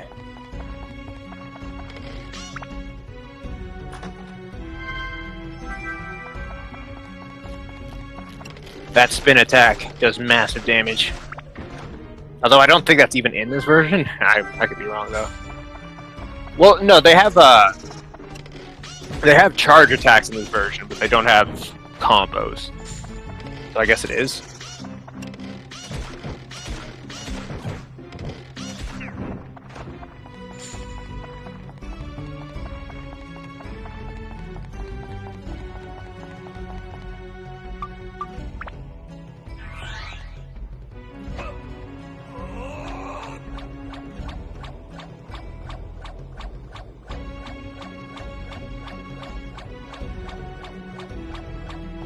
Well, it has to be, yeah, because you use that to get through those doors.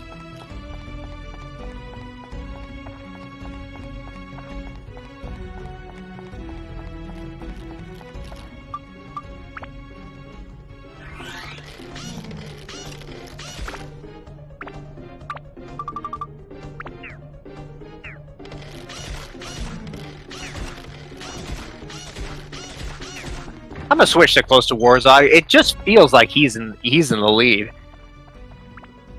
which is really impressive, given the fact that he had a flip up and he's using the base bone slingshot.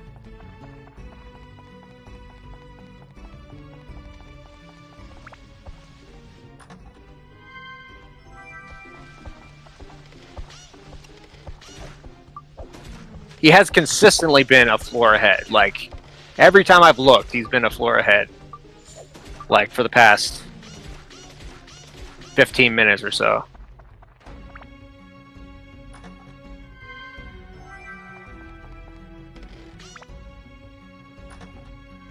Oh, here comes Yushan.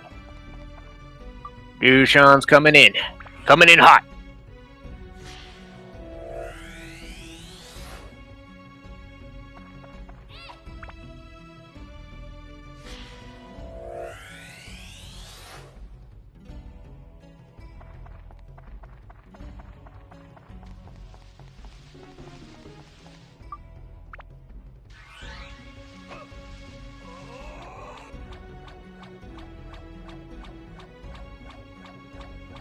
Will be my first time co-commentating with the lad.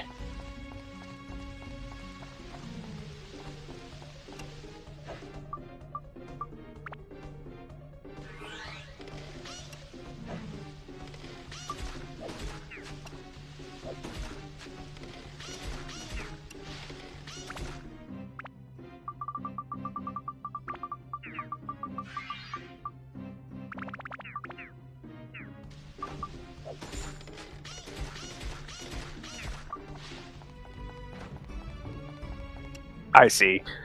I was wondering, like, really, Glitch? You thought that was ice, but no, he just forgot to equip the weapon that had Holy equipped. You have no idea, man. Yeah, it's a really close race. It has been close, like, frame to the frame almost close the entire race, which is crazy for a race this long. Every boss, they've been, like, getting there at the same time.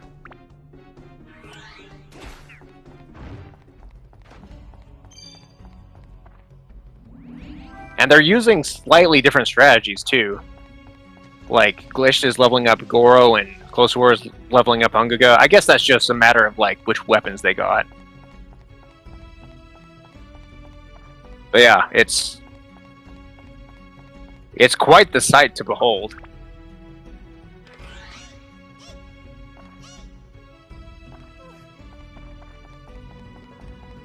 The OG Dark Cloud Legend versus the relatively young blood world record holder. The one who came in and just grinded the game over all of COVID and took the world record. Closetowar proven he still has every bit as much skill as he had back in the day.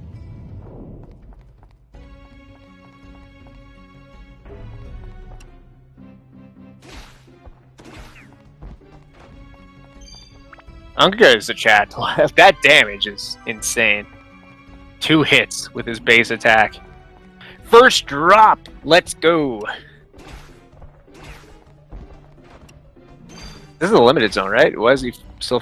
Oh, yeah, he needs experience. Okay, so it doesn't... Alright. So he's gonna fight 3 enemies and then leave.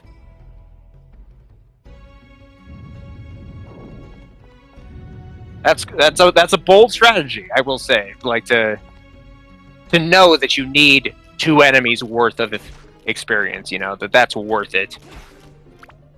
More than just, you know, moving on to the next floor and just fighting the enemies there.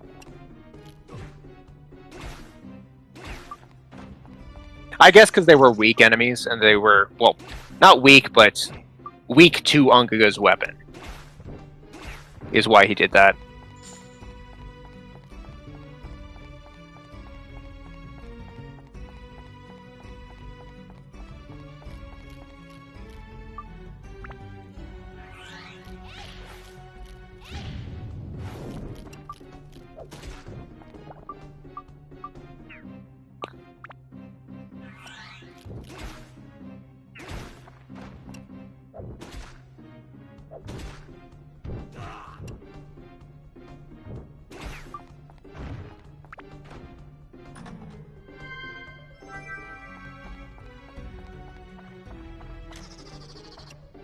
I do notice that, like, neither runner really ever cares. Oh my god, wow. No, never mind. I was about to say, neither runner ever cares when they're, like, about to die. Like, they'll just use a freaking revival powder. No, Closetowar a step above that. He'll wait until he is at 1 health. 1 health, 0 thirst before freaking recovering anything. That is really impressive. Like, there's so much stuff that you're thinking about, like, while you're going through these dungeon floors, that it's really hard to pay attention to your health, like, that closely, to the point where you see that you're at 1 health, and you're like, I gotta heal right now. You know? Because, like, if you wait even a little bit too long from there, you're wasting a revival powder.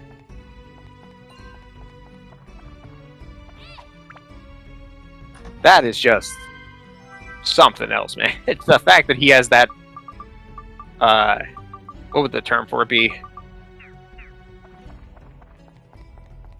The awareness. I mean, that's a very... What am I thinking of? Something of mind. What's the term I'm looking for? I don't know, man. I'll just say awareness. He has that level of awareness.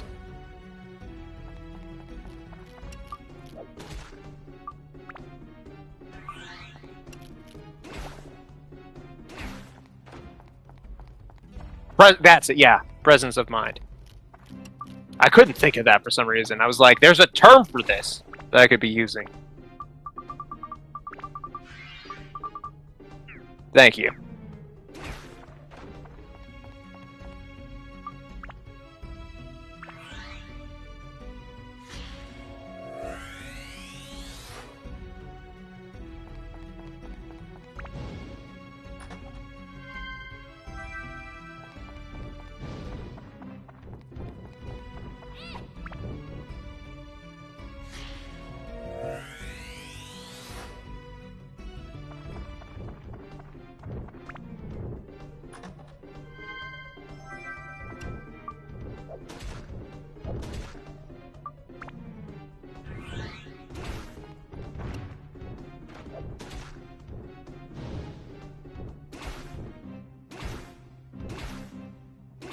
These dragons are tough to deal with, though.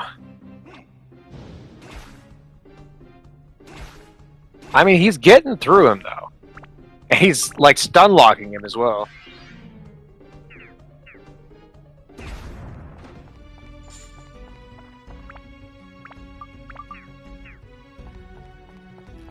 He is out of bombs. But I assume he has plenty of repair powders, so... Okay, he did actually let thirst kill him, though.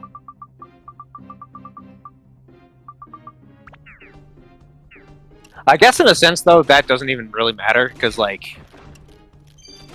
You'd rather just buy revival powders and get through an entire thirst bar and health bar than just, you know, go to your inventory and use bread and water.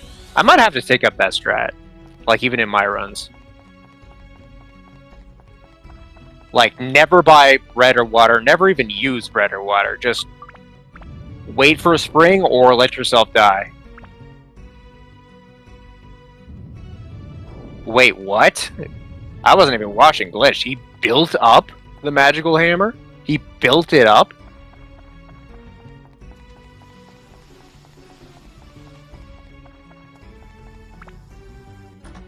And what is... Okay. This version is interesting because there's... Oh, he was able to. I see what you're saying. I thought you meant he did.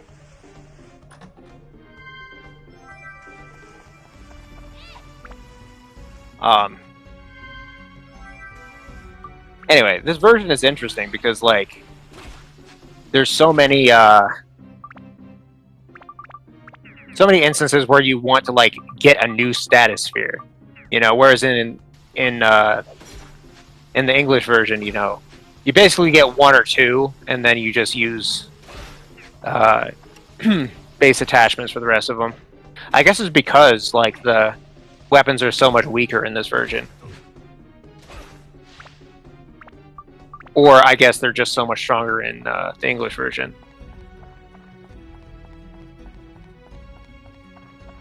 Don't worry about the bot. It would tell you wrong information anyway. This is not a Uton percent race. We are way past Uton. This is a full game Japanese version run between two world record holders. Glitch is the current world record holder, and Closetowar was the world record holder for probably like 7-8 years. It's these are two of the best players this game has ever seen. And we are racing the full game. It's going to be about 7 hours, give or take. And we are racing to the final boss.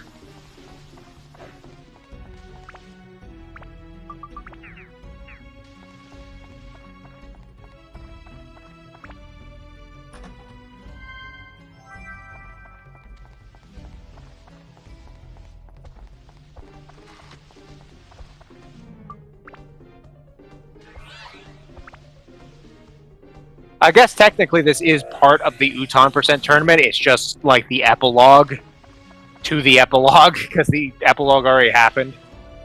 The epilogue was the freaking seed race, the seed generator race. And then this is the exhibition match. Still though, I mean, this is like a, I don't know, the world was waiting for an excuse for these two to go head-to-head. It's never happened before. And it is a sight to behold, I will say. Because they are still so close. They are still one floor away. And sometimes no floors away. Sometimes Glitched is on the same floor.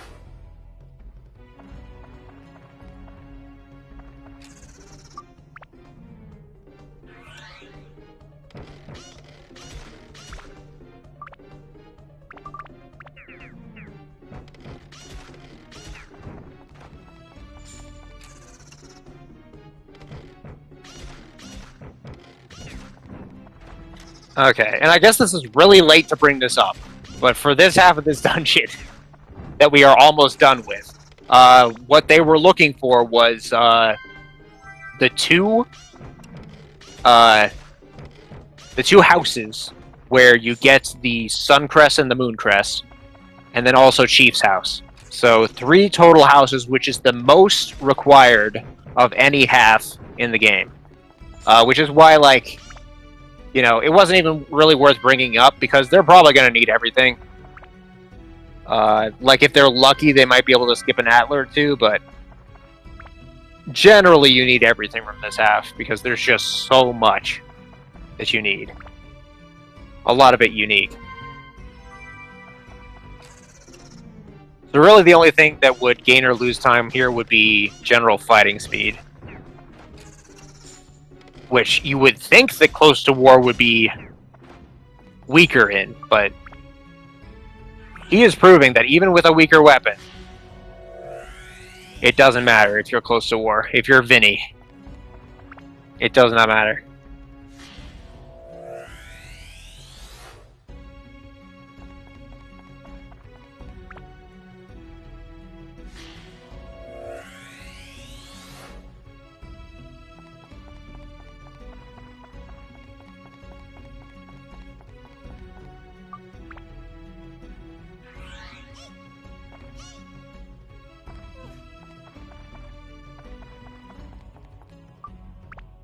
I was about to die.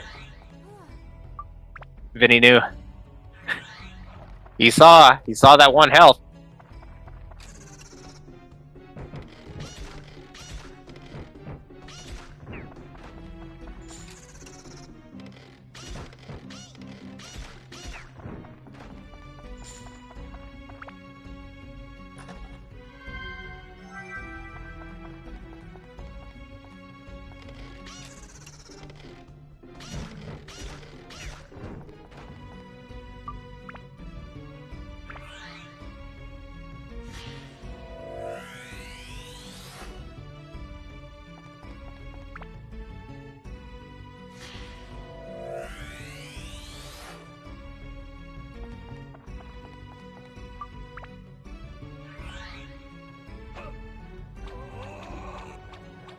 Ruchan, Sonic, what is up, my man? it is going, my dude. How close is this race? This is insane. This is insane. How much of it have you seen? So I watched everything up until Sun and Moon, and that's about when I got off work. So I had to start scrambling, get things done, get things taken care of, so I could be here. So I haven't seen any of Sun and Moon, but it looks like it's just as close as everything else has been. It is. Yeah. I would say that Closetowar is a hair ahead of Glitch right now. Which is surprising because he did have a flub where he wasted a Sin Sphere early on. But it was just like a sham share. So he is like a level behind on his slingshot, but he's still making it work. And it is really something to behold. For certain. Now, Zhao is the main damage dealer still. But we're doing a lot of build up that I'm not familiar with because I play mostly glitched categories, so I'm spawning in weapons left and right. I don't even know what we're doing because this is Japanese.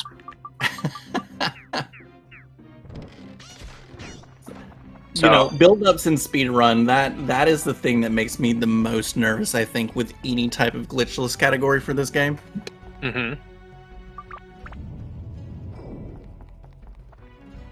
Yeah, absolutely. You got to know the route. You got to have it memorized. You got to know what you need, when you need it, and which items you need to buy, which items you need to find. And both these runners do, because they are that good. They have definitely played this game quite a bit. I know Closetowar is very familiar with the 100% categories too, even. So I mean, he was the only one running this category, and he was running the crap out of it back in the day. I don't know if you were around back in the day, but he was basically the goat of every Dark Cloud game. He was just, it seemed like he was untouchable. Like I never thought I would see the day that anyone would rise up to challenge him. And then Glitch came out of nowhere and just beat him by so much, maybe question everything. Yeah, so I've only really been playing Dark Cloud, I want to say, coming up on 3-ish years as far as a speed run. It was something that I've always enjoyed the game. I kind of play it casually, like every once in a while, and it was quite funny. A friend of mine, before I picked up the speed run, had introduced me to the enhanced mod, right? And so it was kind of like putting a little bit of life into it, and then in like reviewing and researching the enhanced mod, I was like, oh wait, there's glitches. And it kind of took me by surprise because I didn't know anything about any of the glitches, and so like in trying to learn the glitches, I was like, I wonder how this affects this, the speed run. What does the speed run look like? And I just went down a whole rabbit hole. So it's awesome to see these kind of long time community members play, and just how quick and how knowledgeable they are in what it does for the game. Yeah, they've been at this for a long time, and they've put a lot of hard work into it. It is not for the faint of heart. Long categories are difficult no matter what game you play, and 4 hours is my limit. That's when I'm tapping out, really. Going above that is asking a lot sometimes. You gotta have stamina, endurance, work up to it. It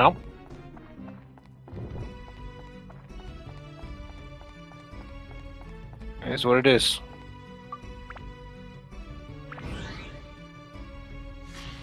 So we're heading to the boss floor very soon, it looks like. Yeah, first we do you know how this game finishes out? Do you know everything that happens after this? I did hear word saying that the final boss is different. They don't have the phase 2 that was added for the Western version of the game. So as soon as we get past the ranged phase of the Dark Genie, that's game. Yeah.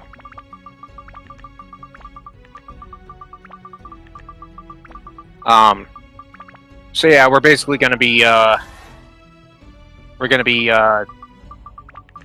getting the sun sigil and the moon sigil. We're gonna be putting it in and fighting the King's Curse.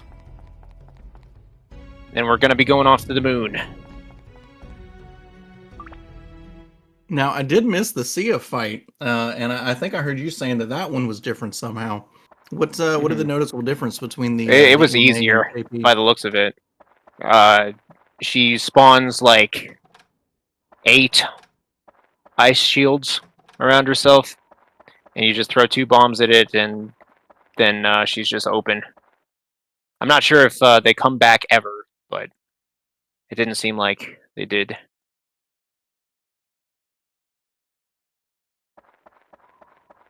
The end screen and not the last hit. Okay. When that timer stops, that's when I'll celebrate. I figure they know what they're doing. Right.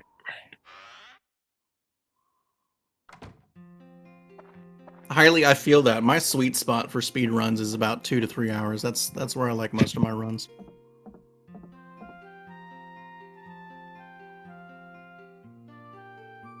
There's nothing more satisfying though than finishing a really long speed run and knowing it was good. That is the best feeling in the world. I've done long runs before. It's been a long time. I don't want to talk too much about it because I don't want to take away from Dark Cloud, but Right. It's one of those. They have their place. They're definitely great. I'm very prone to resets when I get setbacks, and it's harder to do that in with a longer run. You know. Yeah, for sure. It's easier to reset near the beginning. But once you get past a certain point, it's like, well, I'm just here now. I'm gonna just have to finish this. Yeah. You start hitting thresholds, and it's just like you've done it before. You've done it before, and then you have that one run where it's just like it's not happening, and so it's just like, especially if you hit a point late in the run, 4 hours in, and you're just like, man, I should have been able to do that one try, and now it's put you behind. It's hard to want to finish those runs. Yeah.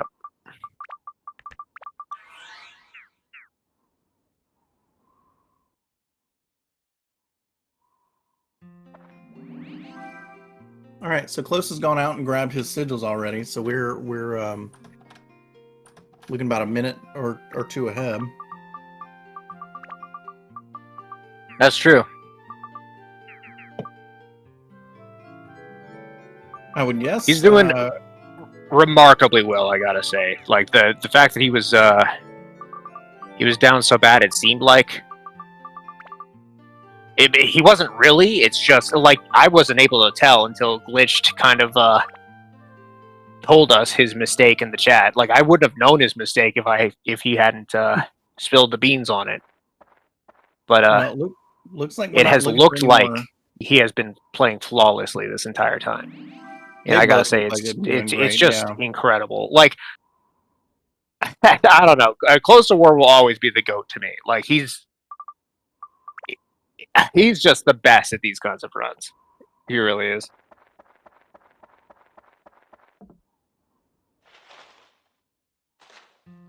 Not to say that Glitch is not the GOAT currently, but like I don't know. Certainly wouldn't knock any runner who can finish a game. I mean, look, Right. that's something. Obviously, you run into skill issues from time to time. You get locked out with experience every once in a while, but I mean, if you're finishing runs, if you're within a competitive time, I mean, don't look too bad on yourself. I mean, it's a highly competitive, type hobby that we've all picked up, right? Mm-hmm. For sure. Especially when you're trading world records. Yeah.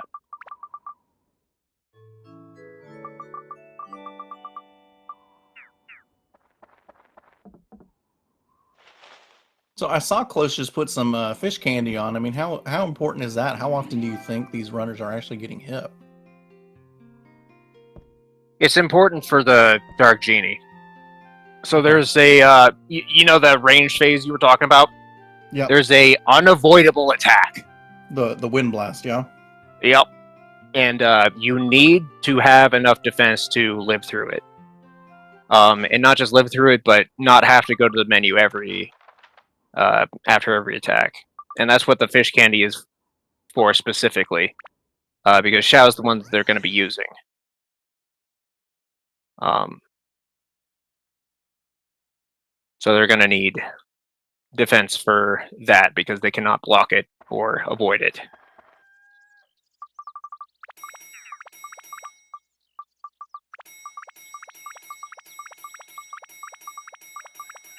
Now, the first phase of the Dark Genie, that's fairly similar, yeah? We're just trading elements to whack the hands. Yeah. Yeah, that's all.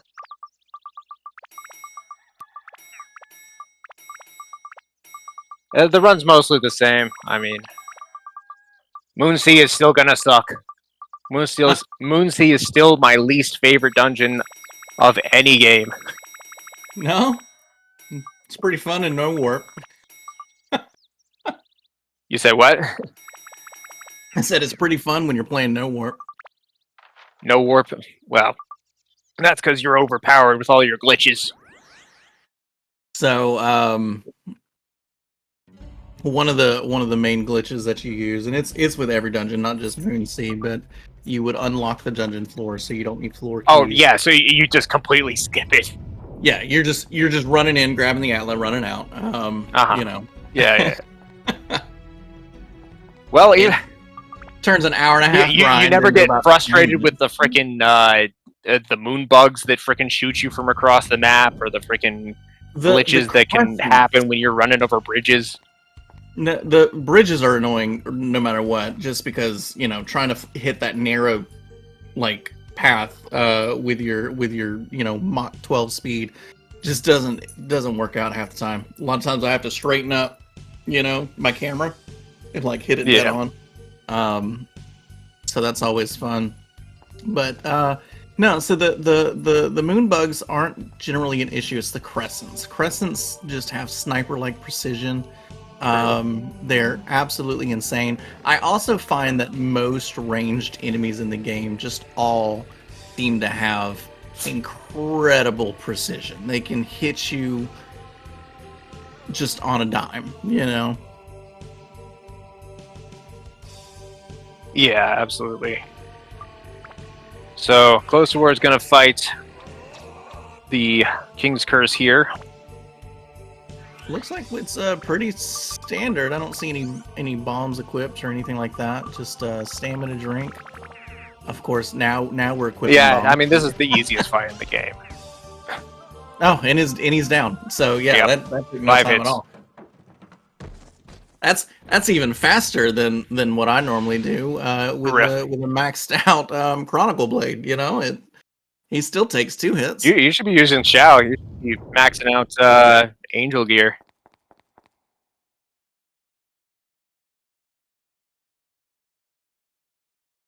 I guess that it's, actually works. has to do. Well, and it's actually worth thinking about only because having to swap characters back to Ungaga and have to do his slow whirlwind again and have a second slash at him while it's still very quick. 5 hits. Yeah, the good thing about Xiao specifically is that she doesn't have stun lock, which is why she's able to do that. Like every other character, I think, has stun lock, but Xiao just, she just can pummel the opponent and they never get any stun at all. So she can just keep going until King's Curse just stops being in that phase. So the real question would just be the time it takes to spawn a weapon.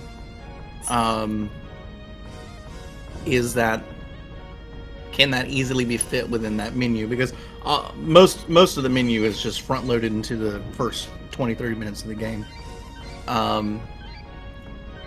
is the time it takes for that worth the time that you save in using her in that fight?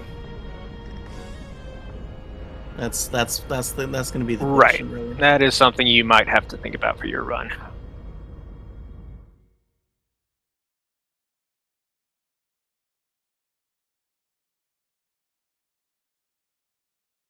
Just shame we don't have Demon Shaft. I think a Demon Shaft run could be pretty great. Maybe we do that next, right? Just all Demon Shaft, just a full Demon Shaft clear. I don't know. I feel like we should probably do Saya first. Saya percent or something.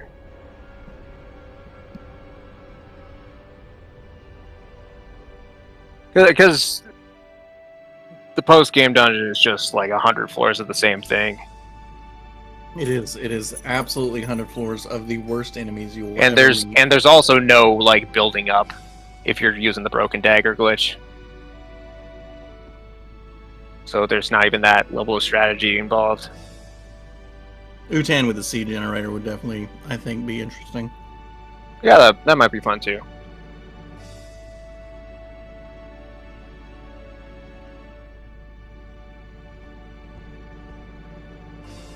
Although I think we do it less tournament style and just do like a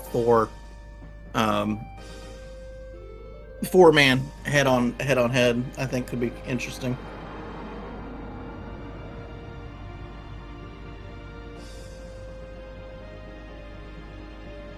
I'm definitely looking forward to the next tournament, whenever that might be. See how that turns out. Well, we'll get us a nice break after this, and we'll see what happens. Yep. Well, are you ready to go to the end? Are you ready to go all the way? Is the question. I am there. I mean, we're looking at 2.5 hours, give or take. Yeah. I think I might just step out after King's Curse here. That's all right. Have not gotten much sleep. I was gonna say you definitely sound like you're winding down. Yeah. But I definitely wish you the best of luck with the rest of the Oh my god, moon people are rabbits! Sorry, I got distracted. That's the craziest twist in all of gaming. Anyway, I definitely wish you luck with the rest of the run. And I will be watching with bated breath to see who wins, because it will be something to behold. All right. Well, everybody, don't forget to check out Sonic Crazy. Yet another wonderful runner of Dark Cloud. Usually does glitchless runs on Wednesday, although I think he's taken on Rogue Galaxy instead, the unofficial Dark Cloud 3. So right. Don't count him out. Don't tell anyone, but I'm getting close to the world record, so I'm not stopping until I get it. Uh-oh. That's all right. We've only got about 80 people here who. Yeah, no one heard that. So we're good. No, but it's just between you and all 80 of these people. Yeah. Yeah. Okay. Well, that's it for me, and Yurshan will be your guide through the end of this run. So, yep. That's it. All right, everybody. Let's see. We've got Closetowar is already at the Moon Sea. So he's getting ready to actually enter the dungeon, and we've got Glitch just finished his time trial with an excellent. I'm not sure if Closetowar got an excellent on that one. I don't think many of the duels are that difficult, with the exception of Goro with that one wild analog direction.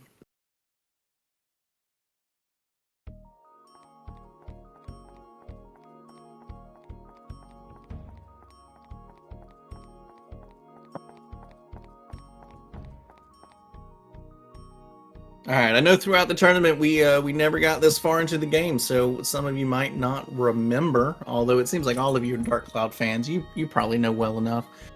Our goal is to build a giant robot. A little bit of Vulcan action going on, or Voltron rather. Got an excellent as well. That's awesome. But yeah, a little bit of Voltron action going on here, and we're gonna take that big old mech down to the Dark Genie.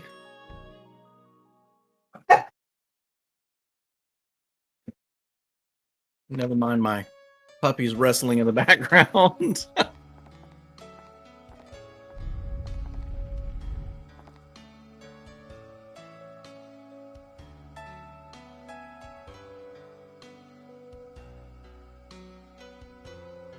Now, Sonic may have got out of here a little too quickly because I have often wondered, what is the Fairy King saying here? Because I feel like in translation, it got a little strange. When they land on the moon, he's telling Tone, "Hey, quit staring so hard. You know, you're gonna make us look bad. They're gonna think we're a bunch of hicks," is what he says. And I just wonder what is said that would be translated from Japanese to come out to be a hick. I think that is quite interesting. That's where we landed on that translation.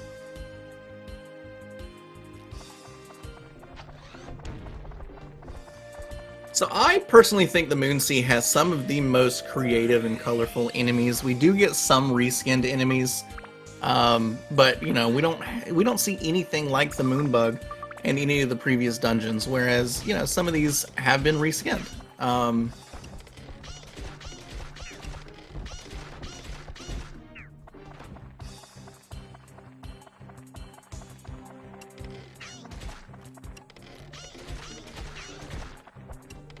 But you got to be careful with those range units, like I mentioned earlier. It feels like they are absolutely marksmen.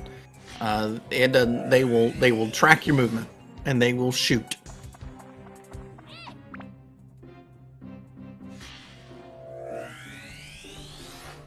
Word, if you're, I see you're in the chat. Do you have a link for the controls? I don't recall where that's at.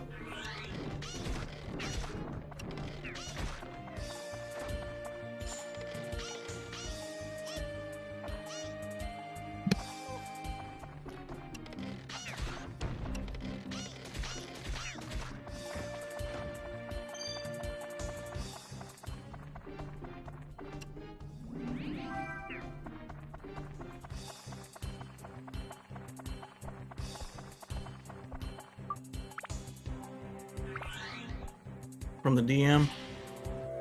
All it was the invite, I thought. Okay, I think I see it. Yeah, I got it. Thank you. All right, so Glitch is almost caught up here. It seems like that gap has gotten a little further, but that could be just a little deceptive, considering we've got a lot of these cutscenes that we got to get through. Now, we're not looking for specific Atla. We're looking for all of the Atla. Every single Atla piece is, with the exception of the tower, which I think is 3 pieces, is required. So you might as well just collect them all. You don't know where you're gonna get any one specific thing, so you got to kind of just grab everything and run. So this dungeon is going to take substantially longer. These last 2, as a matter of fact, going to take substantially longer than the first few. Not just because of the increase in difficulty, but just what we're looking for is a lot more. You see what I mean? That bug hit him from across that gap.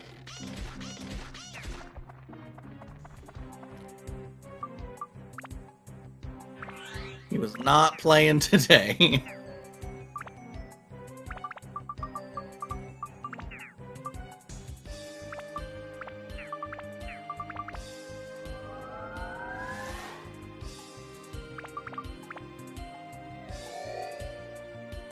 So breaking down Ungaga's weapon. Not sure if he's got a replacement If he comes across one of those shadow doors, we interested to see how that's going to resolve itself.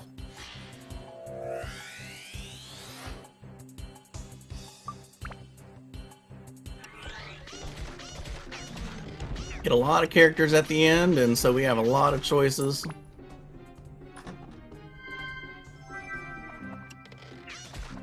Dwindling in HP here, but it looks like for Closetowar. But that's why we carry revival powder. You don't need bread, you just need to revive.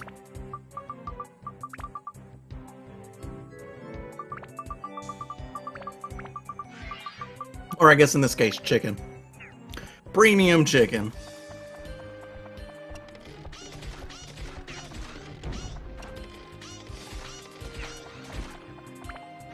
So still only about a floor gap between the two, even though it looked like Closetowar was pulling ahead pretty substantially.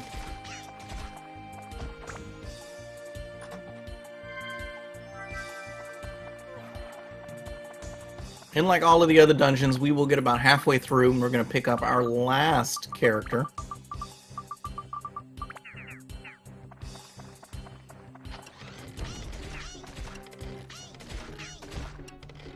Glitched is also getting sniped by these bugs.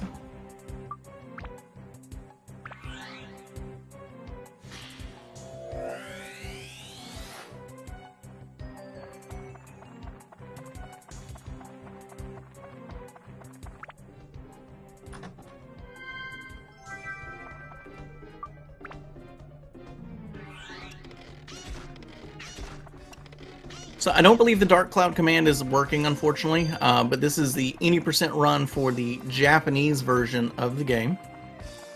It is very different, different enough from the Western release that the game had. There were several things that were added and changed.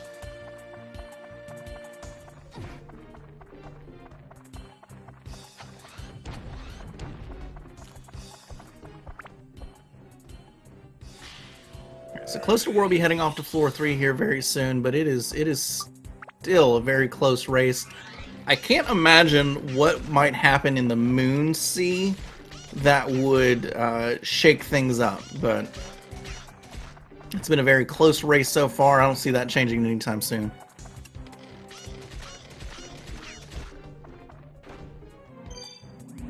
You can really see the power of the slingshot showing here, the Japanese version. Getting away with a lot more damage than what you would normally do. It does not have any proximity modifiers to it, so it's doing top tier damage all of the time.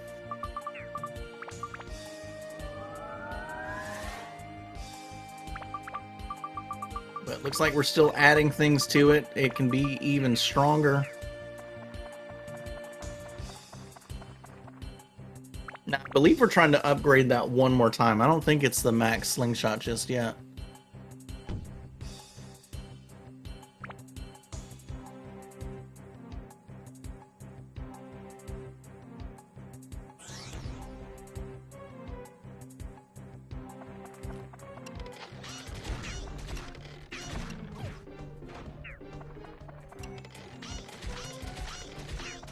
Alright, so we both entered new floors. Glitch with floor 2, Closetowar on floor 3. And again, it's just a map clear. We need every Atla. We need to find those keys.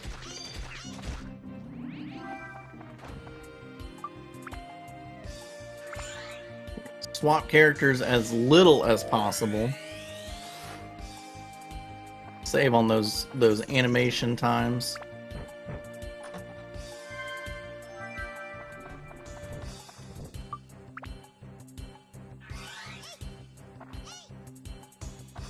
Now, once we pick up Oscar, we'll have another option as far as those gaps are concerned. You won't need to use Zhao every single time. They'll have 2 different gaps, one with the pillar in the middle, and then we'll have one that has nothing. The one with nothing is intended for Oscar because he does fly, but he can actually fly over the ones with the pillar too. So it's gonna have to see how we're going to handle those. Since Zhao is our main damage dealer, we might still use her as often as possible.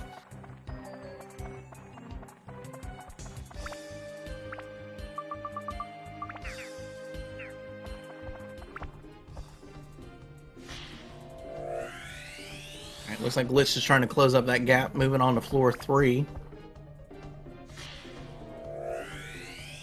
Now, if we get an early key and the number of Atla on this floor are few, we could get lucky enough to start closing this gap a little.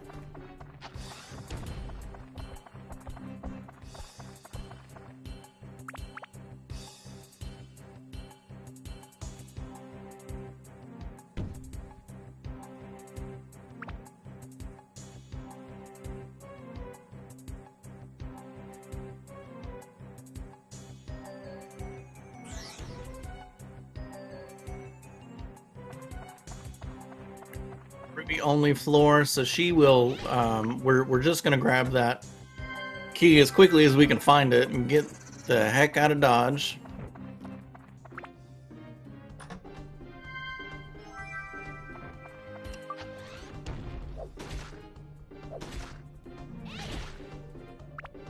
It's nice to see that this far into the game we're still relying on bombs, so that we don't have to worry about upgrading every single character's weapon.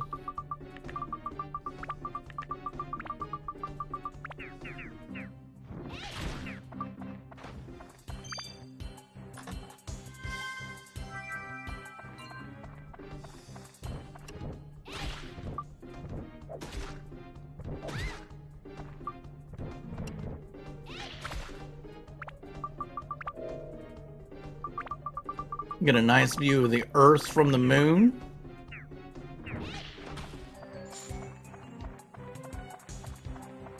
Now, one of the subtle differences I'm seeing here with the Japanese version that I don't know that I've ever noticed before is the menu has various colors, whereas the NA it's all the same orangish color, if I'm not mistaken.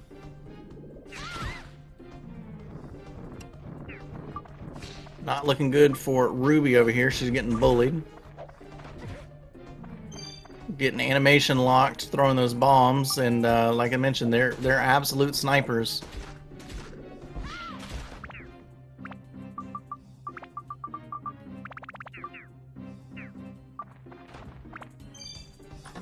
Making use of that menu time, might as well restock your bombs while you're in there.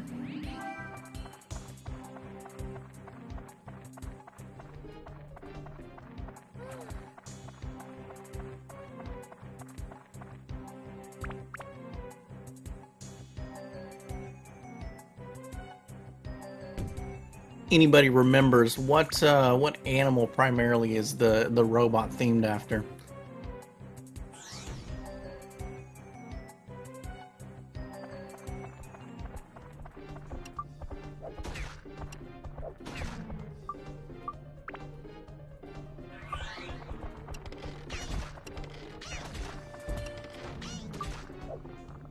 So we might be getting a bit of a bigger gap here, as it looks like Glitch is having trouble getting the last couple of things on his floor. Adding moon moles to the mix, moles being one of my least favorite enemies in this game. It would be, I want to say, the mask that you find in the Sunken Temple, followed by the fish, which also start showing up in the sunken ship, and then moles. In that order.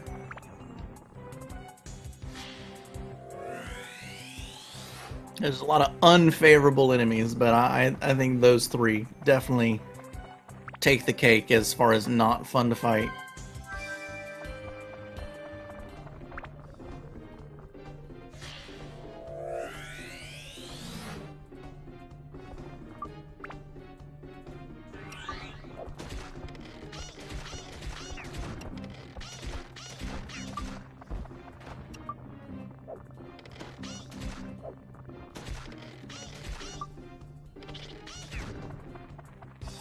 Trying to get those kills with the weapon as often as possible. I know the bombs help as far as healing damage, but you don't get experience if the weapon doesn't get the kill.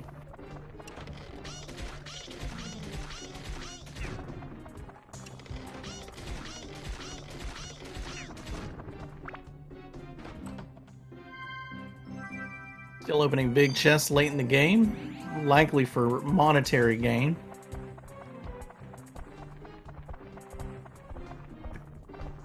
do still need to fund our stockpile of bombs and repair powders, although I don't think repair powder is much of an issue for either runner right now. I think bombs is the primary concern.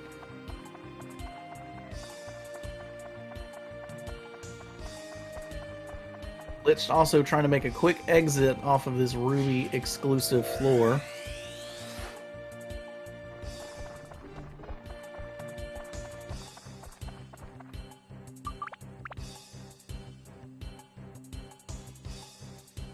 And just as a reminder, enemies that fly don't drop exit keys. They don't drop floor keys.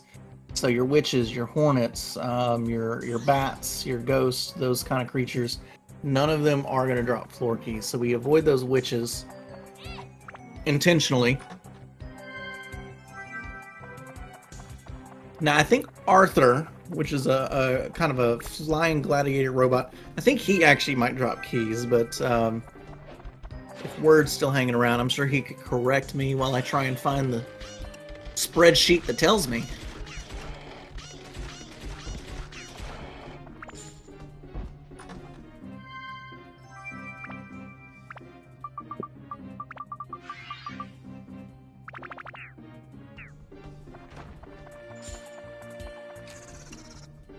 Arthur does drop keys. Okay, and that's what I thought.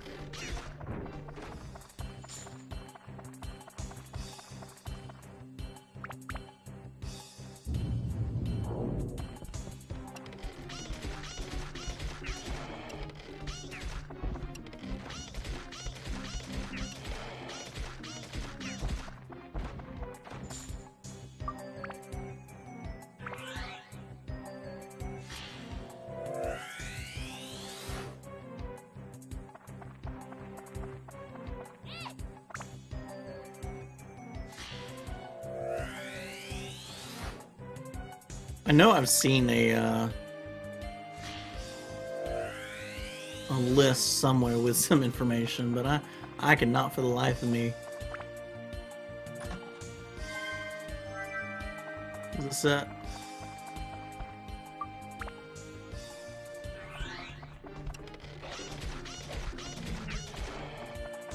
Maybe. Alright. Stop looking for nonsense.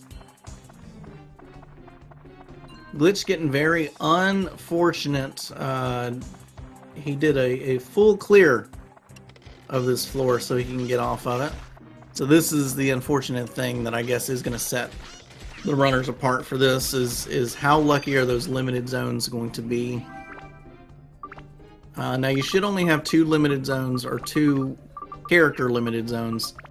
It should be the last character, not the last character obtained. You should have 2 lockouts per dungeon. So you might have some more in Gallery of Time, but it has been a long time since I've done that one. Period.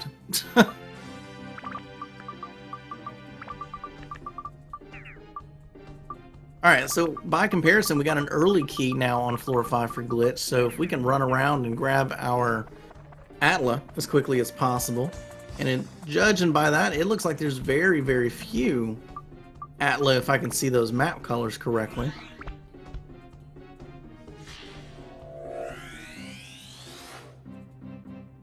Might help keep this a closer race.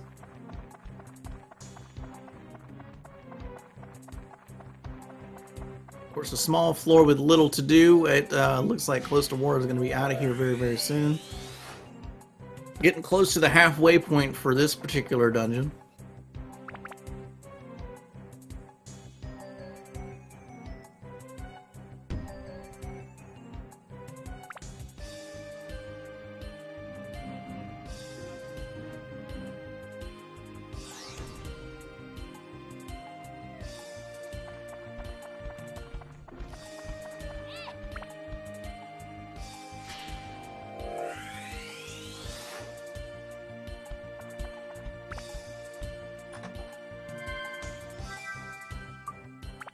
Early Atlas Stone, that could be very good for informing you which way you need to go. Not every route is going to have a spear at the end of it, so we don't want to go down those roads if we don't have to.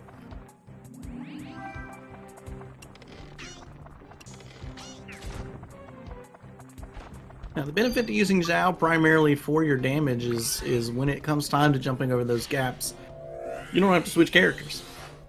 You're already there. You're already ready. Now, once we add 2 types of gaps, that could get a little complicated.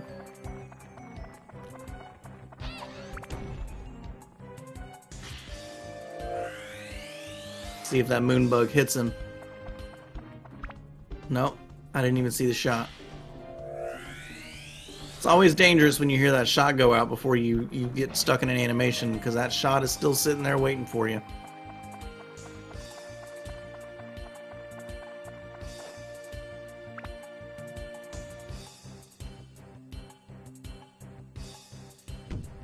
Wonderfully synced up cannons.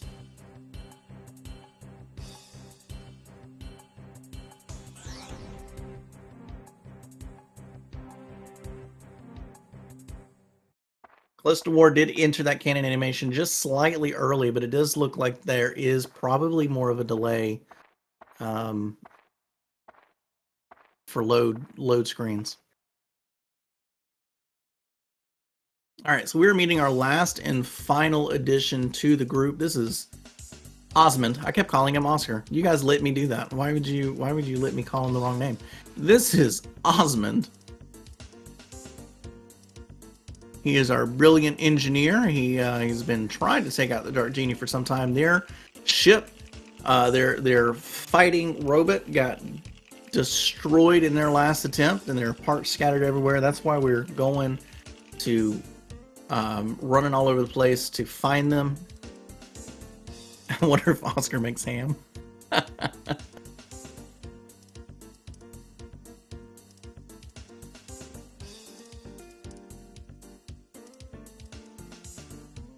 He's explaining the situation. He's offering to let you help. Doesn't need your help, but he's offering to let you help.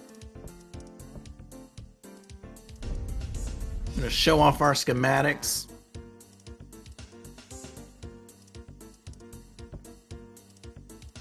Makes total sense. We're a 14-year-old engineer. We know exactly what's going on.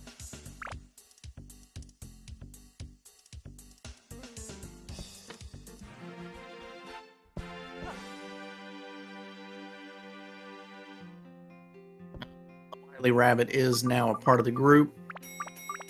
Quick restock. There's a couple different shops, if I'm not mistaken, on the Moonsea, so it is nice and convenient that this is in the exact same room that we already are living in.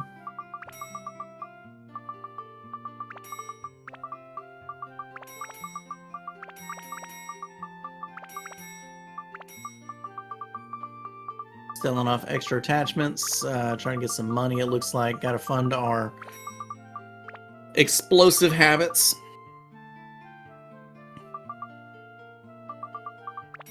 Looks like a brief moment of contemplation.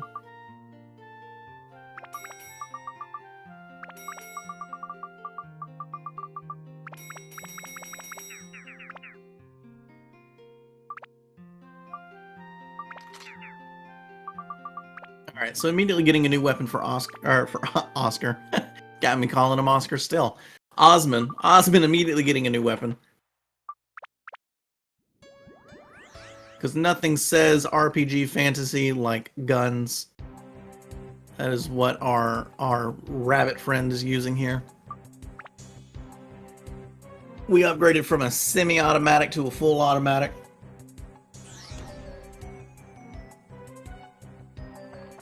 As Closetowar is back into the dungeon. Still maintaining about that floor and a half lead.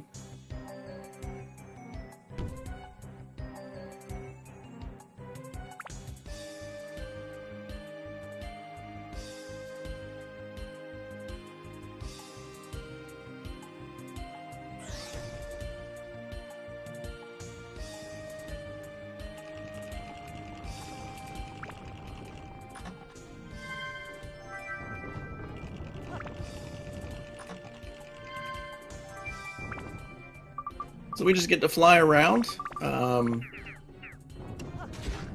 Looks like we might be using Osmond for some quick and efficient damage here.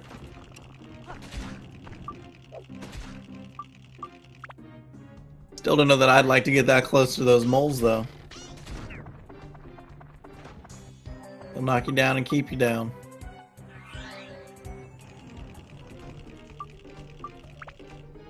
Now, it might not always seem like it, but every character does run at similar run speeds. I don't believe there was any definitive showing that any character runs faster than the other.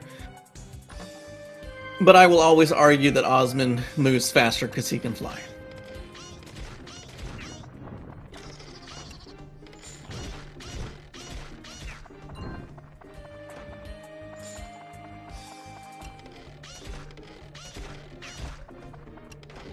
Fish right out of camera, they will get you every single time. We were quite close to making a encounter.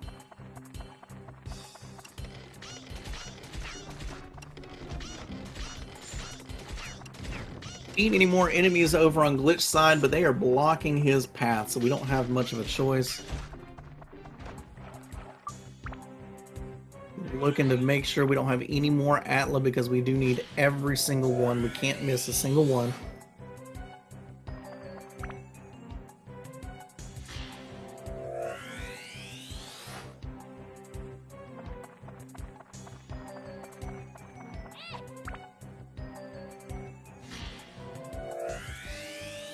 All showing us exactly why we don't like them. They'll knock us down. They'll keep us down if we let them.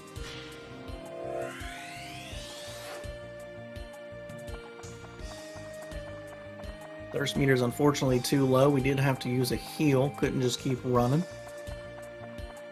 As we are almost to the exit here of this dungeon for Glitched. Closetowar getting another relatively short floor. It's just going to increase our gap.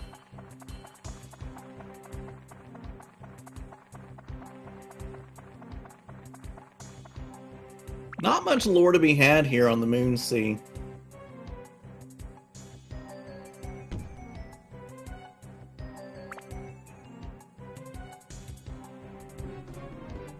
Makes you wonder where the Fairy King is holding off at.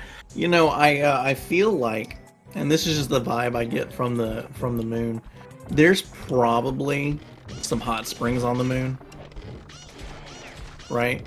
I just get the feeling that they have hot springs somewhere.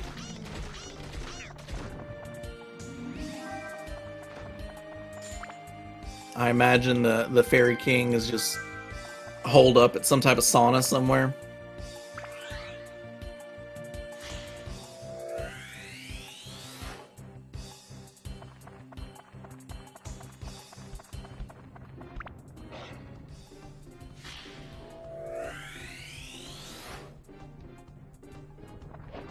Glitch getting his introduction now.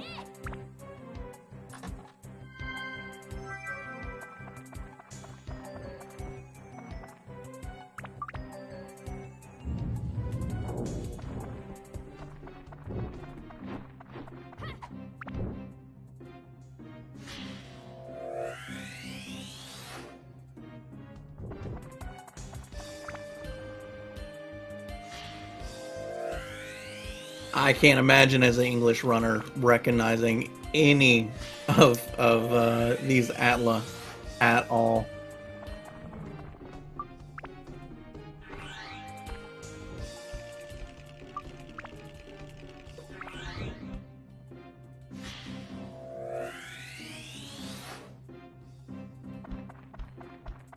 So Glitch selling off things now, working to buy his weapons as well.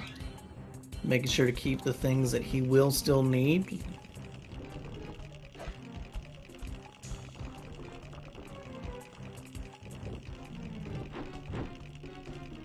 Opting for more bombs. I don't believe he bought the gun like Closetowar did. So I don't believe he's going to rely on Osmond at all for any strategies here going forward. We do have to overcome a 2-floor lead.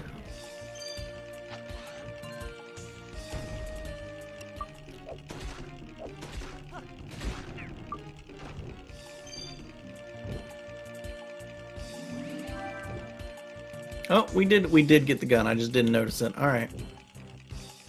We've got it.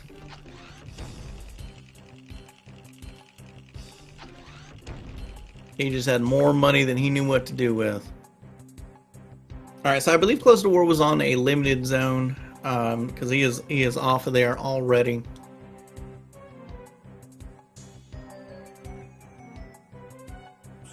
Not many floors to the Moonsea. It's actually got quite a few less floors to it.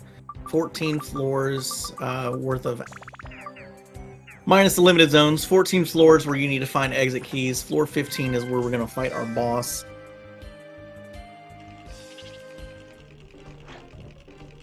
So not too much to go.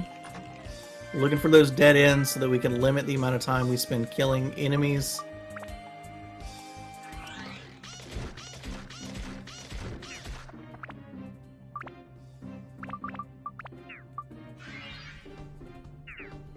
Becomes more and more important as you play through and you start facing tougher and tougher enemies to play around with those element types so that you can get an advantage on as many creatures as possible.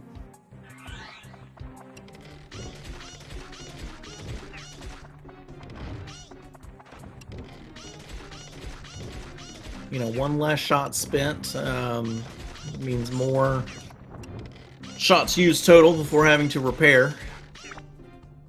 Zhao being fortunate enough that we get one durability per shot fired, whereas other characters not as fortunate.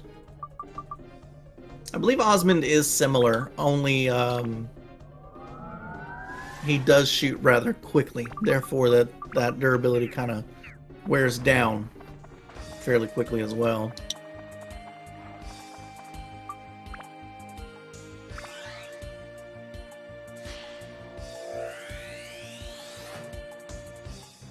Now, if I didn't know any better, it looks like we used a flappy fish to put the drawbridge down over on Glitch's side. We all know it had to have been a crank, the wheel. But he sorted that inventory so quick, it looked like the fish got used.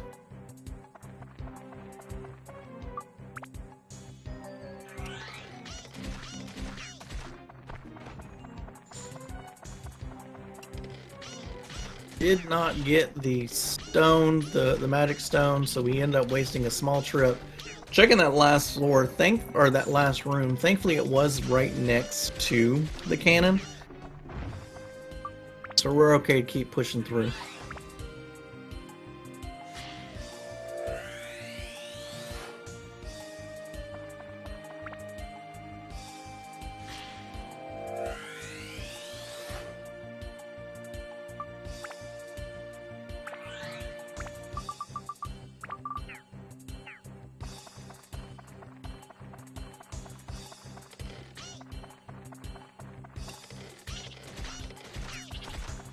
Alright, choosing to stay as Zhao and jump over, taking the animation time instead of swapping back to Osmond, who would easily fly over instead. Now on the return trip, I imagine we probably use Osmond for the flyover.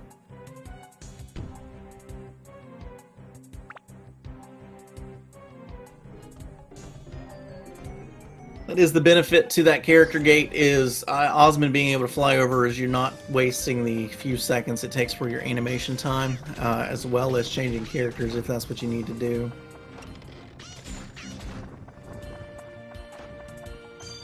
Every second counts.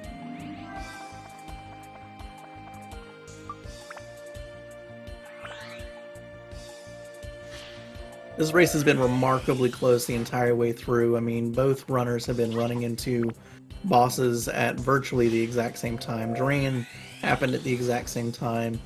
Utan was just seconds apart. Saya, it sounded like, although I missed it, was very, very close.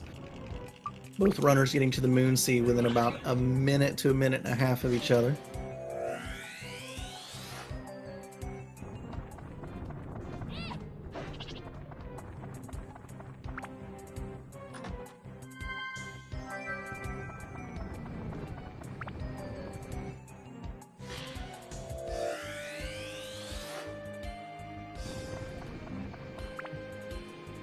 We're just wanting to see early keys in small rooms or small floors for Glitch to be able to catch up.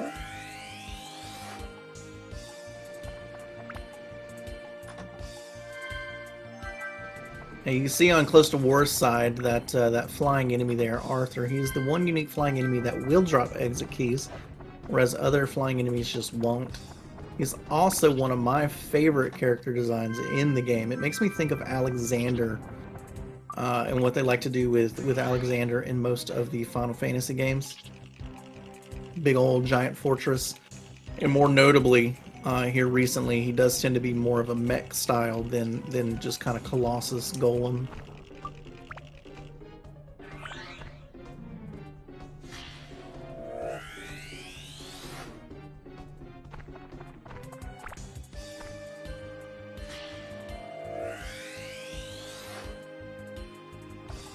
You understand the need to reskin enemies as you go, but I do tend to favor a lot of the unique enemy designs. I like when games can manage to stay fresh the entire way through and not reutilize resources.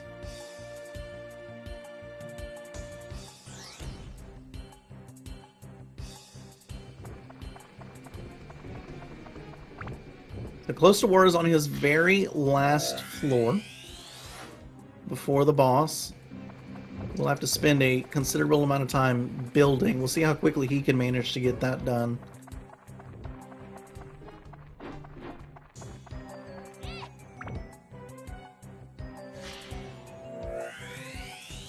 So if we've hit the Osmond limited zone for Glitched, if he can get a very quick key, his exit is not far away.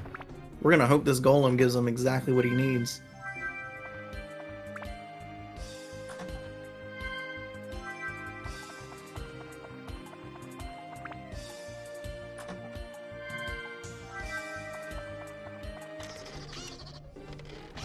Not today, but we did get a wheel, so we know we can make a very fast-paced run through here. We are avoiding any and all remaining chests, most likely. Getting locked behind those those fallen enemies.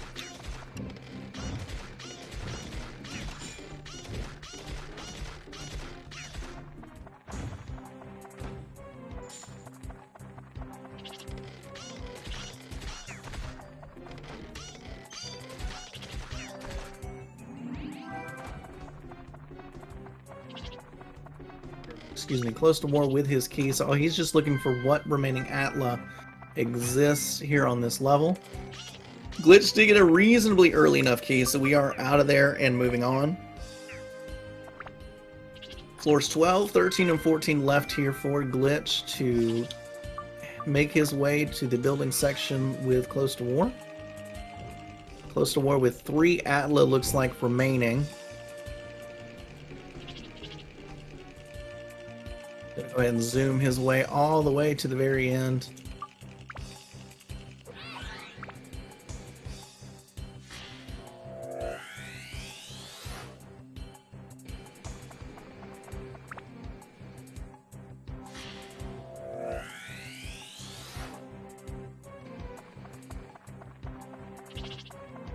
Again, out of this entire dungeon, only 3 Atla that we didn't need. We did not need the lookout tower, we did not need the ladder for the lookout tower, and we did not need the second floor of the lookout tower. Everything else was hard required to progress from this section of the game. And it looks like Closetowar is heading out of his dungeon on his way to building his giant robot. One of my favorite building scenes, actually. It's quite fun, I feel like, to build this robot fast. I enjoy building this robot fast. If done quickly, I mean, we're talking only 3 to 4 minutes for building this robot. We'll see how Closetowar approaches it, because there are cutscenes that will play if you drop down in the wrong location. We will need to drop down specifically near the head, so that Osmond will give us a ticket, and we can use that ticket to get access to the final boss.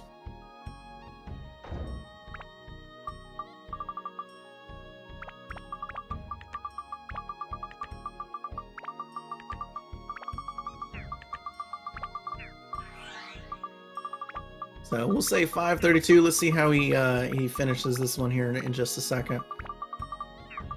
Keep a close eye on Glitch just to see how his run is going. We are heading to that cannon, so we are off to our next floor.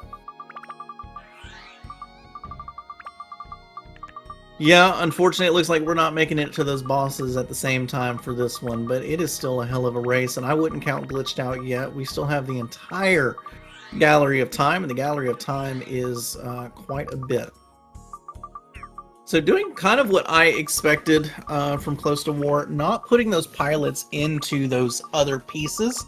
Not having those pilots in there means not chancing getting those cutscenes by accident. So we will put those pilots in when we are ready to complete the rest of our robot.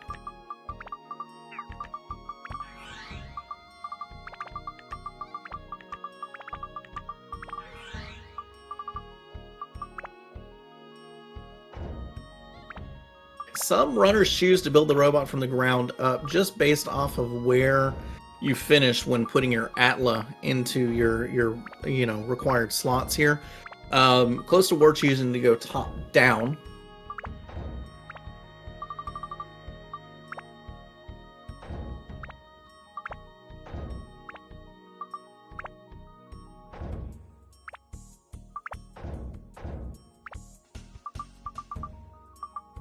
Glitch doing his best to zoom through here as fast as he possibly can.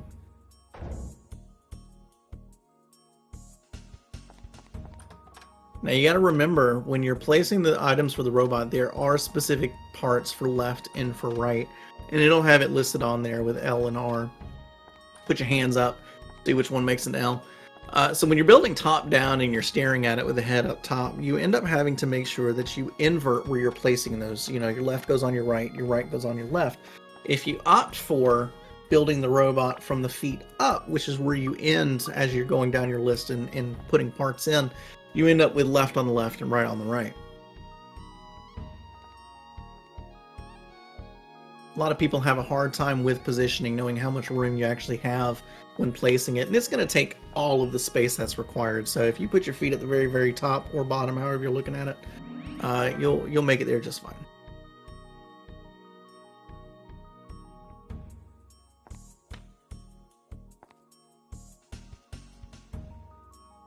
So gear up, because we are heading to the final boss of our Moon Sea. We got our ticket and we're heading on out.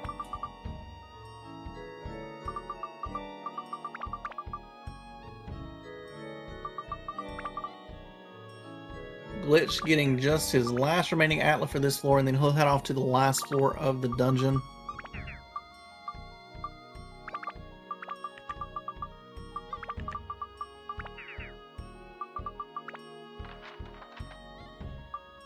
Looks like Ungaga might have a part to play in this boss, as we loaded him up with some spheres in a weapon.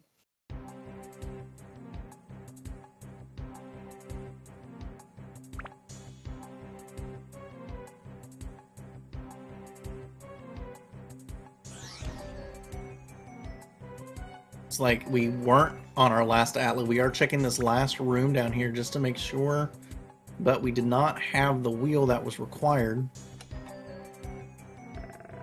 Oh no, I believe it's a key that we're missing, actually. We don't have the key to leave.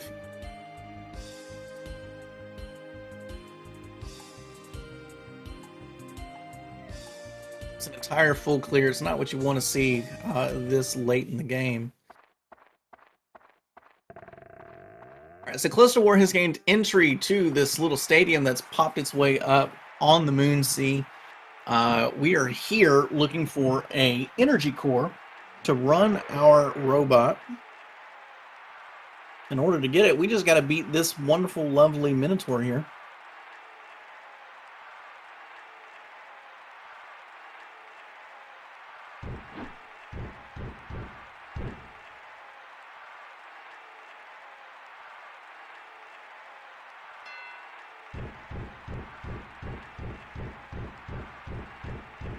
So I don't know the strats here for the speed run, but as far as the boss is concerned, the way that the match is intended to work there's going to be barrels kind of tossed everywhere, full of stamina drink that the Minotaur Joe here is his name, will pick up and drink. During those openings, you are able to you're able to go ahead and get a swing or two in. Looks like we're using Ungaga probably for the extra reach, it looks like. Because a lot of times Joe will just kind of jump back from you. Got to be careful because those barrels are targetable. This Minotaur not playing nice. He is dodging left and right. Looks like we're trying to get him stuck in this position by the gate.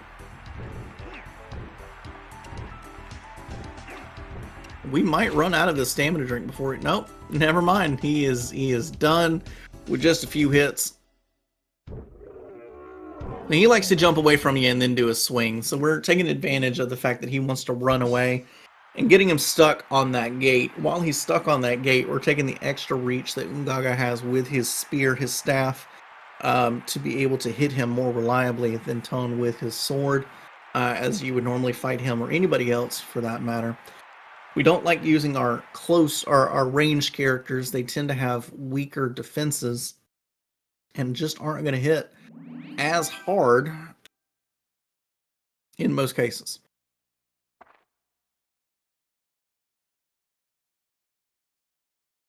All right, it does look like Glitched has a relatively small floor layout, so we're heading to the last couple of spheres now before he gets to start building as well. Everybody settle in for a giant lore dump when it comes to our robot being built.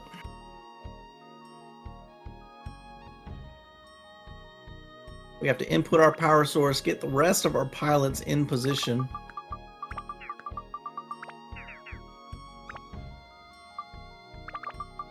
As I mentioned, those crescents, one of my least favorite when it comes to ranged enemies. They are absolutely bullying Glitch's ability to grab this last sphere right here.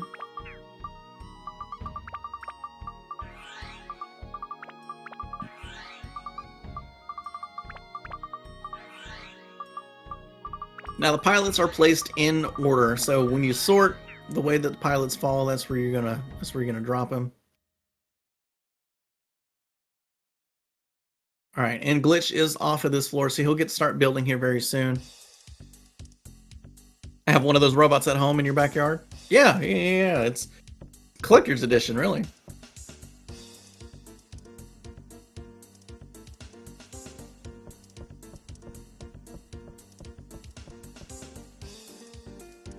Looking like sub-estimate. Okay, that's good. Let's see what this thing says here. It does not tell me anything as far as the estimate, but that's okay.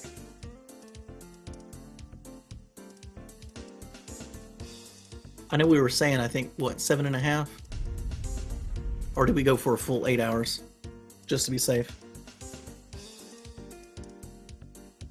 Who is your favorite Dark Cloud character? You like Ungaga.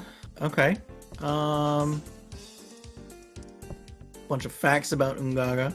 That's quite interesting that you enjoy him. Anybody I have ever talked to does not really care for him. And it's not so much from a story standpoint. I always found every time I played the game casually, he was always just a little bit weaker.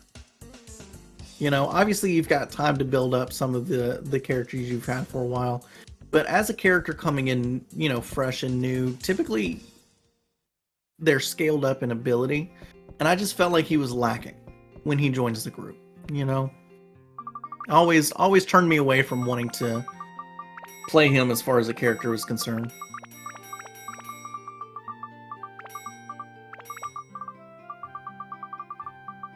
Alright, so Glitch just opting to build out each individual item and place it immediately. That definitely requires a lot more knowledge as far as your spacing and where things need to go.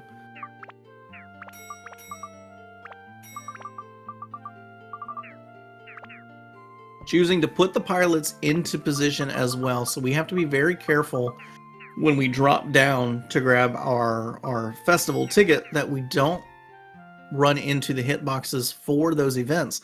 Otherwise, you're going to get a bunch of pilot backstory, which, while interesting, definitely not what you want to see.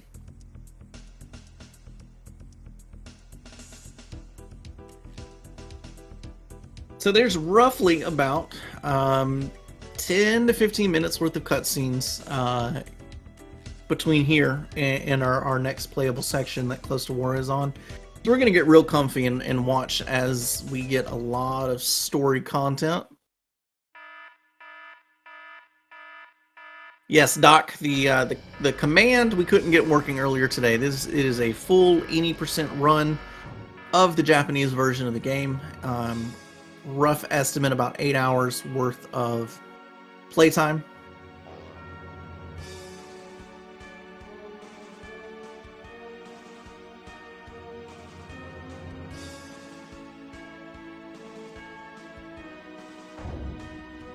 Almost built those towers. Now, this is where things get a little interesting because we saw Closetowar pick up a lot of those miracle chests, likely to use to sell and get some more money. That is not an easy option for Glitch to do because of those extra cutscenes. We don't want those extra cutscenes.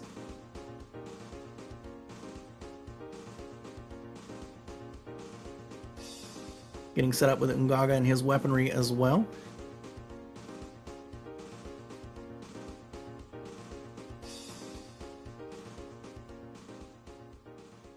I believe he probably got the ticket early before placing down a lot of those other items, and I missed that part.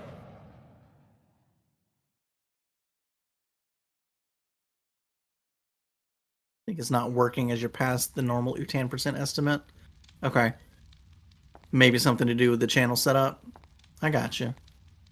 We don't mind answering questions around here. Now, if anybody else is inclined, Death Zero did request your favorite Dark Cloud character. I would even say Dark Cloud 2 character, if you have one.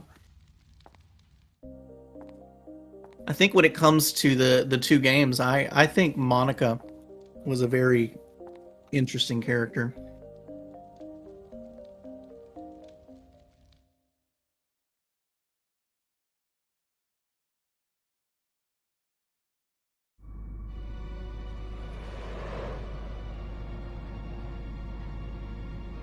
All right, Voltron back in, I mean the legally distinct robot back in action here. Having been destroyed by the Dark Genie once, trying to get through the clouds. He actually wasn't even fighting the Dark Genie at this time, but getting through the clouds was problematic. Now we're actually going to make it to the fortress.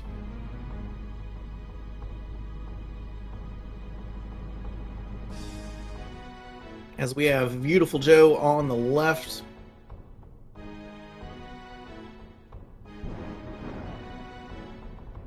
See if we get him locked into position. Oh, he did get a hold of one of those barrels, but that is okay because that's where your opening is typically going to come from. All right, we got 2 swings in, and we are going to use our stamina drink like before. Favorite character is Steve. We talking about the robot or the slingshot? There's only one correct answer there. So giving just enough space so that he keeps running, it looks like. We can't just stay right next to him. But Glitch cleaned up that fight very nicely. So all we have to do is place down the energy core, and then we're right along with Closetowar. A slightly easier fight for Glitch in this one, and not having to place those extra items might end up, and not having picked up a lot of those miracle chests might close this gap just a little here. That's the fun part, you'll never know. Having been in the community for a while, Dark Cloud 2 players are very, very split when it comes to the conversation of Robot Steve.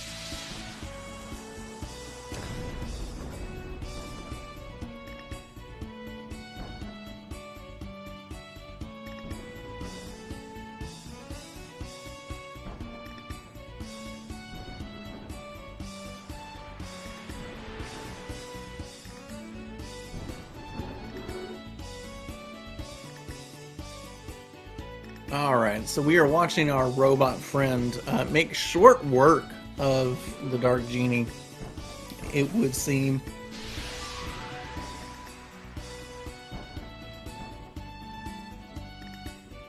Now, I particularly think the Dark Genie was modeled after another popular anime character.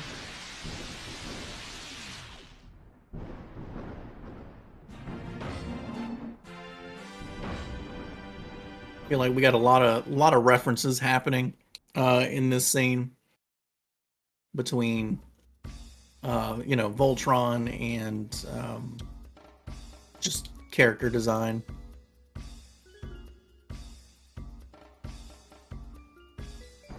Don't say its name, it'll scare me.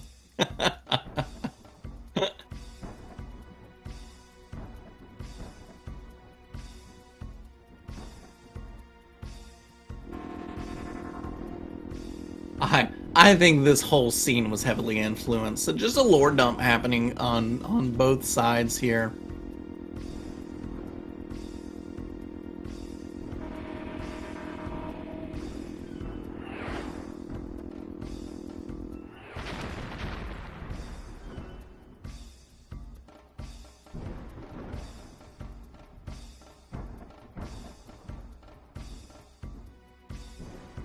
Alright, we're going to do some shopping as quickly as possible so we can catch up.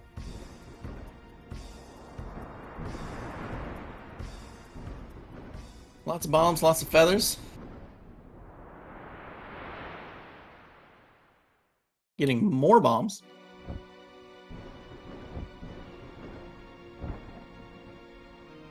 Alright, and Glitch is over here. He's going to mash his fingers until they want to fall off. So, figuring out that, you know, the Dark Genie isn't exactly what we thought the Dark Genie was. So while we destroyed what was the obvious character of the Dark Genie, we find out that the Dark Genie is inside of all of us, right? It's the friends we made along the way, isn't it? No, he kind of inhabits other beings as a more spiritual creature. And can make them look and do as he sees fit. So he is also inhabiting the general. So our robot did unfortunately get destroyed a second time, but that's okay. We made it here. Dran could sense what was going on. He came to our rescue, and here we are at the Dark Castle.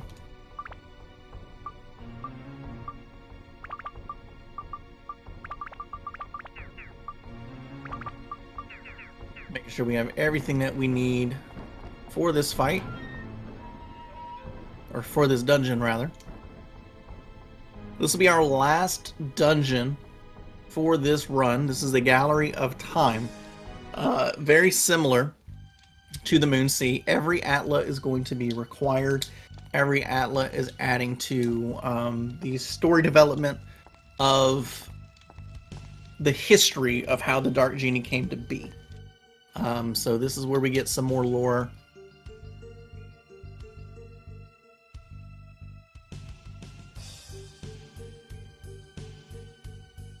Our mysterious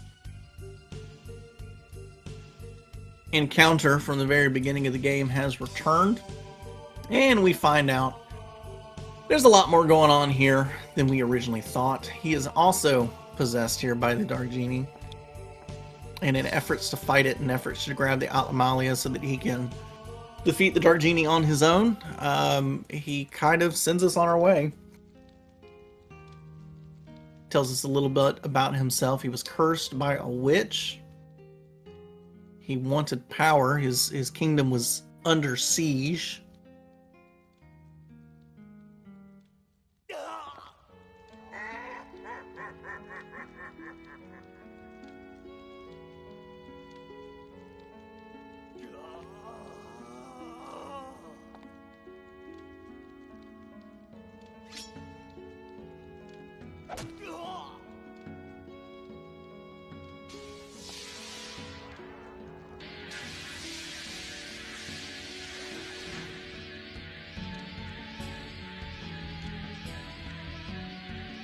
So he's trying to send us back in time now to stop the Dark Genie from ever becoming to be. In order to do that, a couple different ways, either preventing the witch from cursing him, or ultimately stopping us from encountering the witch in the first place, which was led about by the death of his fiancée.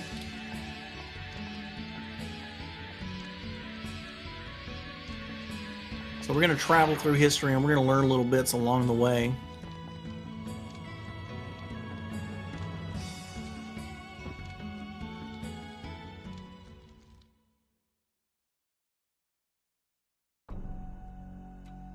So we're on to the next playable section for Closetowar. If I have to guess, Glitch is about 5 minutes behind, give or take. We are just now encountering the Dark Genie. No, the story is exactly the same. There's a few things mechanically that are different. Some of the weapon enhancements are a little different. There were added weapons, if I'm not mistaken, for the NA version of the game. But functionally, it is the same game. The post-game doesn't exist in the JP version, so the Demon Shaft, if you're familiar with that, the 100-floor dungeon that comes after the Dark Genie is not there. But everything else is still present. The Dark Genie himself in the NA version is a I'm going to say three-phase fight. You could call it a two-phase fight, where he unleashes hands in the first phase, and you just have to attack them with the right element. And then in the second phase, you have to attack him directly with a ranged character. After that, he, in the NA version, goes into another phase. You kind of go into like this other realm with him, and you would fight him again. That phase does not exist. The final hit of the Dark Genie will be when he's still in his almost devilish-looking form, I would say.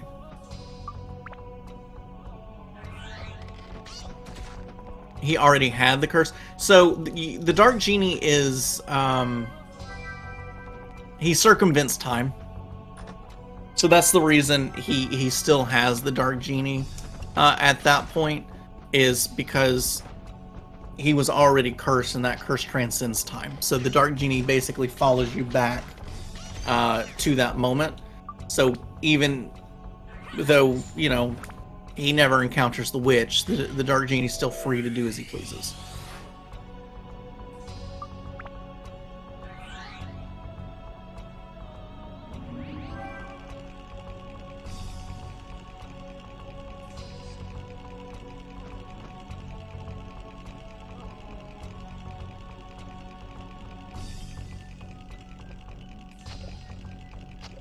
So we are just finding Atla and exit keys as quickly as possible. We do need all of our Atla yet again in the Gallery of Time. And we'll learn little story bits as we go.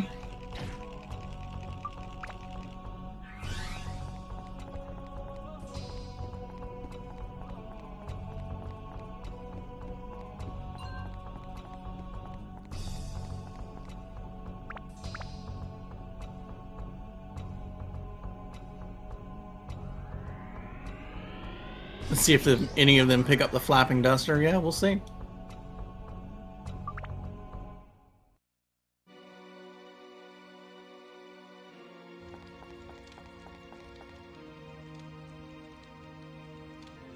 Alright, Fairy King proving he is not useless. He can help you.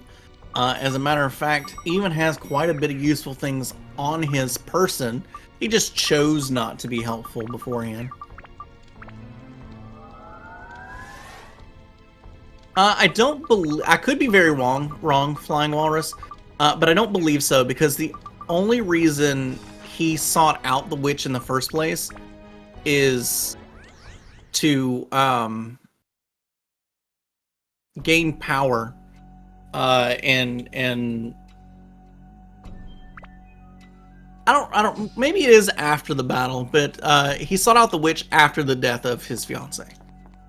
So he shouldn't have been cursed before her death.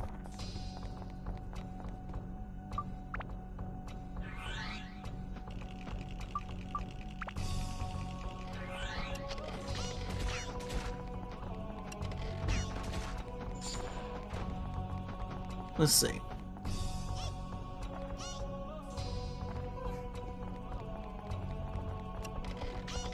Okay, I'm looking at the wiki.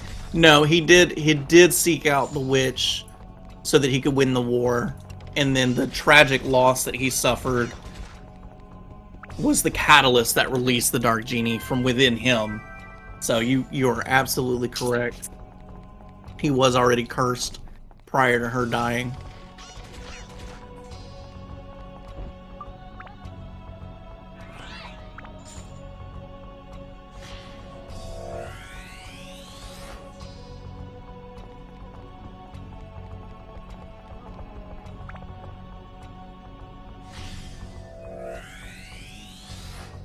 Alright, so Glitch is about to enter into the Gallery of Time. Looks like we're at about a 2-floor, maybe 3-floor behind.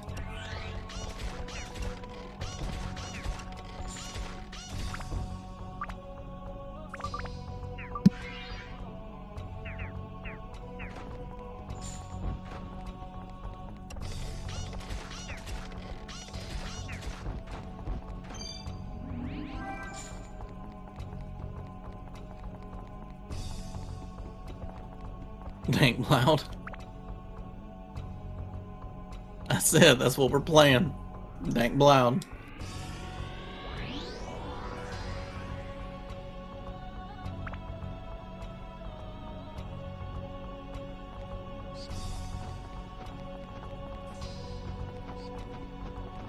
All right, making quick work of these floors so far.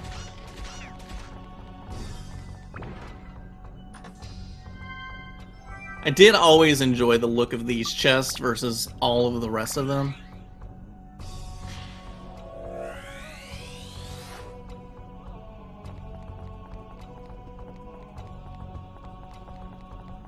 And if I remember correctly, the look of the Gallery of Time gets nicer and nicer looking as you continue through.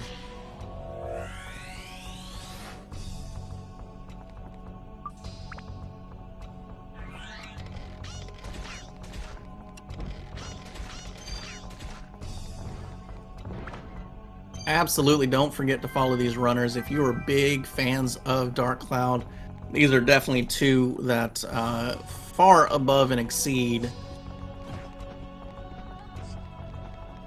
They do a lot of any percent runs. Closetowar has been known to do 100% from time to time.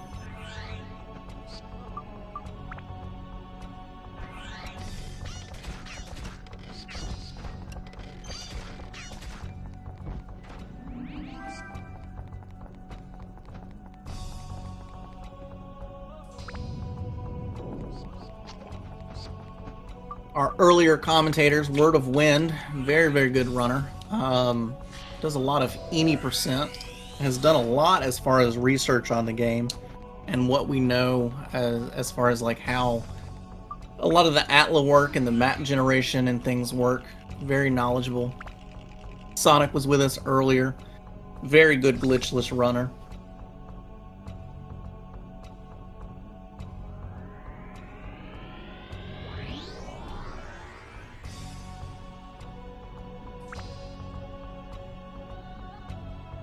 So we are hoping for short floors and fast keys.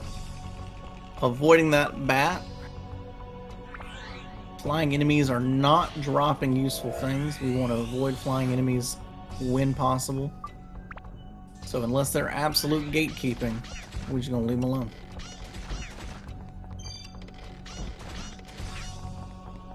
Happy 6 hours, everybody.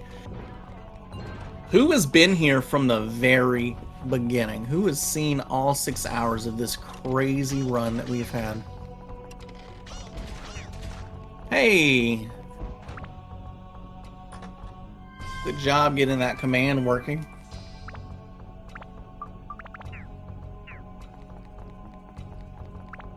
Yeah. I'm actually surprised, Word. I thought you had things to do. Just dozing off? Yeah, if you've been here from the start, yeah, totally counts.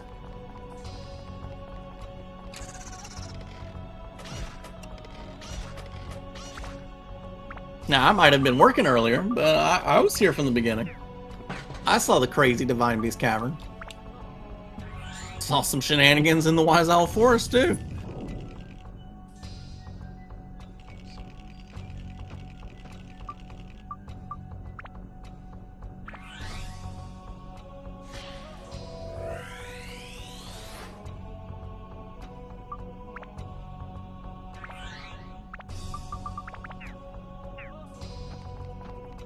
I imagine we're not looking for too much from these chests monetarily wise. We're probably just looking for keys that we can use,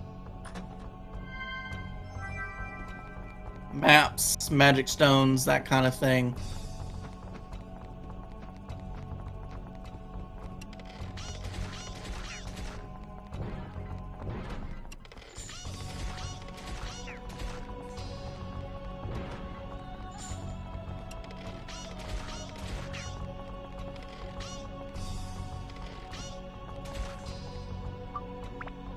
Into that first person for that last shot.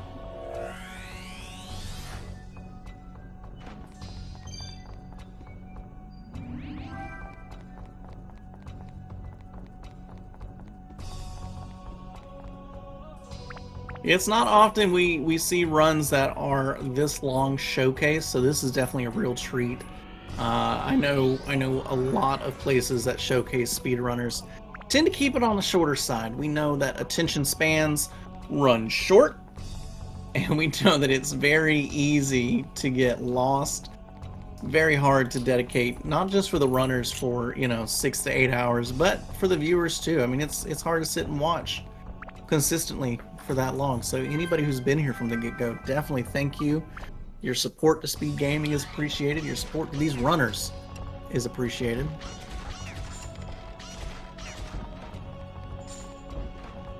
Really Longathon? Really Longathon is a fun event.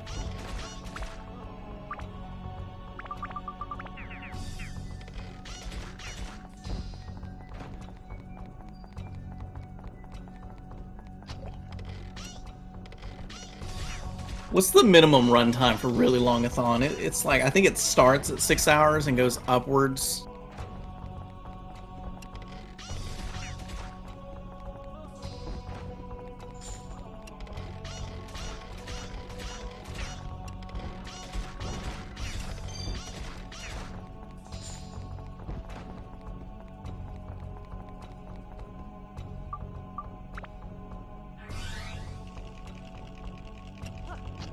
If you guys have never seen it, Really Longathon, they take very, very long speed runs. A lot of ones where cutscenes are not skippable. So things like Final Fantasy X is on there. Final Fantasy IX, a lot of Final Fantasies really make it in Really Longathon. I think Yakuza games make it into that category as well sometimes.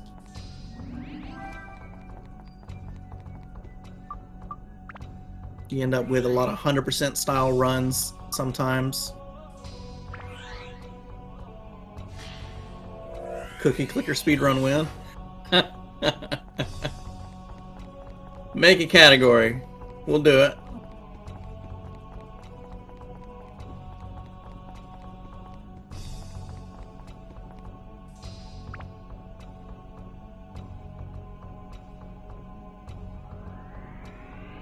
Single game, single run, single segmented showcase.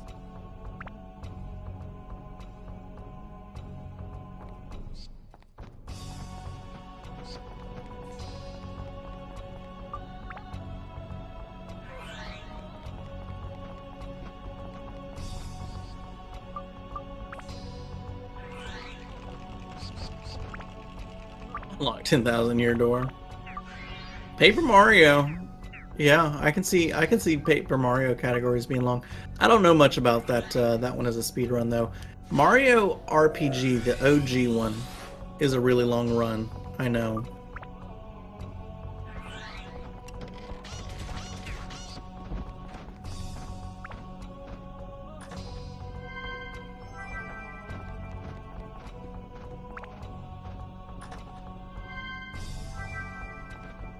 Both runners still maintaining this about 2 floor gap between them.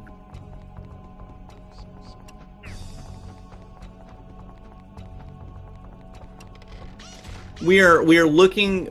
We're not shattering any time frames as far as 7 hours, but we are looking to definitely make an estimate.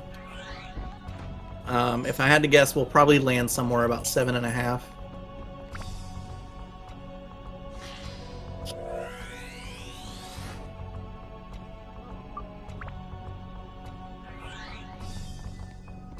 It is a mad dash to the finish. We're looking for no mistakes.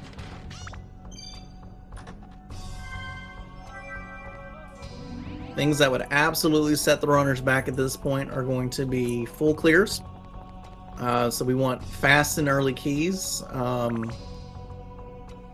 Small floor layouts would be very helpful.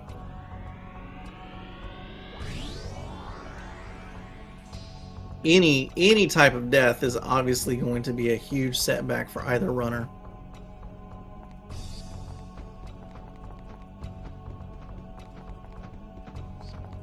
Not looking for anything specific. All of these things that we're getting out of these Atla are just, you could really think of it like pages in a storybook. We're filling in a mural and just kind of taking those manuscripts and learning a little bit more about what happened in the past. It talks a lot about the war between the East and the West.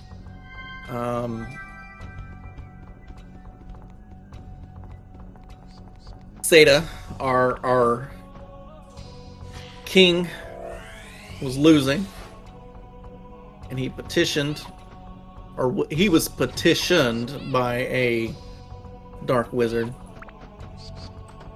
who offered him power to win, and he took it.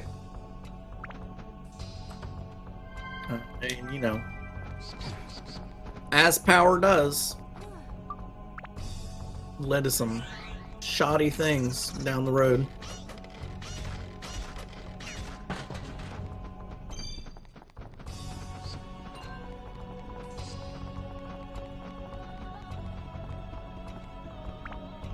Alright, floors 5 and 7 respectfully.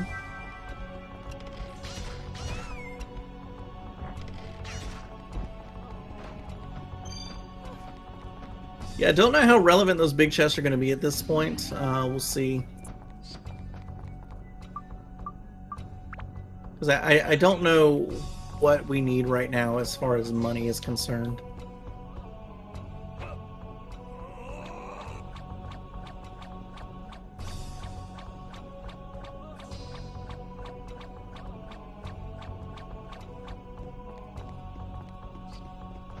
I think this is the first time we've seen a reskin of the Dasher enemy from the first dungeon.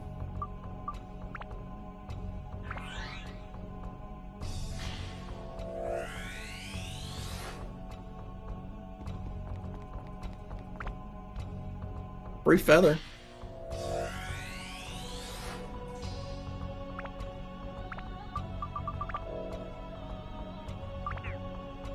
Looks like we were dealing with some poison and curse. Not that the curse matters for Tone. We're not worried about changing his weapon.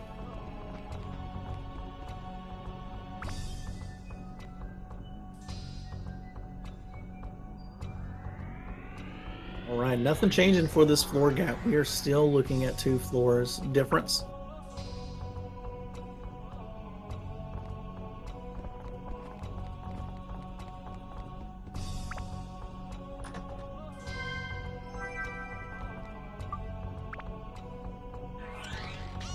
We'll see if we'll open up this big chest.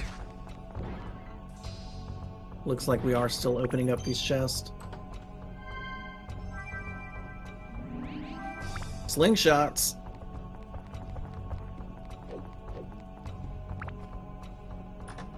Alright, so we did get an early key and our chest key.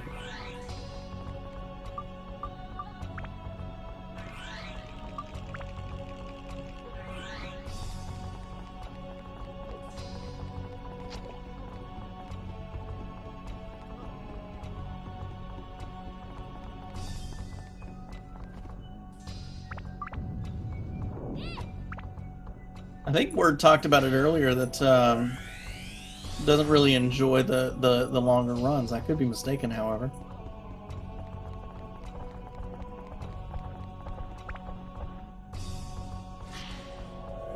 A lot of willpower, a lot of determination goes into learning these longer runs.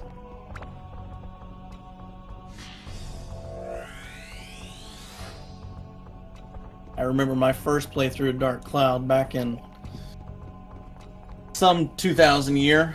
Easily 200 hours. Easily.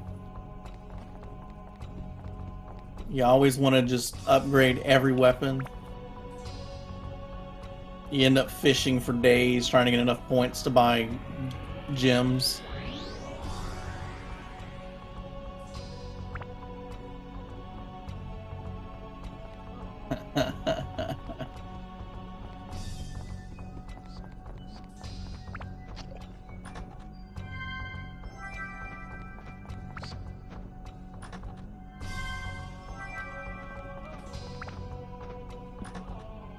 Closetowar sneaking off here. Looks like managed to get to floor 9, increasing that lead here. It looks a little.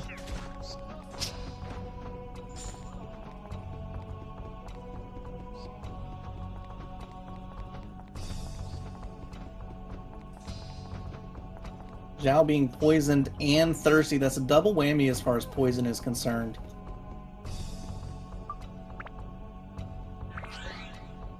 We're gonna run off to this spring magic pool we got going on here. Get her caught back up. So now it's just the one tick of poison that we're having to deal with instead. I am the Shamshir person. Yeah, I had Wolverine claws. We'll have to see if Closetowar was beat my record. I understand that Close looted quite a few Shamshirs early on. If he got more than 5, I think he wins.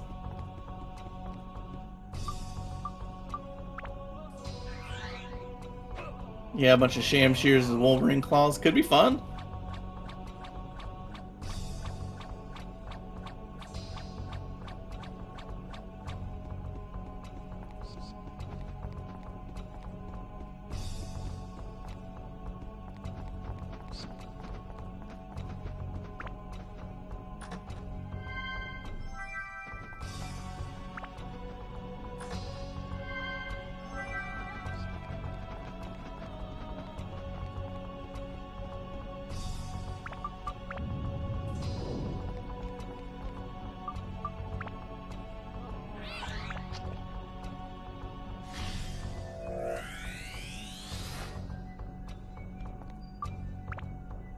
I am still surprised about the amount of chests that keep getting opened.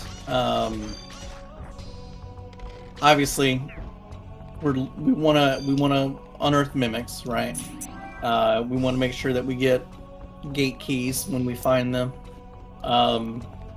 Not sure that the map and the magic crystal are all that relevant, but you know, a lot of the ones that are still looted after those things are found are surprising to me.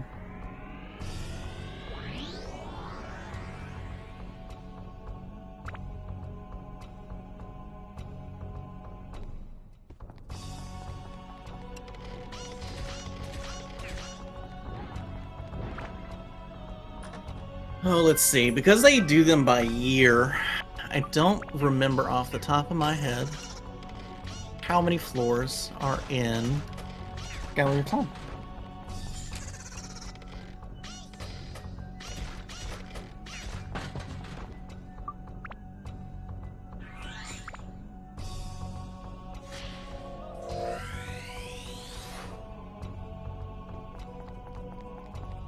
Looks like 25 floors, the 25th being the boss. So this is definitely the longest dungeon by far.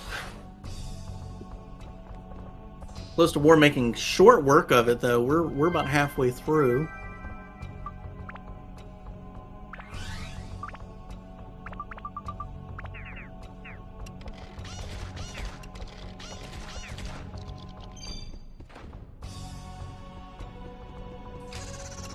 Quick look back. That is not the key we're looking for.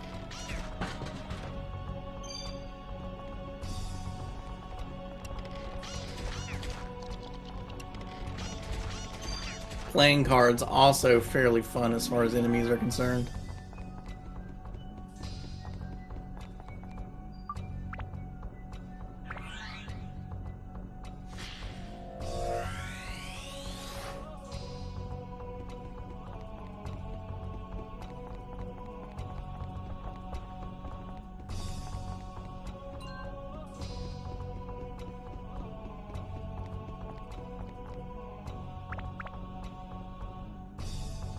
Each one with its own weakness as far as element, and I believe also different weaknesses when it comes to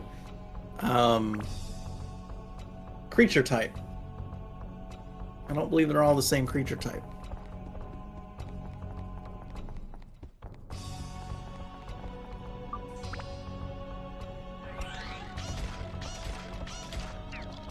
You think someone had a duster?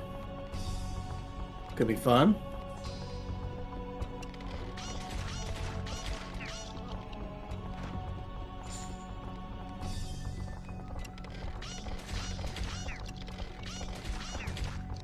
This must be a playing card floor. You always end up with that one floor that seems to specialize in a monster type.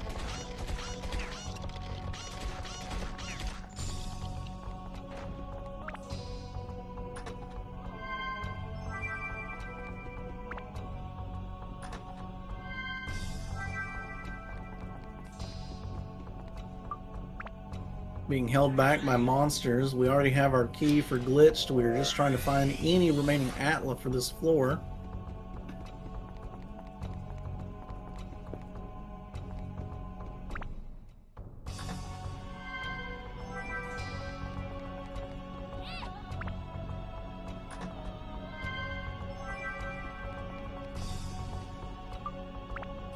Someone visits the back floor. I mean, we had some back floors in Divine Beast Cave. Did we have any other back floors throughout the run? I don't believe so.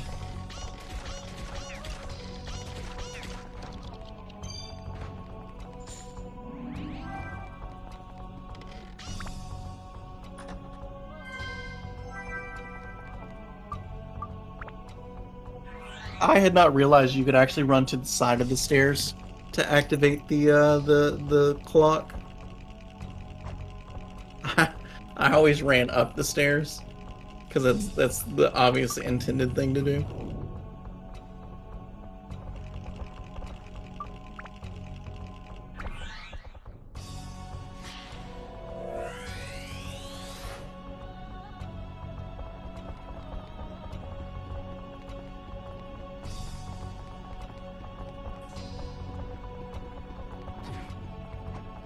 If Glitch can get a short floor layout, we might be able to close that 3-floor gap back to a 2-floor gap.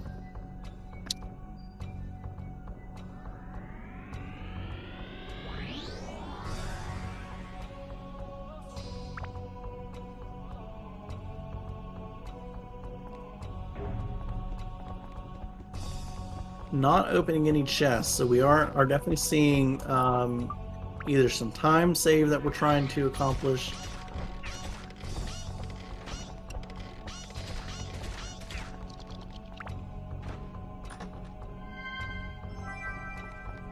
Looks like we're running back quite the distance. We had to get a key.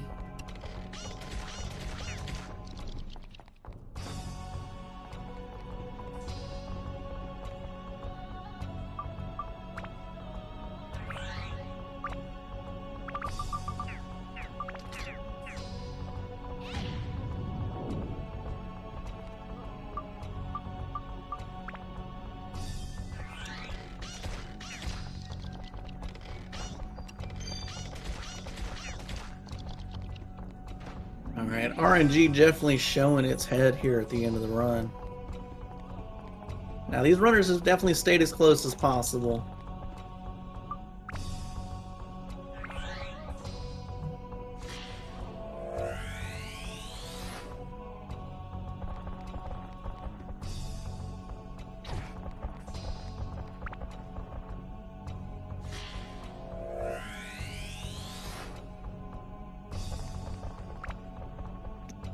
Yes, we have a whole slew of limited floors. Floors 19 through 23 are all limited zones where you have to use your solo characters. So we will get to see each character run all by their little lonesome, starting with Zhao through acquired order. Thinking it is really, really surprising. You know, we had opted to do U10% for the tournament because U10% leads itself to being much closer because it's more condensed because of the RNG elements in the game as far as floor layouts, atla placement, you know, just various like things that could be different between run and run.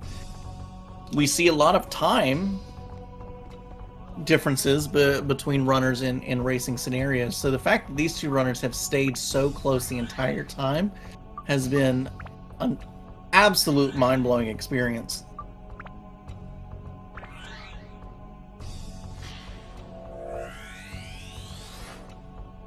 And realistically, I mean, Glitched is one good floor away from catching up.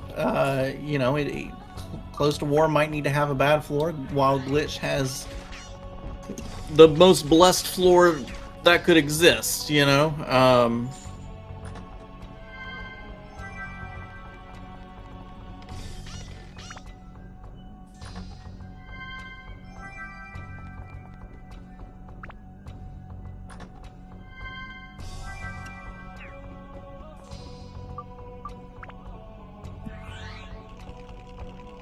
But it's not over till it's over. We've definitely seen that time and time again. Upsets happening in the last minute of the run. Things going wrong as the adrenaline starts pumping.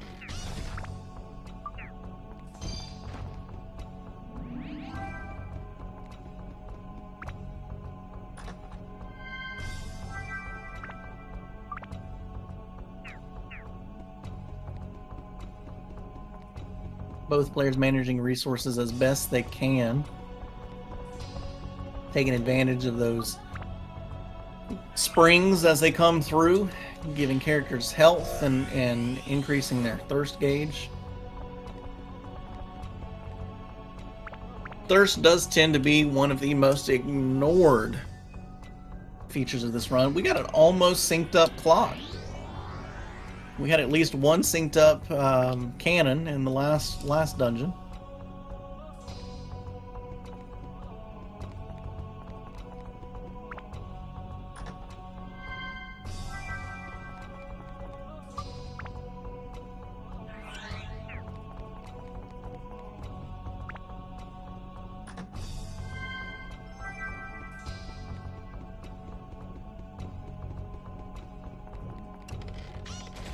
Did somebody get hit? What did I miss? What jab are we talking about?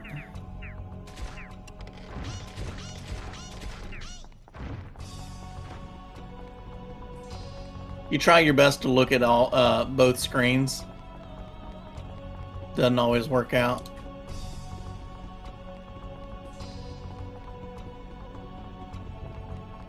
These enemies are definitely out to get you. That hearts right there, almost with a sneaky play. At the atla pickup. Oh yeah. He just missed though. Thankfully, we've got a revival powder for Closetowar. We are dangerously close to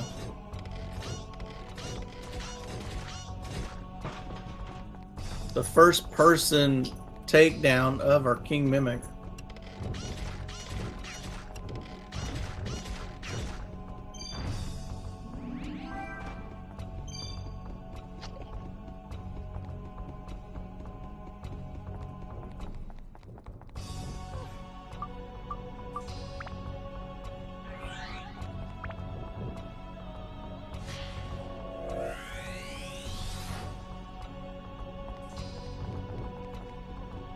I did actually see it. I just hadn't realized that's what was being commented on. It was very close. That atla, the hitbox for that atla is what saved him from getting stabbed. That is one thing. Now, usually it works in the enemy's favor, where you're trying to hit the enemy and they're protected by a chest or a sphere, and you can't quite make contact. But we got very fortunate.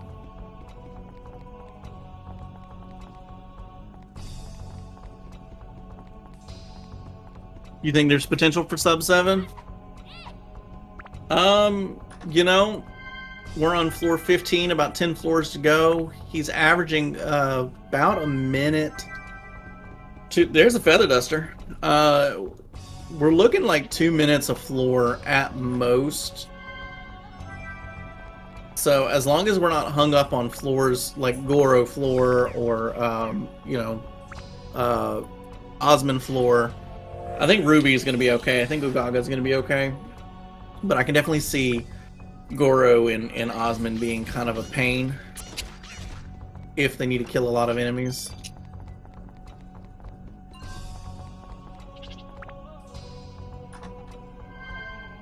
That blast fizzled out. That could have been real fun to deal with.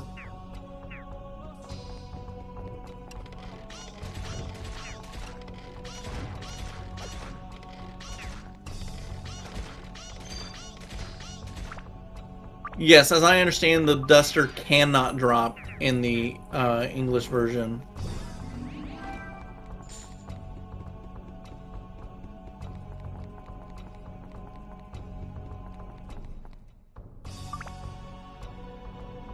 And we're taking a trip to the back room.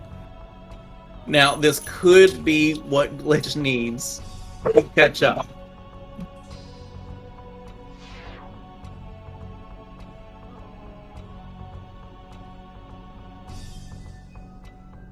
Now, I did catch a peep of Glitch's inventory here just a moment ago. He also has a feather duster.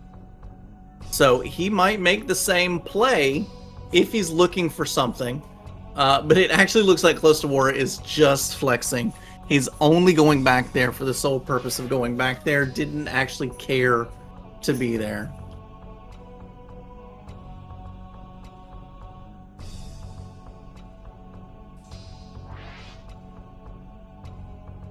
We're not looking for anything in the back rooms. We're just going for the sake of going.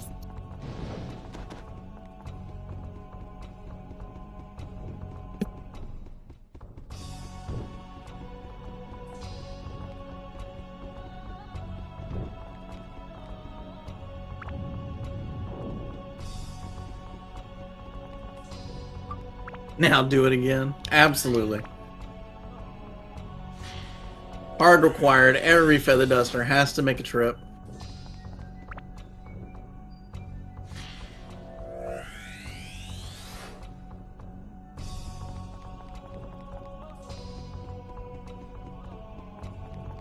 Now, it wasn't much of a trip. However, it was enough that we are slightly closer to that 2-floor instead of 3-floor gap.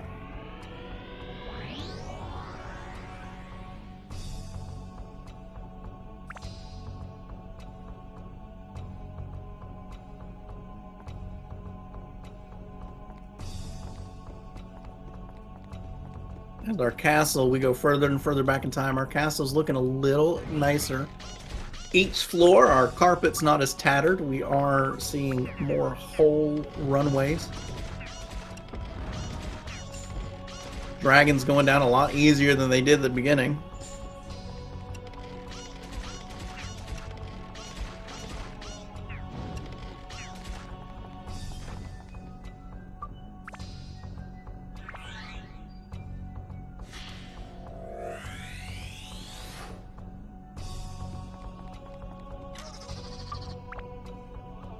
It was like Glitch taking down a few enemies that might not be necessary. Seeing ghost-style monsters being killed, likely because they're just targeted really quickly and go down in just a shot or two.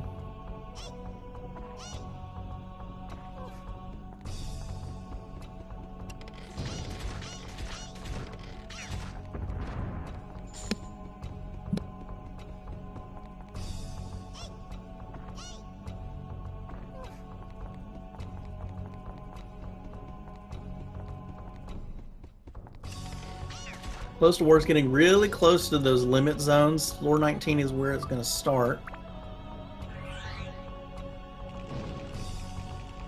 and that will absolutely be a make it or break it portion of the run, since we don't need to pick up any Atla. We're just making kills as quickly as possible.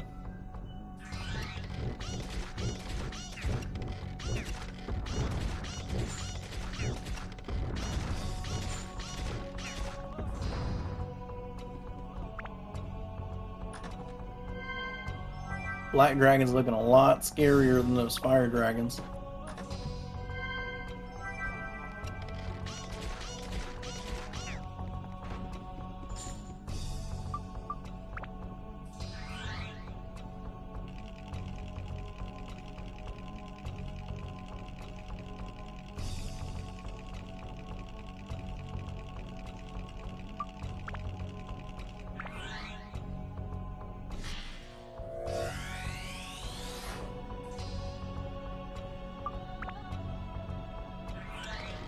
Alright, still looking for a key, but no Atlas, so we are preparing to get out of here. Looks like Closetowar had a long floor as well.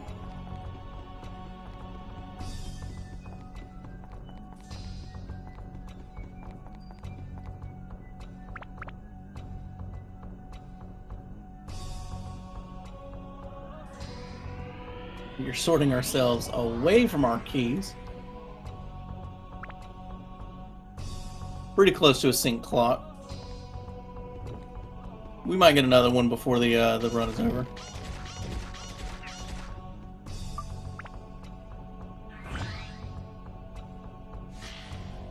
But we have steadily made our way back to a 2-floor gap.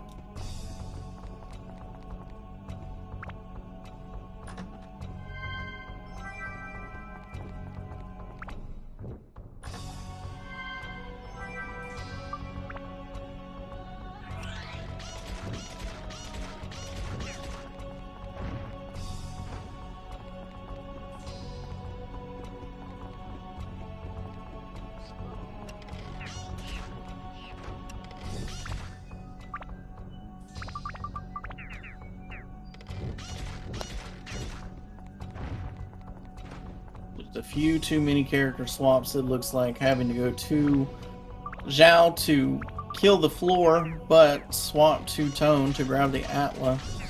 We were hoping for a dead-end floor so that we could... or a little bit more of a floor before we hit a dead end, rather. But a reasonably early key, so we can use Tone and just kind of gather up. Not a whole lot of Atla on this floor, which is great. We are, of course, looking at Glitch's screen for this.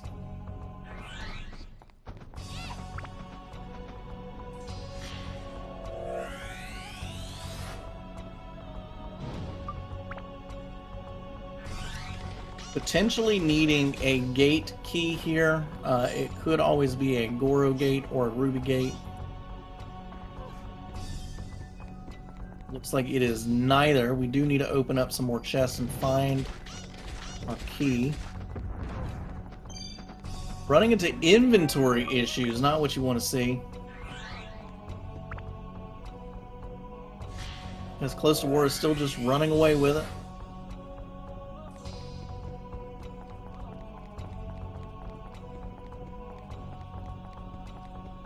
Of course, every Atla being required, we did need to go find that key. We could not have done anything differently.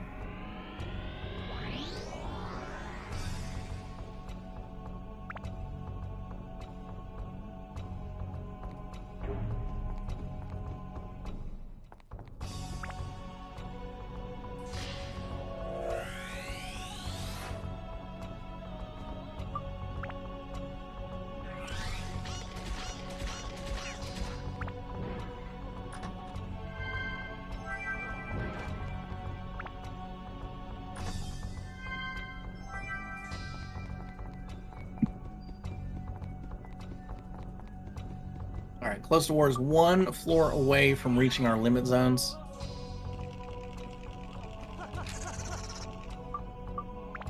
This is more or less, we do still have floor 24 to deal with, but this is more or less the last floor that we'll need to worry about Atla.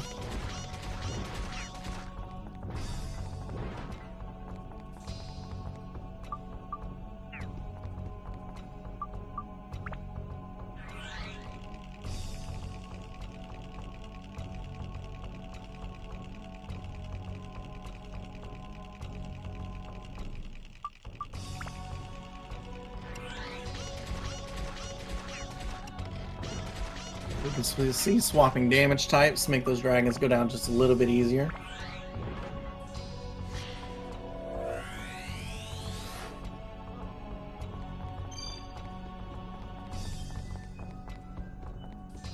Doesn't look like there's any Atla to worry about in this. It's hard to tell colors. It's very hard to tell those color differentials between the chest and your Atla. Because to me, it doesn't look like there's any more Atla to worry about. For Glitched.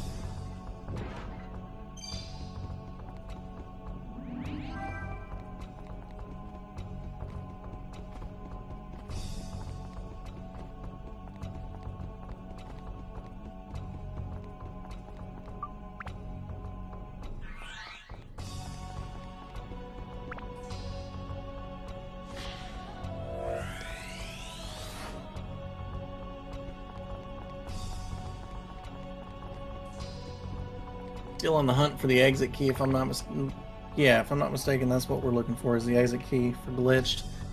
And here we are, Closetowar is reached floor 19. So we're going to start our limit zone marathon. We're going in character acquired order with Zhao being the first up. This will be a breeze as far as all of the floors are concerned.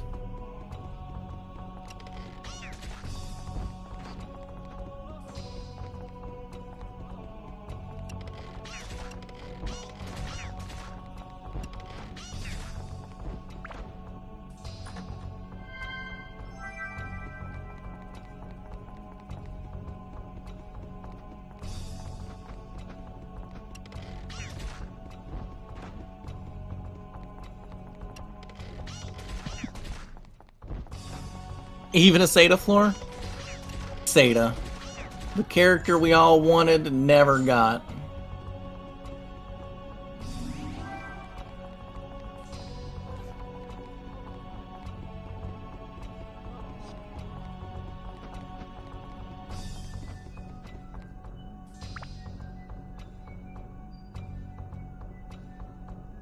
We almost had another sync clock. I told you we were going to have another one at some point. We almost did.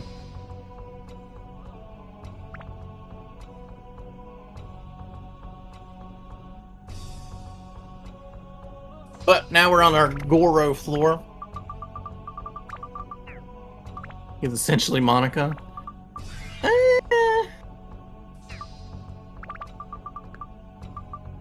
You think he'd have a magic armband and transform into monsters?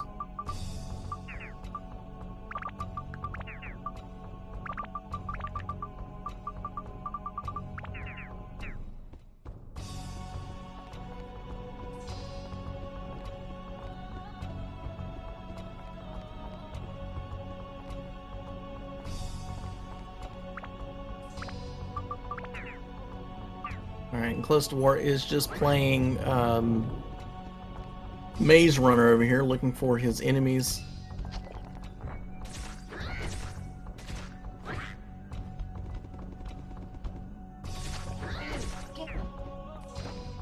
Also a time traveler?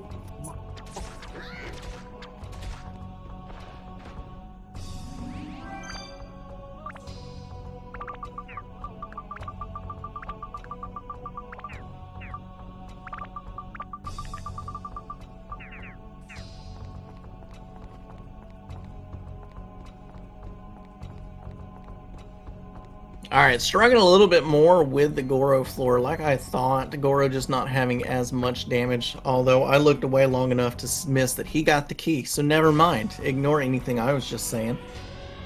Still looking for our fast floors for Glitch, not getting nearly as lucky as we were looking to.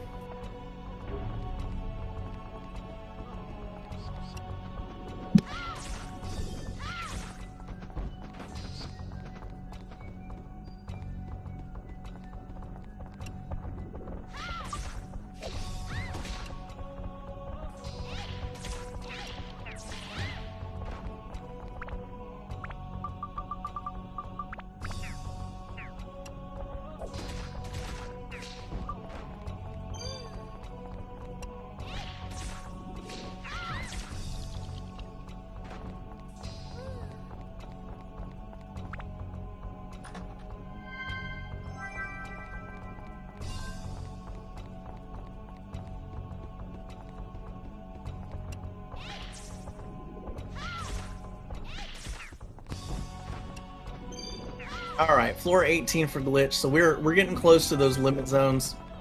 We just need a good floor. Early keys, low atla count. Of course, you can't match Close's RNG right now. You just can't.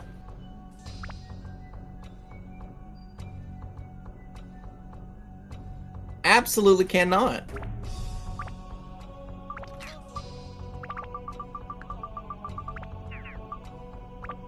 Getting really fast keys on some of the most pivotal floors. I mean, we are increasing that gap. Unless Glitch gets those same lucky draws, we absolutely could be seeing a sub 7.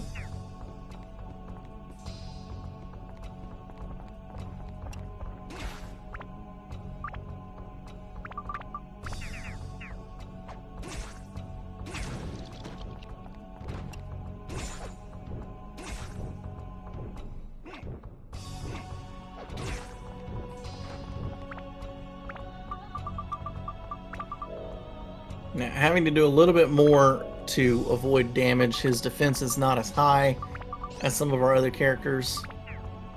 Choosing to use a stamina drink to go after this dragon. Of course, did the dragon drop our key? That's what we really want to know. Yes, we got a very early key. Now, question is he going to be literally gate kept? Are we having to find this floor key? No, we've got our exit. We're moving on to our last limit floor. Osmond, or as I like to call him, Oscar. We're close friends. You guys just don't understand. We're gonna pew pew our way through this last limit floor.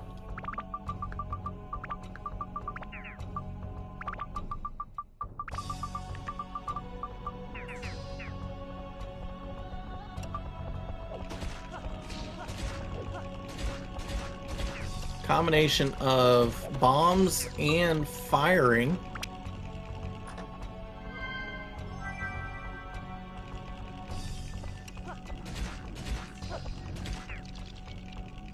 Glitch still powering through his last floor before our limit zones. Almost as close to where is getting out of them. We are entering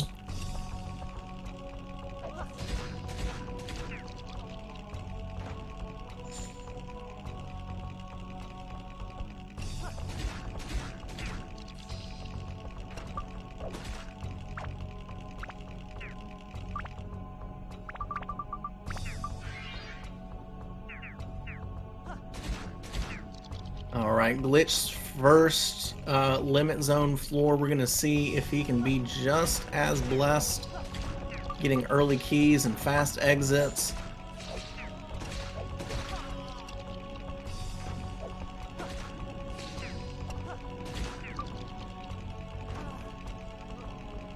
Now that was a not good sounding Osmond I heard just a moment ago. Did we have to burn a revival powder?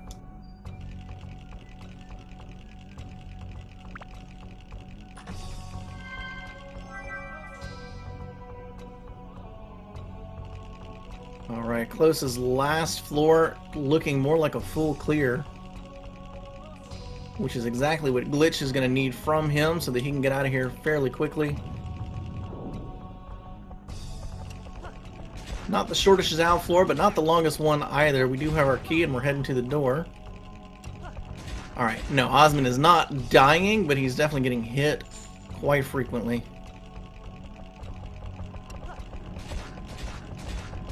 To see if Goro can get off the floor before Osmond does.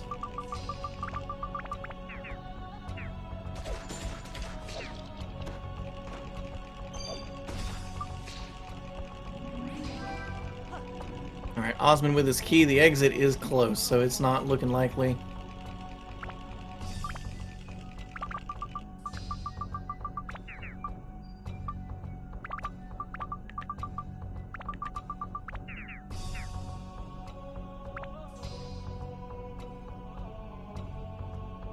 Alright, Goro did take a death. We're having to restock our revival powder.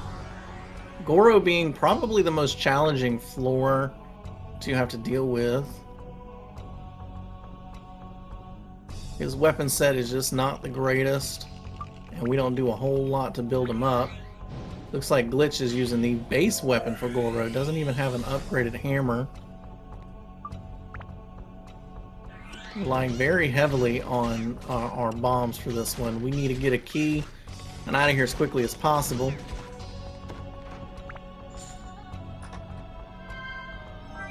Now, Closetowar is on floor 24. This will be the last floor before the boss. This is an Atla floor, so we do have to collect all the spheres.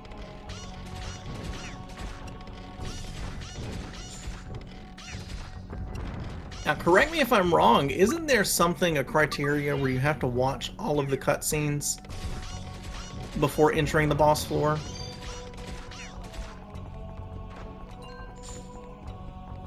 You can gather the Atla, but you still have to watch the videos.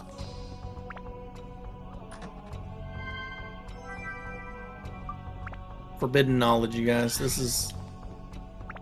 I've not done this dungeon unglitched in a very long time. Open them and exit immediately. You can leave the cutscene.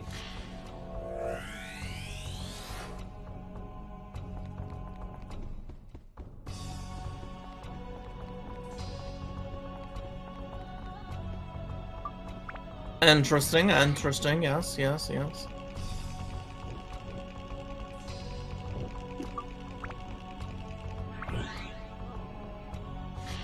Goro is not having the best day. It does look like we have our key, though, because we are ignoring these dragons.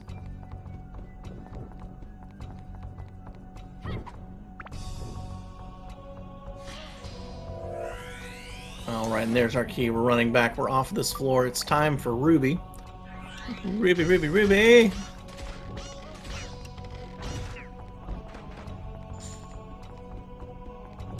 Closetowar is almost finished on this floor. One room looks like left at the bottom here. Still looking for our key because we're killing golems.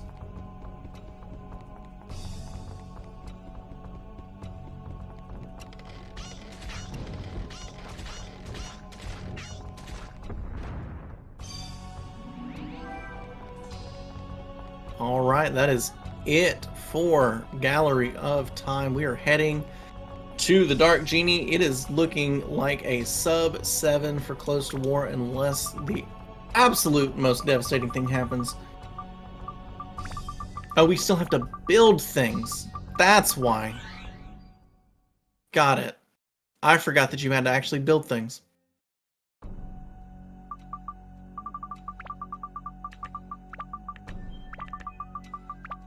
Silly me.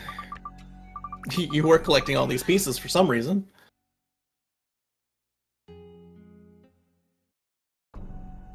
Although my memory's drawing a blank on why you're able to exit these. I don't remember being able to exit them. So that's fascinating. Is this Legos now? Yeah, absolutely.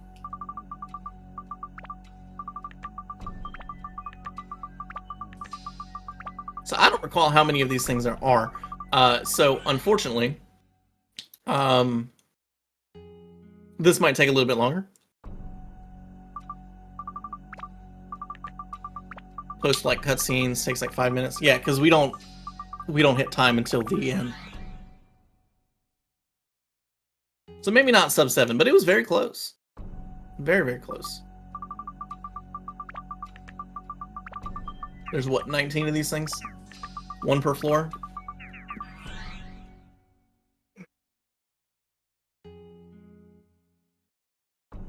Alright, we are off the Ruby floor, on to our last limit zone. Oh no, we need to move on to Ungaga. Ungaga. Which ought to go decently smooth.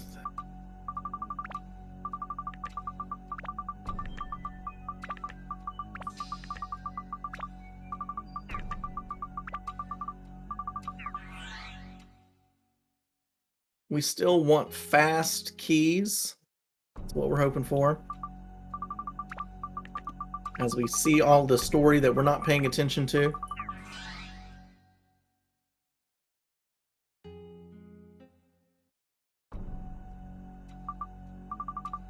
Don't want to get close to that King Mimic. They hurt. But we're getting sniped by Mask over here.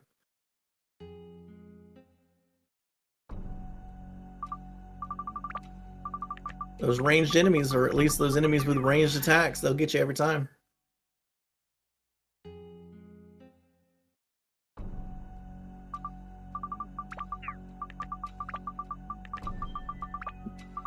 Alright, last storybook, and then we get to see the Dark Cloud boss.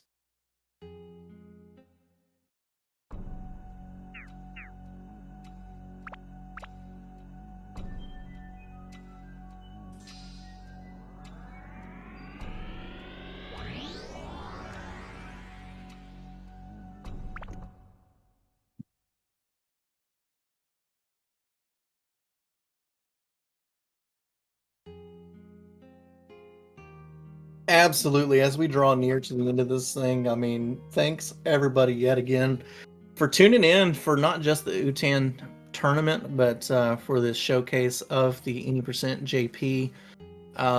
It's been an absolute blast doing this. I think as a community, we've all been very, very excited, and we're all looking very much forward to doing more events going forward. You got to hand it to these two runners here, Closetowar and Glitch, two of the best glitchless runners that we have. Definitely by far the most experienced in the JP category. So they are fantastic. My previous commenters here, we had Word of Wind early on and shared the spotlight with Sonic Crazy towards the middle part of our run. Both amazing runners in their own right. I am Ryushin. I definitely run a lot of the more glitched categories of the game.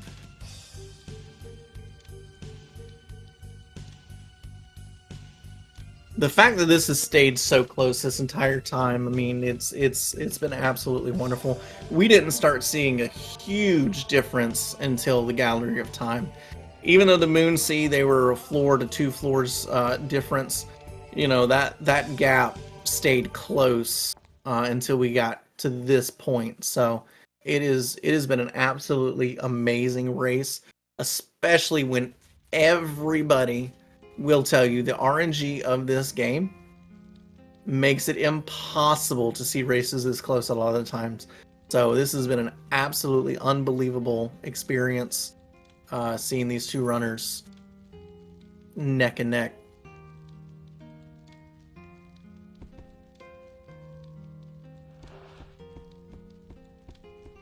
And don't forget to follow Speed Gaming. Speed Gaming's got lots of various channels with lots of various content going on all of the time. We can't thank them enough for hosting us for this event. They do regular things with various communities. Most notably, I've seen a lot going on with Legend of Zelda: Link to the Past. Has been some of my favorite to watch here recently. So don't forget to follow Speed Gaming on all of their channels. Bookmark their calendar so you know what's happening.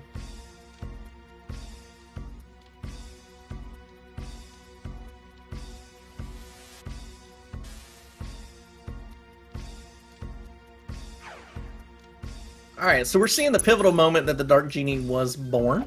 So the war is over, they're kind of celebrating, but this assassin comes up disguised as his fiance, trying to kill the king. His fiance steps in the way and takes the blow.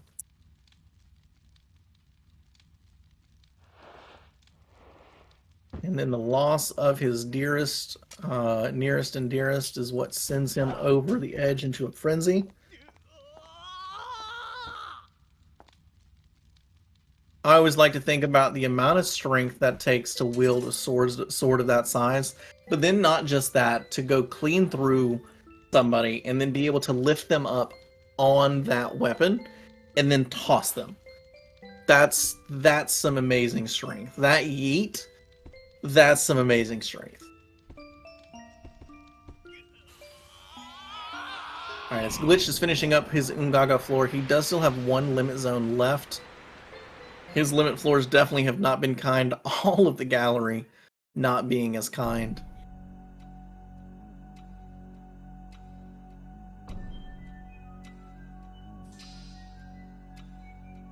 We actually needed to go see the old man, the Fairy King. He needed more resources, repair powders, revival powders, unfortunately. Probably going to purchase some more bombs here in a second as well. Actually, there are no bombs to purchase. I am seeing this. Alright, off to our Dark Genie. So we are looking to destroy the hands as fast as possible. Hands are destroyed by matching element type. The color of the eye is the element that you need. So right now, blue eye, blue hands, or blue element. That Wind Blast Sonic and I were talking about, not able to block that. So we are having to swap element now. He will swap element periodically. So we had to swap to fire, but now he's going back to his blue hand. Now he's not changed element yet. He's using different hands, but he's not changed element yet. That is definitely the most RNG portion of this particular fight. Every once in a while he can and will change element. Looks like we've gotten very, very fortunate that he just isn't changing element.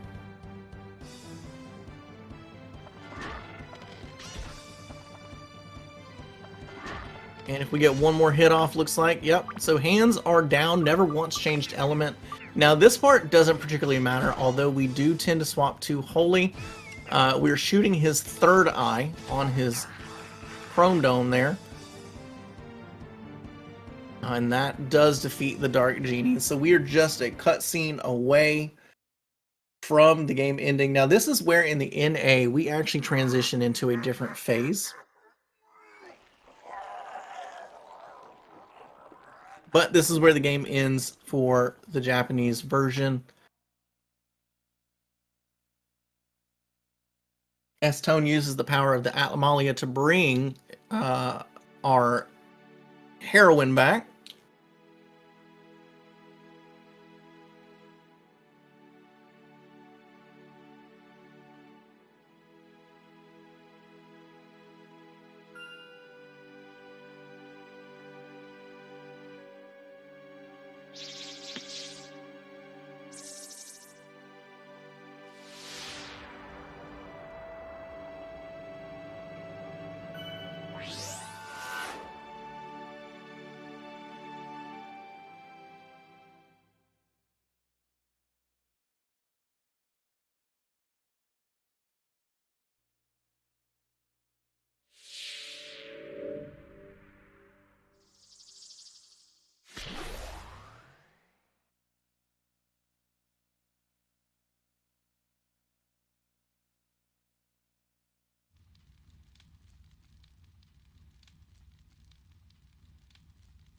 And we get prepared to go back home to our time.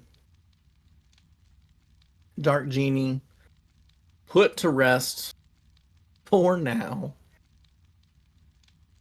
Sony America really wanted us to be in pain. You know, you could say that. You can absolutely say that. I do question some of the changes made going from JP to NA. I don't know if maybe just in hearing reviews and things, you know, they just decided more content was necessary. I certainly don't mind the extra content. I think the Demon Shaft is a lot of fun. It's a shame that it wasn't included in the JP version of the game.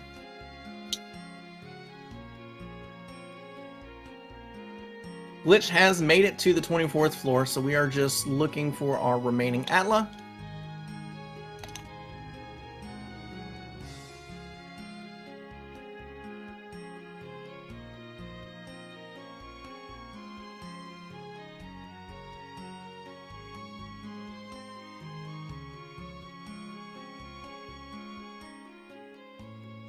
The Demon Shaft is your favorite dungeon? I happen to like the Demon Shaft as well.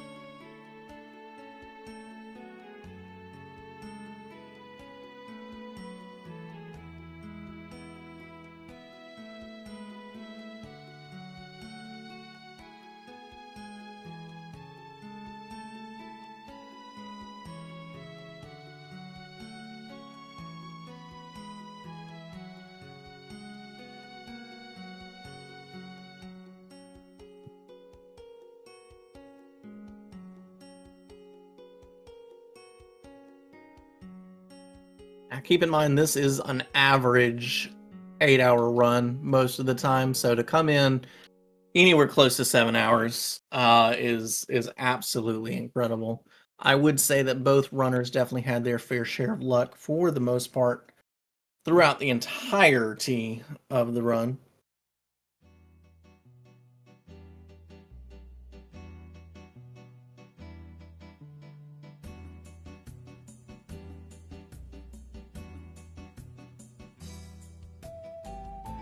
I definitely say that's GG's too. You can't outpace credits. We will wait for the official time to be called.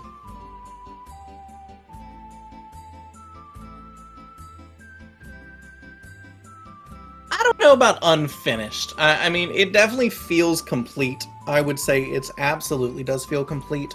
The Demon Shaft wholeheartedly feels out of place, even though it is a really fun dungeon. It just, you know, it's there. So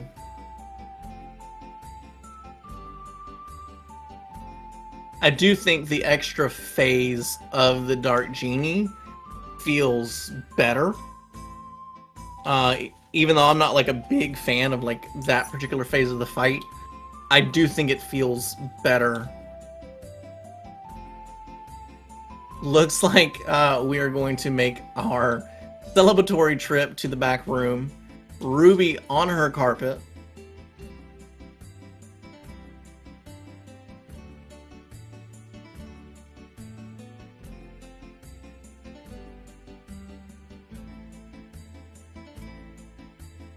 I can absolutely have an appreciation for the backroom visit on a carpet. I think that is incredible.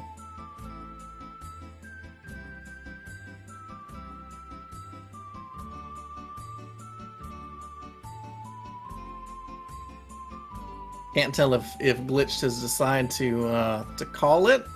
I definitely expect he's likely to finish the run, being this close.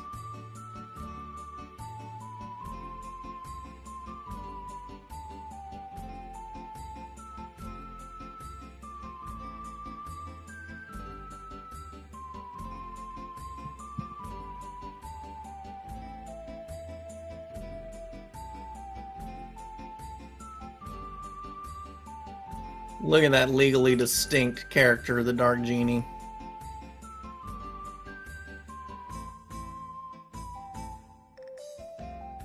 Speed Gaming rated in from their own channel, SG3. Welcome on in, Raiders.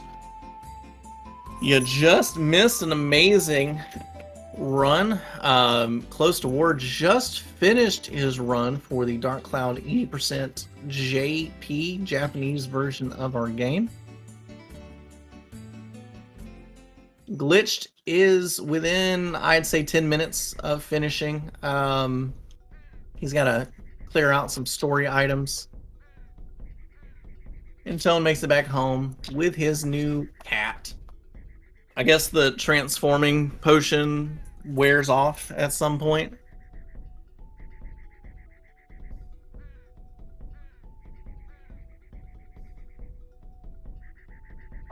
That or the Fairy King returned her to her original form. One of those two things sounds plausible to me.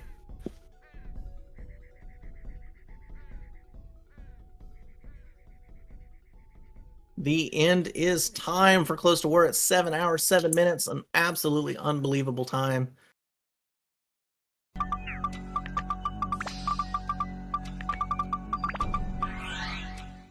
Very, very close to sub 7. We'll see if we can't get them in here, talk to us about how they felt about their run.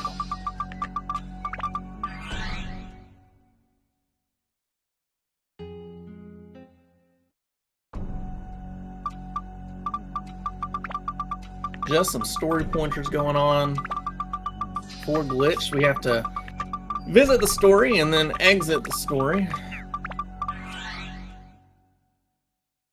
That was absolutely a fact that I did not remember. I knew we had to watch them, I just didn't recall being able to leave them.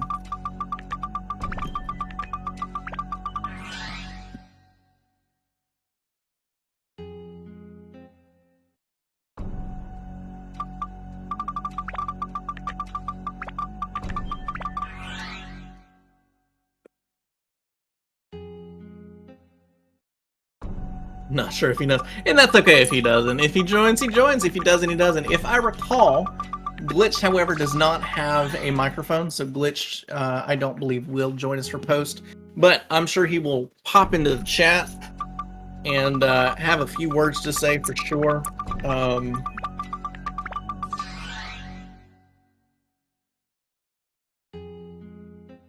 That was his last story piece. As we head back into his Dark Genie encounter.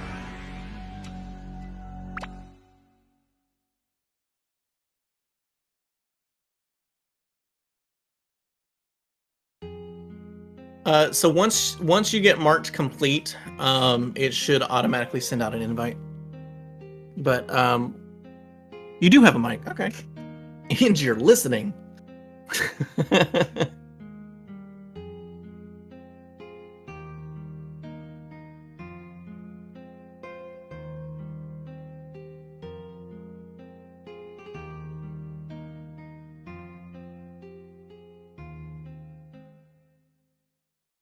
Everybody, don't forget to tip your servers. Thank your wait staff.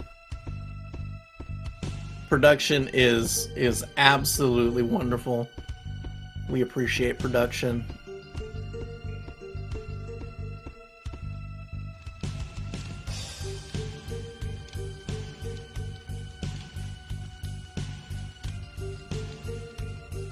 Alright, so we've encountered the King's Chambers. Again, this is post-war conflict. They are more or less trying to, celebrate their victory.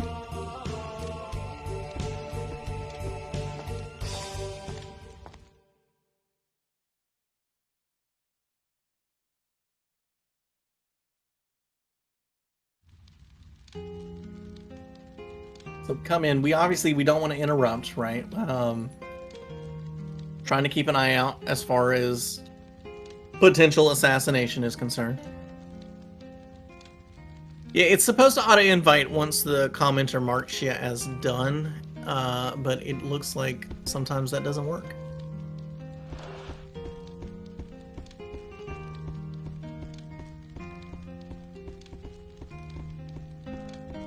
But Chris will get you sorted out.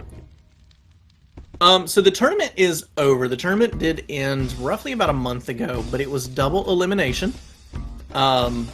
We did a winners and losers bracket. We do plan to do more in the future. So, if you want, you're welcome to join us in the Dark Cloud speedrunning Discord. We're a very lively bunch. More than happy to answer questions. More than happy to help new runners if you're interested in learning the game.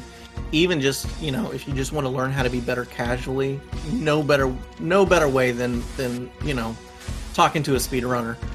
They know a lot. So, more than welcome to join us there. By all means, definitely highly recommend that you... I got pinged. Highly recommend that you follow the runners. Follow the runners, follow the commentators, and keep an eye out. Chrissy got it? Thank you, Chrissy.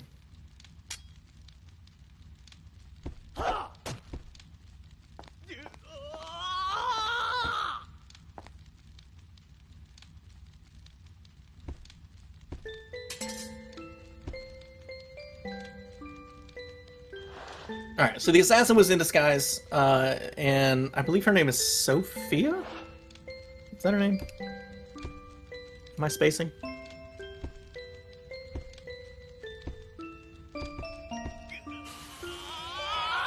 Anyhow, she jumped in the way. She took a knife. That unfortunately sends our king over the edge here.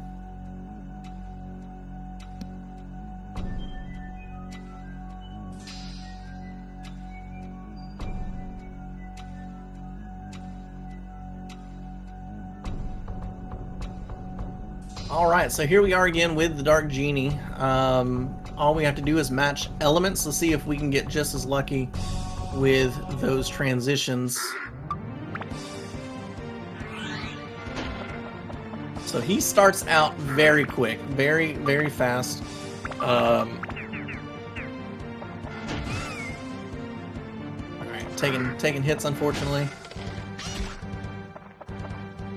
Do not know if we have stamina drink. I believe it probably would have already been used if we did.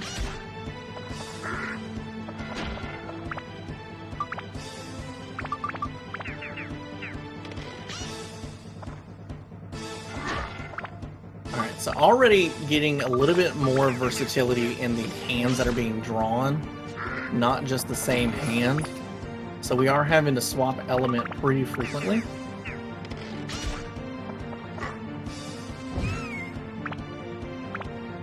And it looks like Thou did not make it through that torrent, so we are going to have to put on a new revival powder.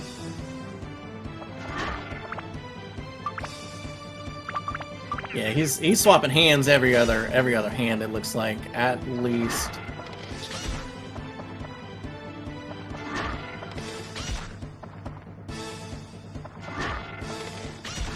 Alright, several back-to-back. We did get one hand kill before needing to change elements.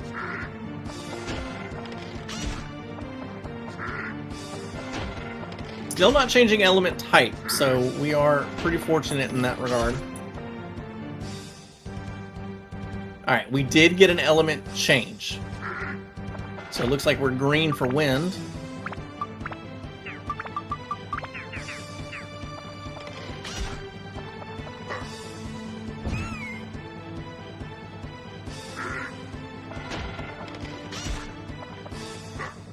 Shouldn't be more than another hit or two. There we are. So now we're off to the final hit. Commentator curse, I'm sure it is.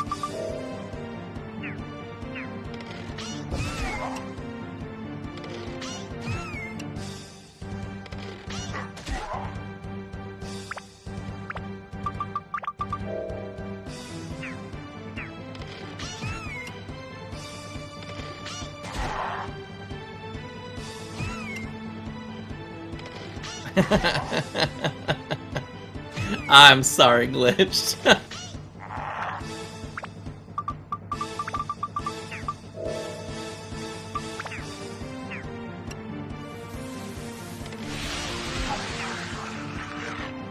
Alright, Dark Genie down. So we do have just the credits to roll through. That is GG's for Glitched and Closetowar. Very, very good run all the way up into the finish.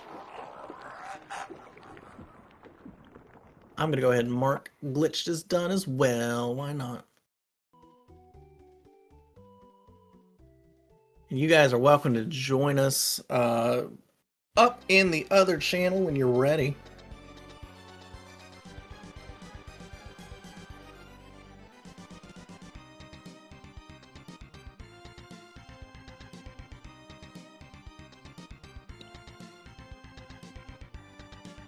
Oh, I think marking done killed the audio. Oh my god, dude. Hello. Howdy, That gamers. was a heck of a run. That was a heck of a run. You guys maintained a very close distance for almost the entire thing. Pretty neck and neck there for a while. Yeah. Yeah. Yeah, I don't know. We were pretty even for a long time. Once I got to like the second half of Sun and Moon, I started to fall behind because I forgot to do something earlier. Vin also forgot to, like, he made a mistake, but he was able to start working on it like a lot earlier than I was. He recognized the mistake earlier on. So early on, we need some sort of attack sense, so we gotta break some down. In this case, I took the Shamshare, and I had like 2 attack plus 2s on my Serpent, and I forgot to take them out when I broke it down, so I lost all that. So I had to quickly come up with a backup with Ruby's Ring. That was quite unfortunate, and so I had to buy a bunch of attack, and then later I thought it was such a mess, honestly, and I forgot to get the fire. Whatever. Yeah, for me it was like Vinny said, you need an extra attack synth to turn the Dragon's Y into the Divine Beast title, and I only had one, and it was the dagger because my weapon situation in the first dungeon was so bad. So I realized, like in Sun and Moon Temple, like, oh wait, I'm supposed to have another one. So I just started working on 2 characters at once, and that took a long time. And we unfortunately had the Shamshir and DBC. That's not a good weapon there. It's not great. It's okay, but like on this version, it's not great. You want like Chris Knife or something. Exactly. Yeah, and then I had, oh my god, shipwreck. I had to go down to floor 17 and get all the outlet. That is unheard of, pretty much. Sometimes you have to go down for 1 or 2, but not like that. Yeah. Yeah, it's pretty rough. Because of course, floor 17, you don't actually need the key, so you don't want to have to go there until you have to be in there. Yep. Yeah, I started getting like ultra bad key luck too. At the same time, I was grinding both of those weapons. Like, I would say from second part of Sun and Moon for the rest of the game, I probably had like close to even terrible keys versus decent ones. I barely had any like early keys. Most of the time, I was getting like last enemy or the last handful of enemy keys for the majority of floors. Limited floors were good up until the final ones. The ones that matter. Up until the final. Yeah. I literally. Go ahead, Ryu. Well, I was going to say RNG didn't start to really show its head until about maybe halfway through Moonsea. We were starting to see that gap go a little further, and then especially once you hit those limit floors in Gallery of Time. I mean, oh yeah. Close. I had just powered through it. That's such a problem on my weapon, and then there was like, oh my god, I have to keep upgrading it because I'm missing 2 attack. It was just a mistake. That's all. Yep. I literally lost at least 10 minutes on those limited floors at the end. Like every single one of them was last key, all of them. Yeah. So I was like, wow, this is awesome. But even with that, I wouldn't have won, so it's all good. And the freaking, I'm so upset the backroom play and Divine Beast betrayed me. I didn't get a Dran Feather because you can't get them until floor 6, but you can get them in a back room earlier, and so it's really big if you can get that. And no gems, and of course I fail my Goro and my Snake because I'm on a regular monitor now, and of course it goes right to left. It's not 4x3, it's 16:9, so that makes it really hard to do the QTEs. I'll have to see if I can change the monitor to force 4x3 or something. It was really hard to do them on that. It's a shame. Yep. Well, it was an absolute blast to watch. I mean, when we know how much RNG can make a difference as far as the time, it was amazing to see that you guys were consistently in the same dungeon, consistently around the same floors. I mean, to the point where you entered virtually every boss at the same time. You know, so for a run of this size and of this differential, you know, it was definitely amazing to watch that kind of thing. So it definitely gave people a real fun experience to watch. It was fun. I enjoyed it. Yeah, it was fun. First time racing this. Yeah, it's my first time doing a race of like a full game race of this. I think most of the time I was just doing U10 with like Wind and Mike and stuff way back in the day. But yeah, it's always a good time getting to do stuff with Vinny on streams. Great time. We were just chilling. Vinny said at the end of his run, he's like, still never lost a race. And I'm like, and I've lost every race I've ever been in. And that is true. If anybody had money on your boy, I'm sorry, but you should know better. Oh, I'm getting a call. Sorry. All good, man. Well, yeah. Glitch, tell us where the fans can reach you. Yes, sir. So you can find me on Twitch and YouTube, twitch.tv/glitched with 2 Ds at the end. Same with YouTube at glitched. Mostly just do streams these days of like Kingdom Hearts, other RPGs from this era. Mostly PS2 stuff, sometimes like Dragon Ball fighting games and whatnot. Planning on starting to make some like documentary, informative style YouTube content over there too. So if you'd like, oh, okay, nice. If you'd like, definitely give me a follow on either of those. But what about you, Vinny? Plug your stuff, my man. I do speedruns from time to time when I have time. Maybe only a couple. I don't know. Maybe I'll keep pushing this down a bit because I mean I did reroute it because my PB is from right after the route when I made the bone slingshot route, and it's not quite as optimal as it could really be. Maybe I'll try to push it. I don't know. Getting down is really hard. We'll see. But I just like runs. That's all. Sometimes. That's it. Yeah. All right. Twitch.tv/Closetowar. Follow our homie. Links are in the chat, and let's definitely, since they aren't here to plug themselves, I mean, a big shout out to Word of Wind, who commented the first couple of dungeons. Very amazing programmer, not just a speedrunner. He's done a lot for the game as far He has as the any percent record. He's beaten me in NA Glitchless. I mean, he's good. He knows his stuff. he definitely knows a lot about what he's talking about. He is in the chat, so give some praise to Word of Wind. We also had Sonic Crazy here for the middle section, probably sleeping. He's gonna kick himself when he sees the rest of this run, but he's a very good runner in his own right. I happen to know that he runs every single Wednesday. Typically, he'll do a glitchless any percent of Dark Cloud, but lately he's been playing Rogue Galaxy. If anybody's familiar, it is the unofficial Dark Cloud 3 kind of the series, so definitely give him a shout. And then, modest little me over here, just reaching 91. I'm a little all over these days, but Dark Cloud is my home right now. So, we appreciate what you guys do. Any last words from our runners? Yep, a little bit from me. Shout out to the homies, Chrissy, and everybody at Speed Gaming for having us for the race. It was a great time. It's awesome to see so many people in the Dark Cloud community get together and do something cool.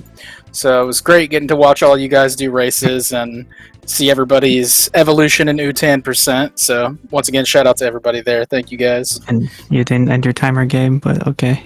I tried. I hit not your live split. Oh, my live split, Lamau. I'm sorry. I just get going and It's all good. I'm on a different PC, so I don't even have the same split button. So I was like, oh. Yeah, good on Gabe. He wasn't in town or whatever, and he still made it here for this. I was worried maybe we wouldn't make it, but we made it. Yeah, my homie accommodated me very well. Shout out to him as well. Shout out to Alex, aka Zone, for setting everything up for me, making sure I can do this. Big homie. Thank you. Yep. That's it for me. All right. Well, it has been an absolute pleasure to show off Dark Cloud in various forms to everybody. This won't be the last that you see of Dark Cloud. The community is on fire right now. We are all excited to do more. And we all had such a good time. So I don't know what that's going to look like or when it's going to look like, but as soon as we know, you'll know. Check out Speed Gaming for more info. Thank you, guys. Thank you. Peace out, guys. Have a good night.